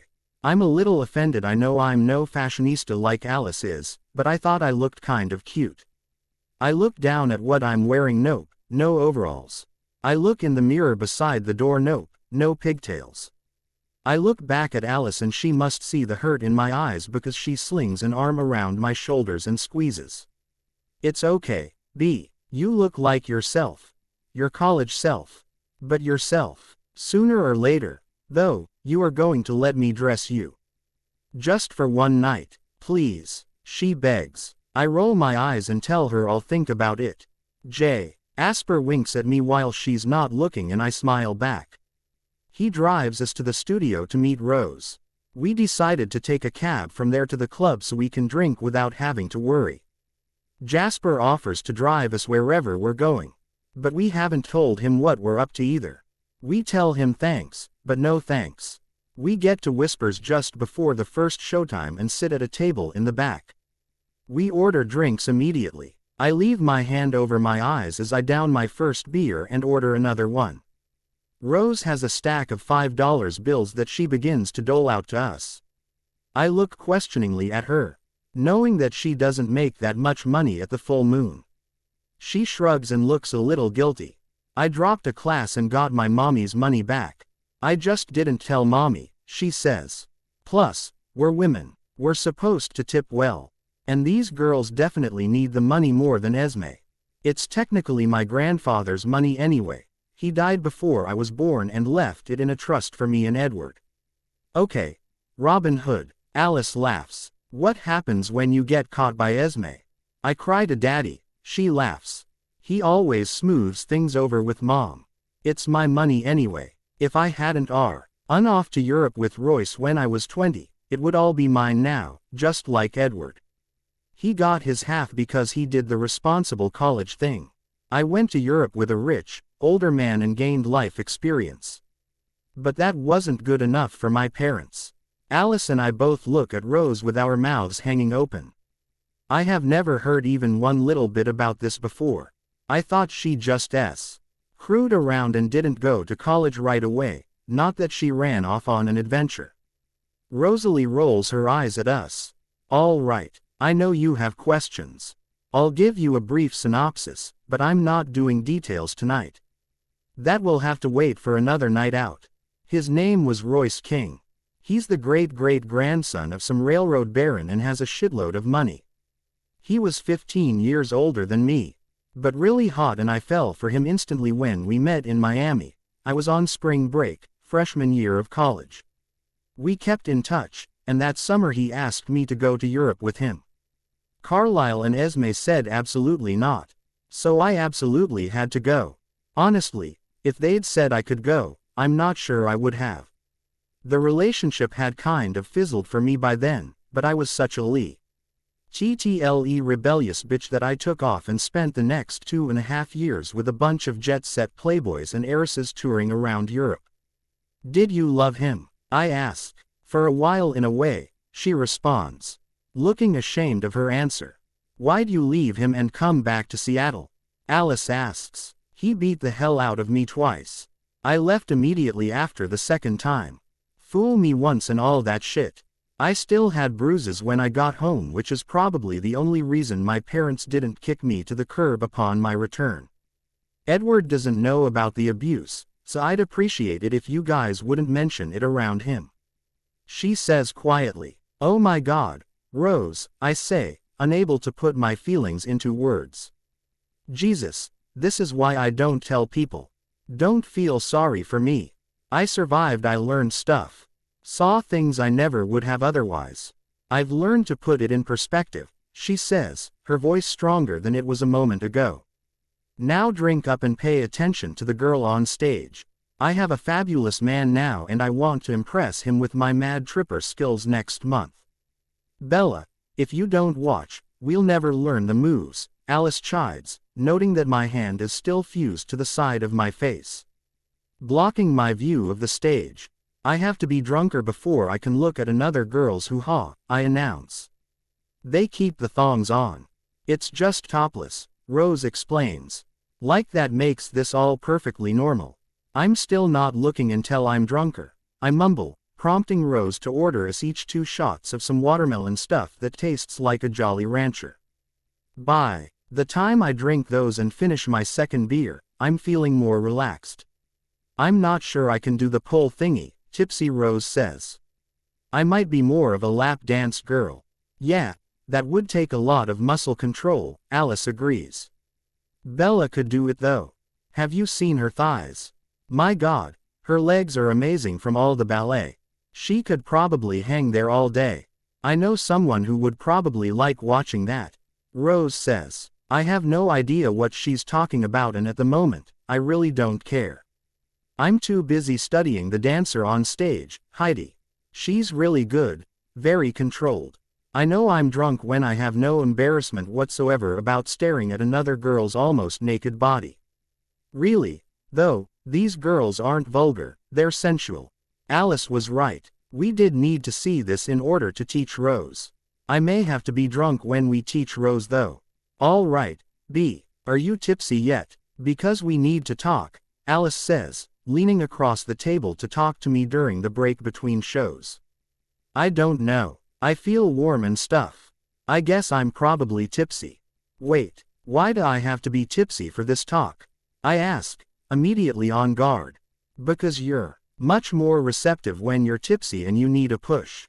You need to tell Edward that you like him, Alice says with a firm nod.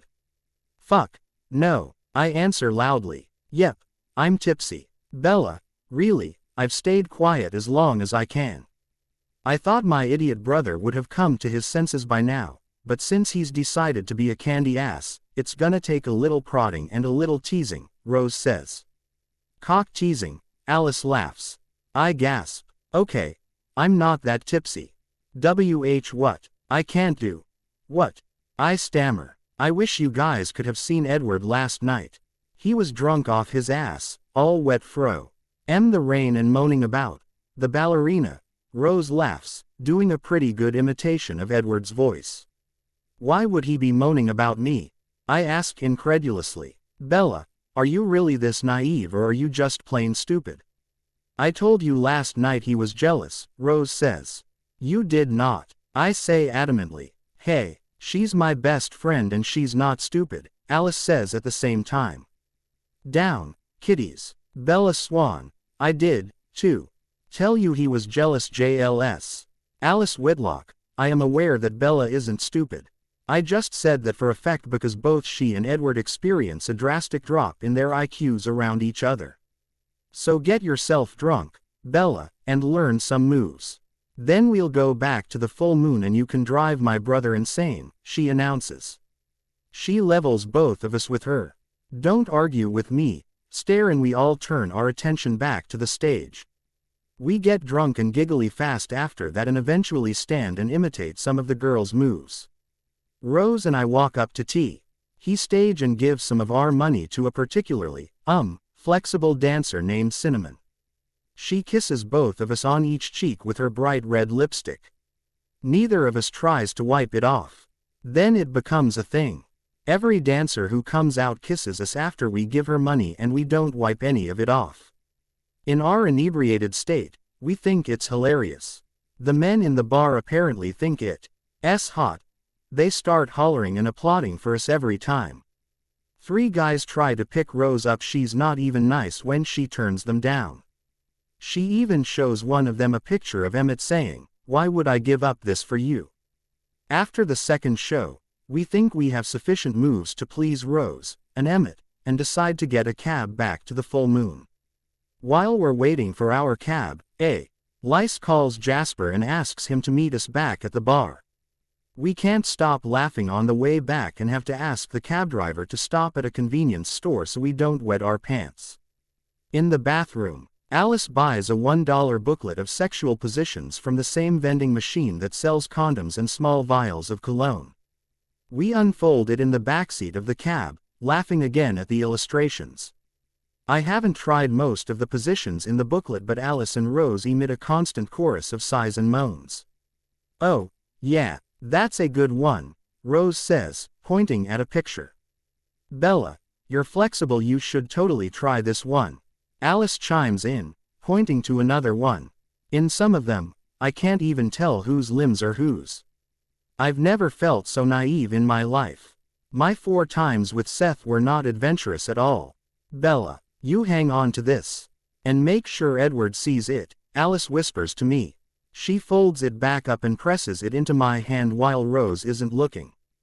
Okay. Remember the pact. Nobody tells them where we've been, got it? Rose says as we stumble out of the cab in front of Edward's bar. Alice and I nod, knowing better than to cross Rose, especially when she's been drinking. Rose strides ahead of Alice and me toward the door. Flirt with him, B. This is the perfect time, Alice whispers as she grabs my hand and pulls me faster up the walkway to the door. I'll try, I agree. Grateful that the alcohol has drowned the poor little butterflies who normally live in my stomach when I'm going into Edward's bar. And seriously, you're flexible enough to try number 7 in that booklet. Let me know how it works out for you, Alice giggles. I can't help but giggle with her as Rose opens the door and walks in with Alice and me stumbling behind her. EPOV. Jesus Christ, I need a drink or a tranquilizer. Anything to turn my fucking brain off. All evening I've been preoccupied wondering where the girls are and why they wouldn't say where they were going. I'm irritated that I don't know where they are. I'm even more irritated that it's bothering me enough to put me in a shitty mood and wreck my night. I try to reason with myself I have no claim on Bella and rarely know where she is on the weekends. But knowing that she's with my sister and knowing that my sister is deriving pleasure from being so secretive is really fucking with my head. I've been pissed off all night. I snapped at the wait staff several times. I barely spoke to the people sitting at the bar when I waited on them. I wasn't diplomatic when I told the 2 tables of barely legal guys to knock off the fucking with each other or I would kick them all out. Now, at just past 11 o'clock, even Emmett is fed up with me. He calls me a moody whore every time he passes me behind the bar. He's completely relaxed even though the girls are Mia while I'm worried about what kind of trouble Rose is getting them into. My theories have ranged from seedy tattoo parlors to seedier biker bars. Emmett laughed his fucking ass off about that one. And then called me a paranoid moody whore. Kegs out, Emmett calls from down the bar where he's actually working while I'm standing off to the sea. Staring blankly at whatever ESPN is replaying on the TV above the bar. I nod at him and head to the back to switch out the empty keg. As I tap the new keg, everything that happened this afternoon runs through my head again. Bella handed my ass to me, as usual, when I got pissy with her. I actually like that she doesn't take any shit off me, even though in the moment it usually pisses me off even more. But when I took her lunch and we were alone, for once, we got along well. It was easy to talk to her, even though we spent way too much time talking about the dork she was hanging with last night. Of course, that was because I kept asking about him hoping she would say she didn't like him, didn't want him. She didn't say either of those things. I felt better by the time I left her studio, though I felt hopeful. How stupid is it? A fucking fortune cookie is what gave me hope. It was weird how accurate our fortunes were. It felt like some unseen force was trying to push us together. I smile as I think of a voice from above telling me to stop resisting temptation. Ed A. Wad, ballerina not come along every day. You betta stop trying, stay away and go after her. I don't waste time wondering why the disembodied voice in my head sounds just like Mrs. Chung, the owner of Dao Dao, who smiled knowingly at me when I told her lunch was for me and a friend who wasn't Emmett. I think she slipped me fortune cookies from some special love cookie stash. When Emmett and I eat at Dao Dao, we never get fortunes about relationships. It's always some Confucius say shit. The thou GHT of no longer staying away from Bella made me feel better as I left the studio for about 30 seconds. That was how long it took for me to get across the parking lot and back inside the bar, and come face to face with my sister. I cringe as I remember how well that conversation went. Blank, _ blank. Rose, I'm fucking hungover. Please don't start with whatever's brewing in your fucked up brain. I plead when she steps in front of me, blocking the hallway to my office. I really just came to get my car keys so I can go home and sleep. Edward, you're screwing this thing with Bella up. What the hell are you waiting for? She's a pretty girl and she's going to date someone else if you don't ask her out, she says, following me down the hallway to my office after I slide past her. "Off my ass, Rose," I respond through gritted teeth. Jesus, she's the one who told me to take it slow. Well, it's girls' night out tonight. I'm going to have a hard time discouraging her from talking to other guys if you won't give her a reason to turn anyone down, she says, leaning against the doorway of my office as I grab my keys from the top of my desk. "Where are you guys going tonight?" I ask, turning to face her. "I'm not at liberty to say," she answers, rolling her lips together to try and hide her smile. "Fine. Don't tell me. I didn't really want to know anyway," I lie. I turn sideways to get past her as I exit my office. She follows me back up the hallway, yammering the whole time about how I'm giving Bella mixed signals. Finally, I turn and explode at her. Jesus, Rose, shut up. I get it. I have a fucking plan, and just because I don't ask for your approval on every minute fucking detail doesn't mean that I don't know what the hell I'm doing. Just shut up, I finish exasperatedly. I'm so tired of listening to her. And I really do feel like shit. "Fuck you, Edward. See if I try to help you anymore," she says quietly. I see the hurt in her eyes and immediately regret what I said. But she's already turned on her heel and is headed back down the hallway. Hell, I'm too tired to deal with her right now. I'll go home and sleep a little, then apologize to her when I get back. I continue out the side door, not looking back. Blank, underscore, blank. By the time I got back to the bar for happy hour, Rose was gone. So now she's pissed at me and out somewhere with Bella. Very dangerous combination. I sigh heavily as I finish tapping the keg. Rubbing my hands briskly across my face, I walk back out front, determined to stop being such an asshole to my employees and customers. I take over for Emmett, serving the people sitting at the bar, letting him concentrate on filling table orders. Eventually, I strike up a conversation with a PLE of guys sitting at the bar watching the baseball replay. I'm even nice to Tanya when she asks me to fill an order while Emmett's on break. My mood hasn't really improved, but my acting skills have. When Emmett comes back from his break, he butts into the conversation I'm having with the baseball watchers, quickly changing the subject from sports to women. He gives us a lecture about the ups and downs of relationships. I keep quiet, but the others chime in with their own bits of wisdom about women. The one thing we all seem to agree on: they love to drive us crazy. When one of the guys orders an expensive brand of scotch, I turn toward the back bar and crouch down to get the bottle from the back of the bottom shelf. "Ooh, shiiiiit, Emmett groans from behind me, dragging the words out.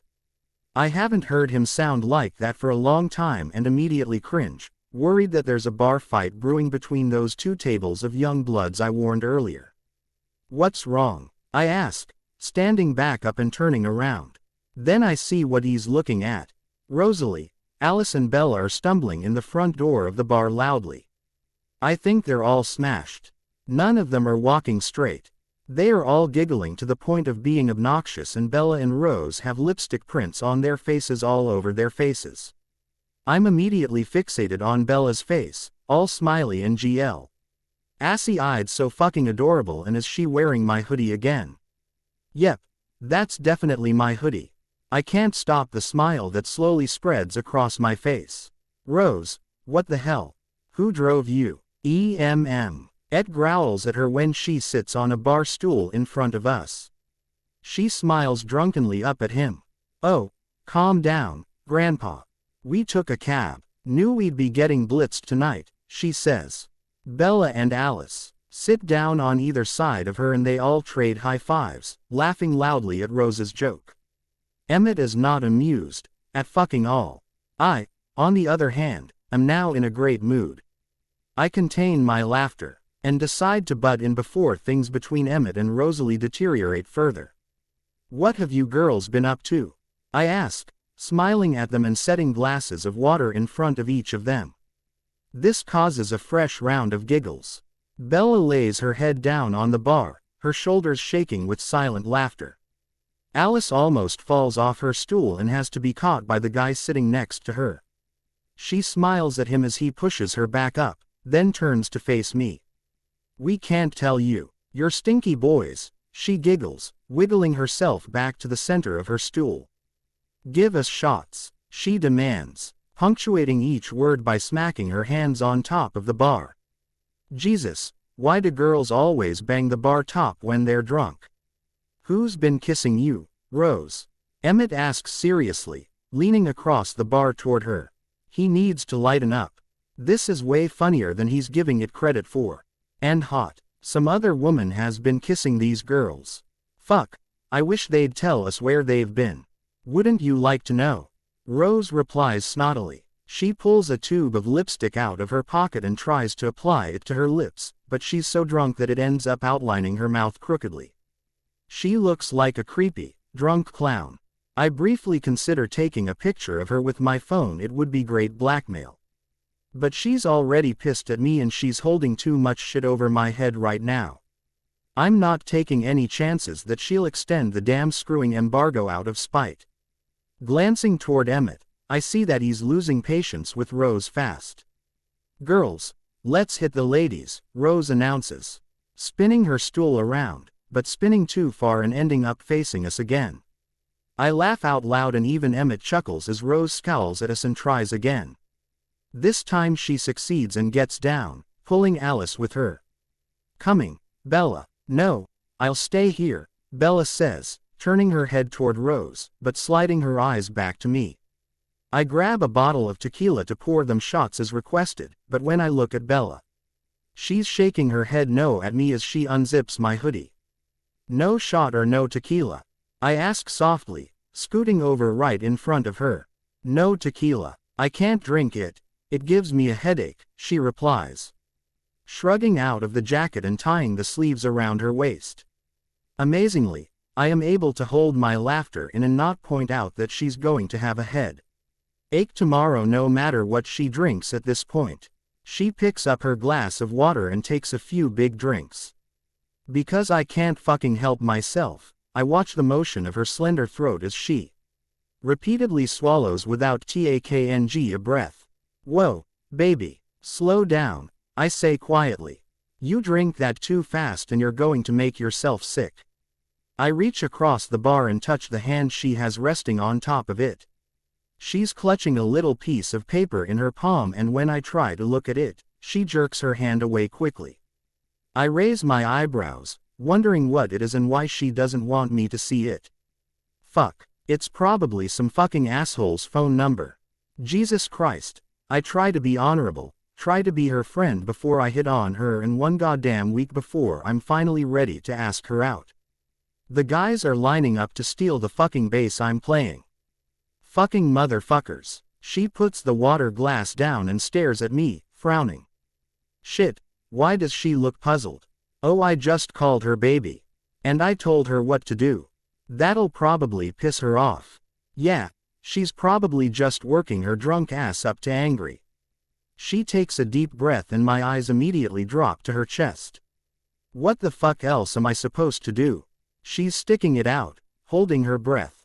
The neckline of her t-shirt has been cut away so it exposes her collarbone and most of both shoulders, including her bra straps. I've seen a lot of bras in my time, but damned if I'm not turned on more by the sight of the slender straps on her shoulders than I have been by seeing other girls wearing nothing but a bra. And her tits. Jesus. I've always been the bigger, the better, kind of guy where tits are concerned, but the only ones I want to see now are her smaller and perfectly shaped underneath the clingy shirt. She exhales and my eyes follow the movement of her chest as everything settles back where it belongs. All of a sudden, I hear snapping and realize how obvious I'm being. Fuck, she's going to be pissed for real at the way I've been ogling her chest. Hesitantly, I raise my eyes up to meet hers. Eyes up here, barman, she smirks, her snapping index fingers now pointing to her face.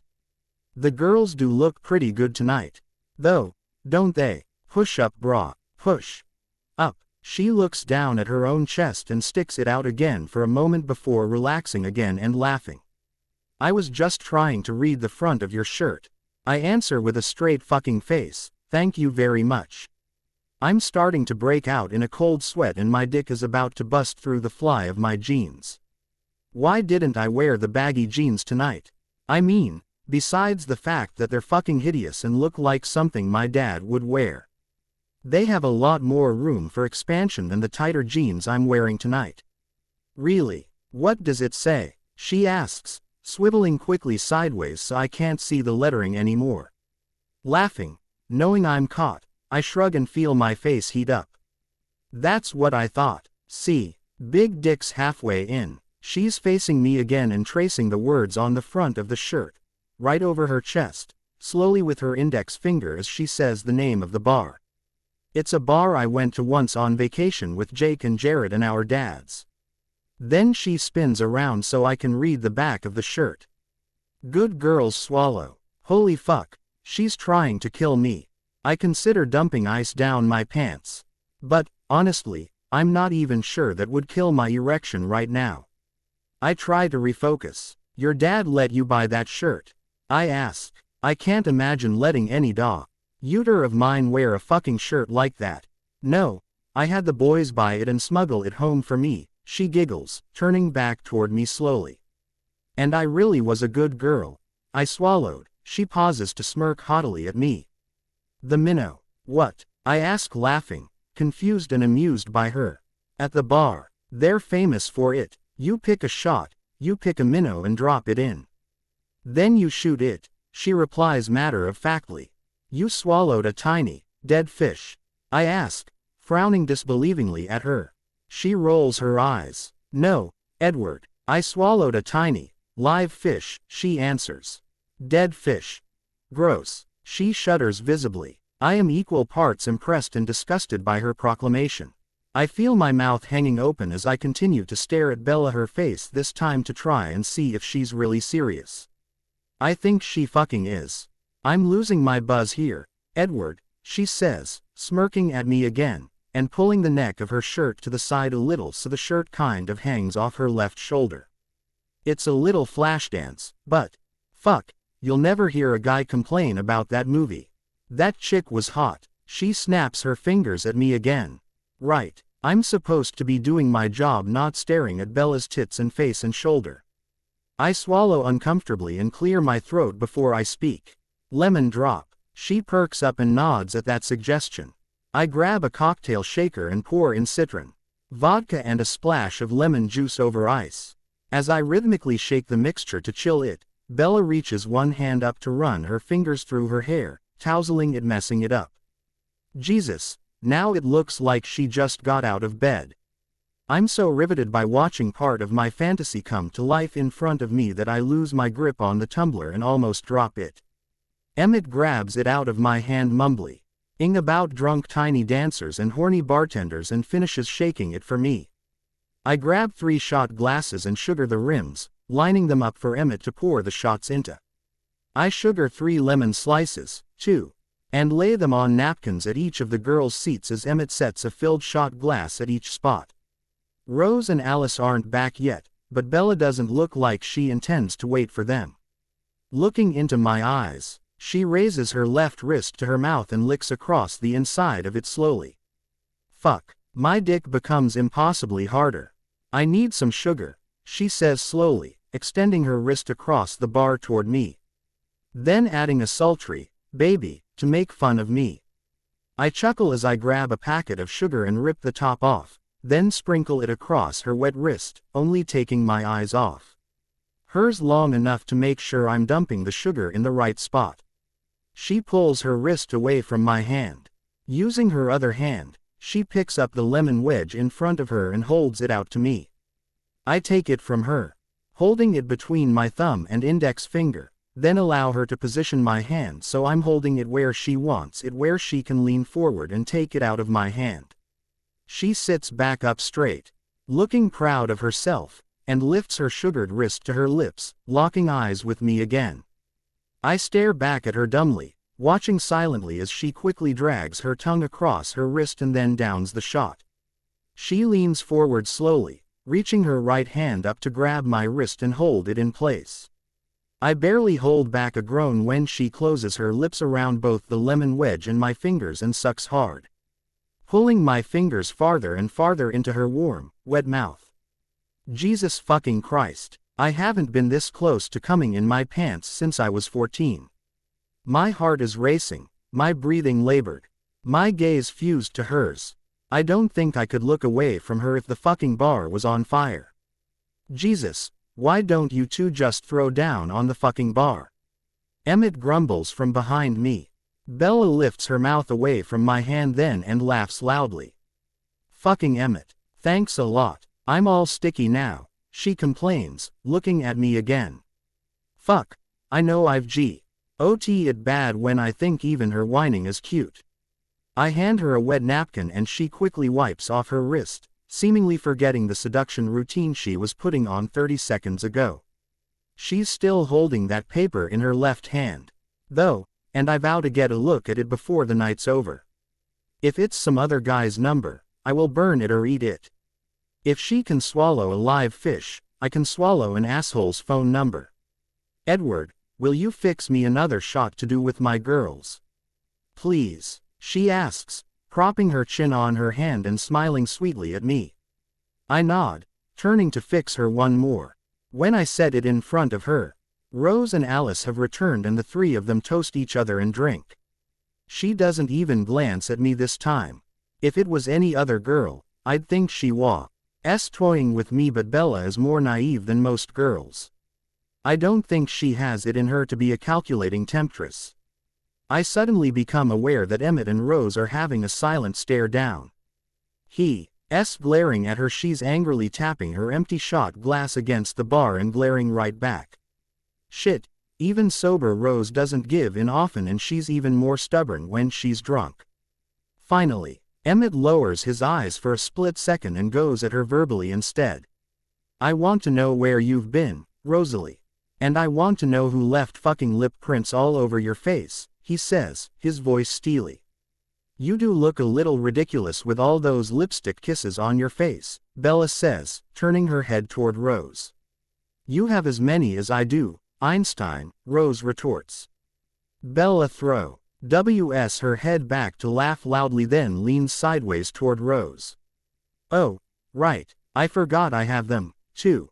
We match. It was fun, she says wistfully, resting her head on Rose's shoulder for an instant before sitting back up.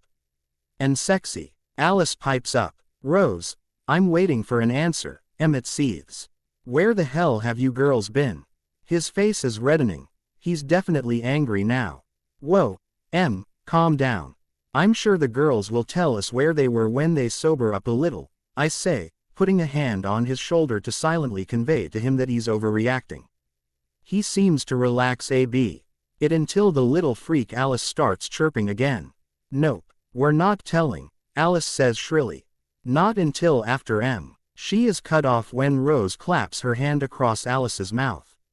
Wow, if I had known that would be so effective against the onslaught of Alice chatter, I might have tried that weeks ago. Well, no, I wouldn't. She's Bella's friend, plus I like Jasper and he definitely wouldn't like me treating Alice that way. Zip it, Whitlock, Rose says. You know the rule. To the grave. Bella jumps in. Emmett, I promise it's nothing bad. And you're gonna love her even more for it, she says before Rose can shut her up, too. Rose swivels to glare at Bella, prompting Bella to jump down from her stool and run behind the bar to cower behind me. I try not to pay attention to the fact that she's hooked her hands into the back waistband of my jeans and is pressing her perfect fucking tits against my back. Edward, don't let her hurt me, she says, the words muffled against my back. She nudges my arm away from my body with her elbow and pushes her head through the space to peek at Rosalie. She squeals when she sees Rose is still shooting daggers at her and buries her face in my back again. Sliding her right arm around my waist, holding me tightly, pushing her goddamn chest even harder into my back. Fuck, save me, Edward, she pleads against my back, warming the fabric of my TS. Hurt and sending the up and at him signal to my dick again. Hey, my dick knows women. Arms around us, tits pressed up against us, warm breath on our skin leads him to the perfectly reasonable assumptee. On that we are headed for the pearly pink gates of heaven tonight. He's going to be really disappointed when it's a bottle of lotion and some five-fingered Charlie later. No heaven first tonight. Come on, ballerina, come outside with me for a minute and give Rose a chance to cool off, I say, grabbing her hand from around my waist and pulling her along with me toward the side door. When we get outside, I pull a cigarette from my pack and light it. Want one? I ask, knowing the answer, but asking anyway. No, those are bad for you, she says, wrinkling her nose at me. She stumbles just standing there and ends up leaning against the brick wall, looking at me and smiling like she's feeling the effects of the 2 shots she just consumed. I know, I'm quitting. I've pretty much quit already. I just wanted to get you away from Rose for a minute before she put her hand over your mouth, I say, taking a drag of the cigarette. Why? She asks, looking confused. And fucking cute as hell. Because, say I fucking hate fighting with my sister, but I will if she puts her hands on you that way, I answer, flicking ashes down on the ground. Why? She asks again, still confused. It's demeaning. I don't want her treating you that way. I don't want anyone treating you that way, I say, turning my head to exhale smoke away from her. She did it to Alice, too, Bella says softly, looking at me with her big, round, brown eyes. Slightly glazed, slightly bloodshot. Yeah, I acknowledge, nodding at her.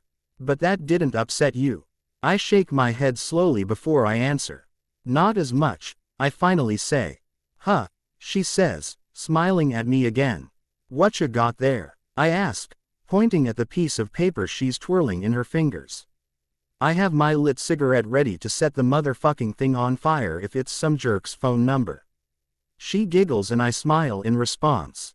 It's an illustrated pamphlet of sex positions, she finally manages to say between fits of laughter.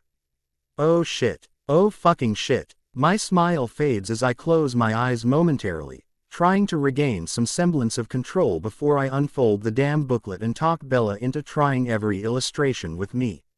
She's still grinning when I open my eyes. Jesus, I might feel better if it was some asshole's phone number. Ballerina, you think you might want to tell me where you've been tonight and why you have that little booklet? I ask, still trying to tame the lust running through me. Nope, she answers, still giggling. She's way too fucking amused and suddenly I think that maybe she is toying with me tonight. She's been laying it on pretty thick since she got here with the dirty t-shirt wearing, the bra strap showing, the body shot licking and sucking. Fuck, why didn't I see it earlier? I would be willing to bet that my sister has something to do with this. It's bad enough that she's life coaching me. Now she's apparently coaching Bella, too, coaching her on how to drive me fucking sane. Well, two can play that game, sweetheart. Time to pull out the big guns. I drop my cigarette and step on it before stepping in front of her. I place my palms on the wall on either side of her head and lean my upper body in toward her. Stopping when our faces are only a few inches apart. She stops giggling and fixes her eyes on my lips. She licks her lips and I bite back a groan, reminding myself that I'm taking control now. Where have you been, Bella? I ask quietly, dropping my voice as low as I can. She closes her eyes and moans quietly, shifting her hips restlessly from side to side. I know that body language. She is affected by our physical closeness just like I am. I can't tell you. Rose will kiss me. I mean kill me, she says breathily, opening her eyes briefly to look into mine then shutting them again. I smile at her answer before leaning in to breathe in her ear, this time letting my lower body move in, too. I scoot one leg forward until I'm almost touching the apex of her thighs. I know, she can feel how close I am even though I'm not pressing against her. As I exhale slowly against her ear and neck, her hips shift forward to bump against my thigh. She sighs as she retracts them. I haven't lost my touch yet even though I'm pathetically fucking out of practice now due to my self-imposed period of celibacy. Fucking Rose. Do you want Rose to kiss you? I whisper. She whimpers, this time and tilts her head to the side slightly, exposing her neck to me. Jesus. She smells fucking delicious, and it's not any perfume or lotion, it's just her. I inhale deeply, putting my lips near, but not touching her neck and sliding them up toward her jaw. She moans again under her breath and pushes her hips forward again, this time leaving them pressed lightly against my thigh. I pull my head back so I can see her face. Yes, she whispers back. Then her eyes snap open. I mean no. I mean, not Rose. I don't want Rose to kiss me, she stammers. Do you want someone else to kiss you? I whisper, leaning forward so that our lips are only an inch or two apart. She's breathing quickly and shallowly and her lips are parted. She opens her eyes to meet mine. I trace the lipstick pin. TS on one side of her face with my index finger, smirking when her breath hitches. She closes her eyes again. Fuck. I want to kiss her. I want the beautiful one to kiss me, she says breathily. Nausea rolls through my body like a wave, taking my breath away, almost making me drop to my knees. Barely able to keep the strain out of my voice, I push myself off the wall and take a step back from her, separating our bodies completely. Who is the beautiful one? I ask levelly. Oh, come on, Edward. You have to know, she answers, her eyes still closed. I don't know. Is it that fucking guy from last night? Taylor. I ask, trying but not succeeding to keep the acid out of my tone. She laughs and opens her eyes. His name is Tyler, she says. I don't give a flying fuck what his name is. Is he the beautiful one? The one you want to kiss you? I stuff my hands into my front pockets. My right index finger and thumb trap the Chinese fortune that I've been carrying around all day. Now I wonder if I'll even get a chance to give in to Bella temptation. I rub the narrow strip of paper gently between my fingers as I wait for her answer. No, he's not the beautiful one, she answers matter-of-factly. Good. One motherfucker down. Am I still the last guy you kissed? I ask quietly, even though I'm not sure if I want to know the answer. Well, I want to know if it was me, just not if it wasn't. Yep. Just you. My friend. Edward, she says sardonically. She squints her eyes as the headlights from a car wash over us. It pulls in the parking lot and parks near the side door of her studio. Jasper gets out of the car and walks toward us. Hey, you two, he calls out to us, then directs his attention to Bella as he gets closer. Did you girls have a good time? Bella nods and giggles. Are you going to tell me where you've been now? No way. It's a big secret, but you and Emmett will find out soon and you'll like it a lot, she laughs. So it's something that will directly affect the men in your lives?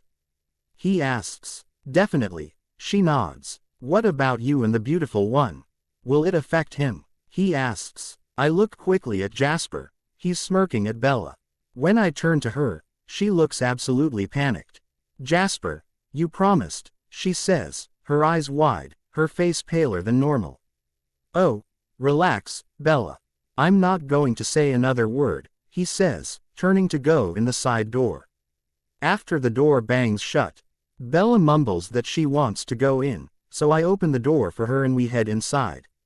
Bella goes down the hallway toward the ladies' room while I walk back toward the bar, deflated and depressed. Jasper is standing at the end of the bar talking to Alice and Rose. None of them look my way as I approach. As I get close to the bar, I hear Alice ask Jasper if he saw Bella on his way in. His reply knocks the wind out of me just as effectively as if someone had punched me in the chest. Yeah, she's outside with the beautiful one. We will continue in next part.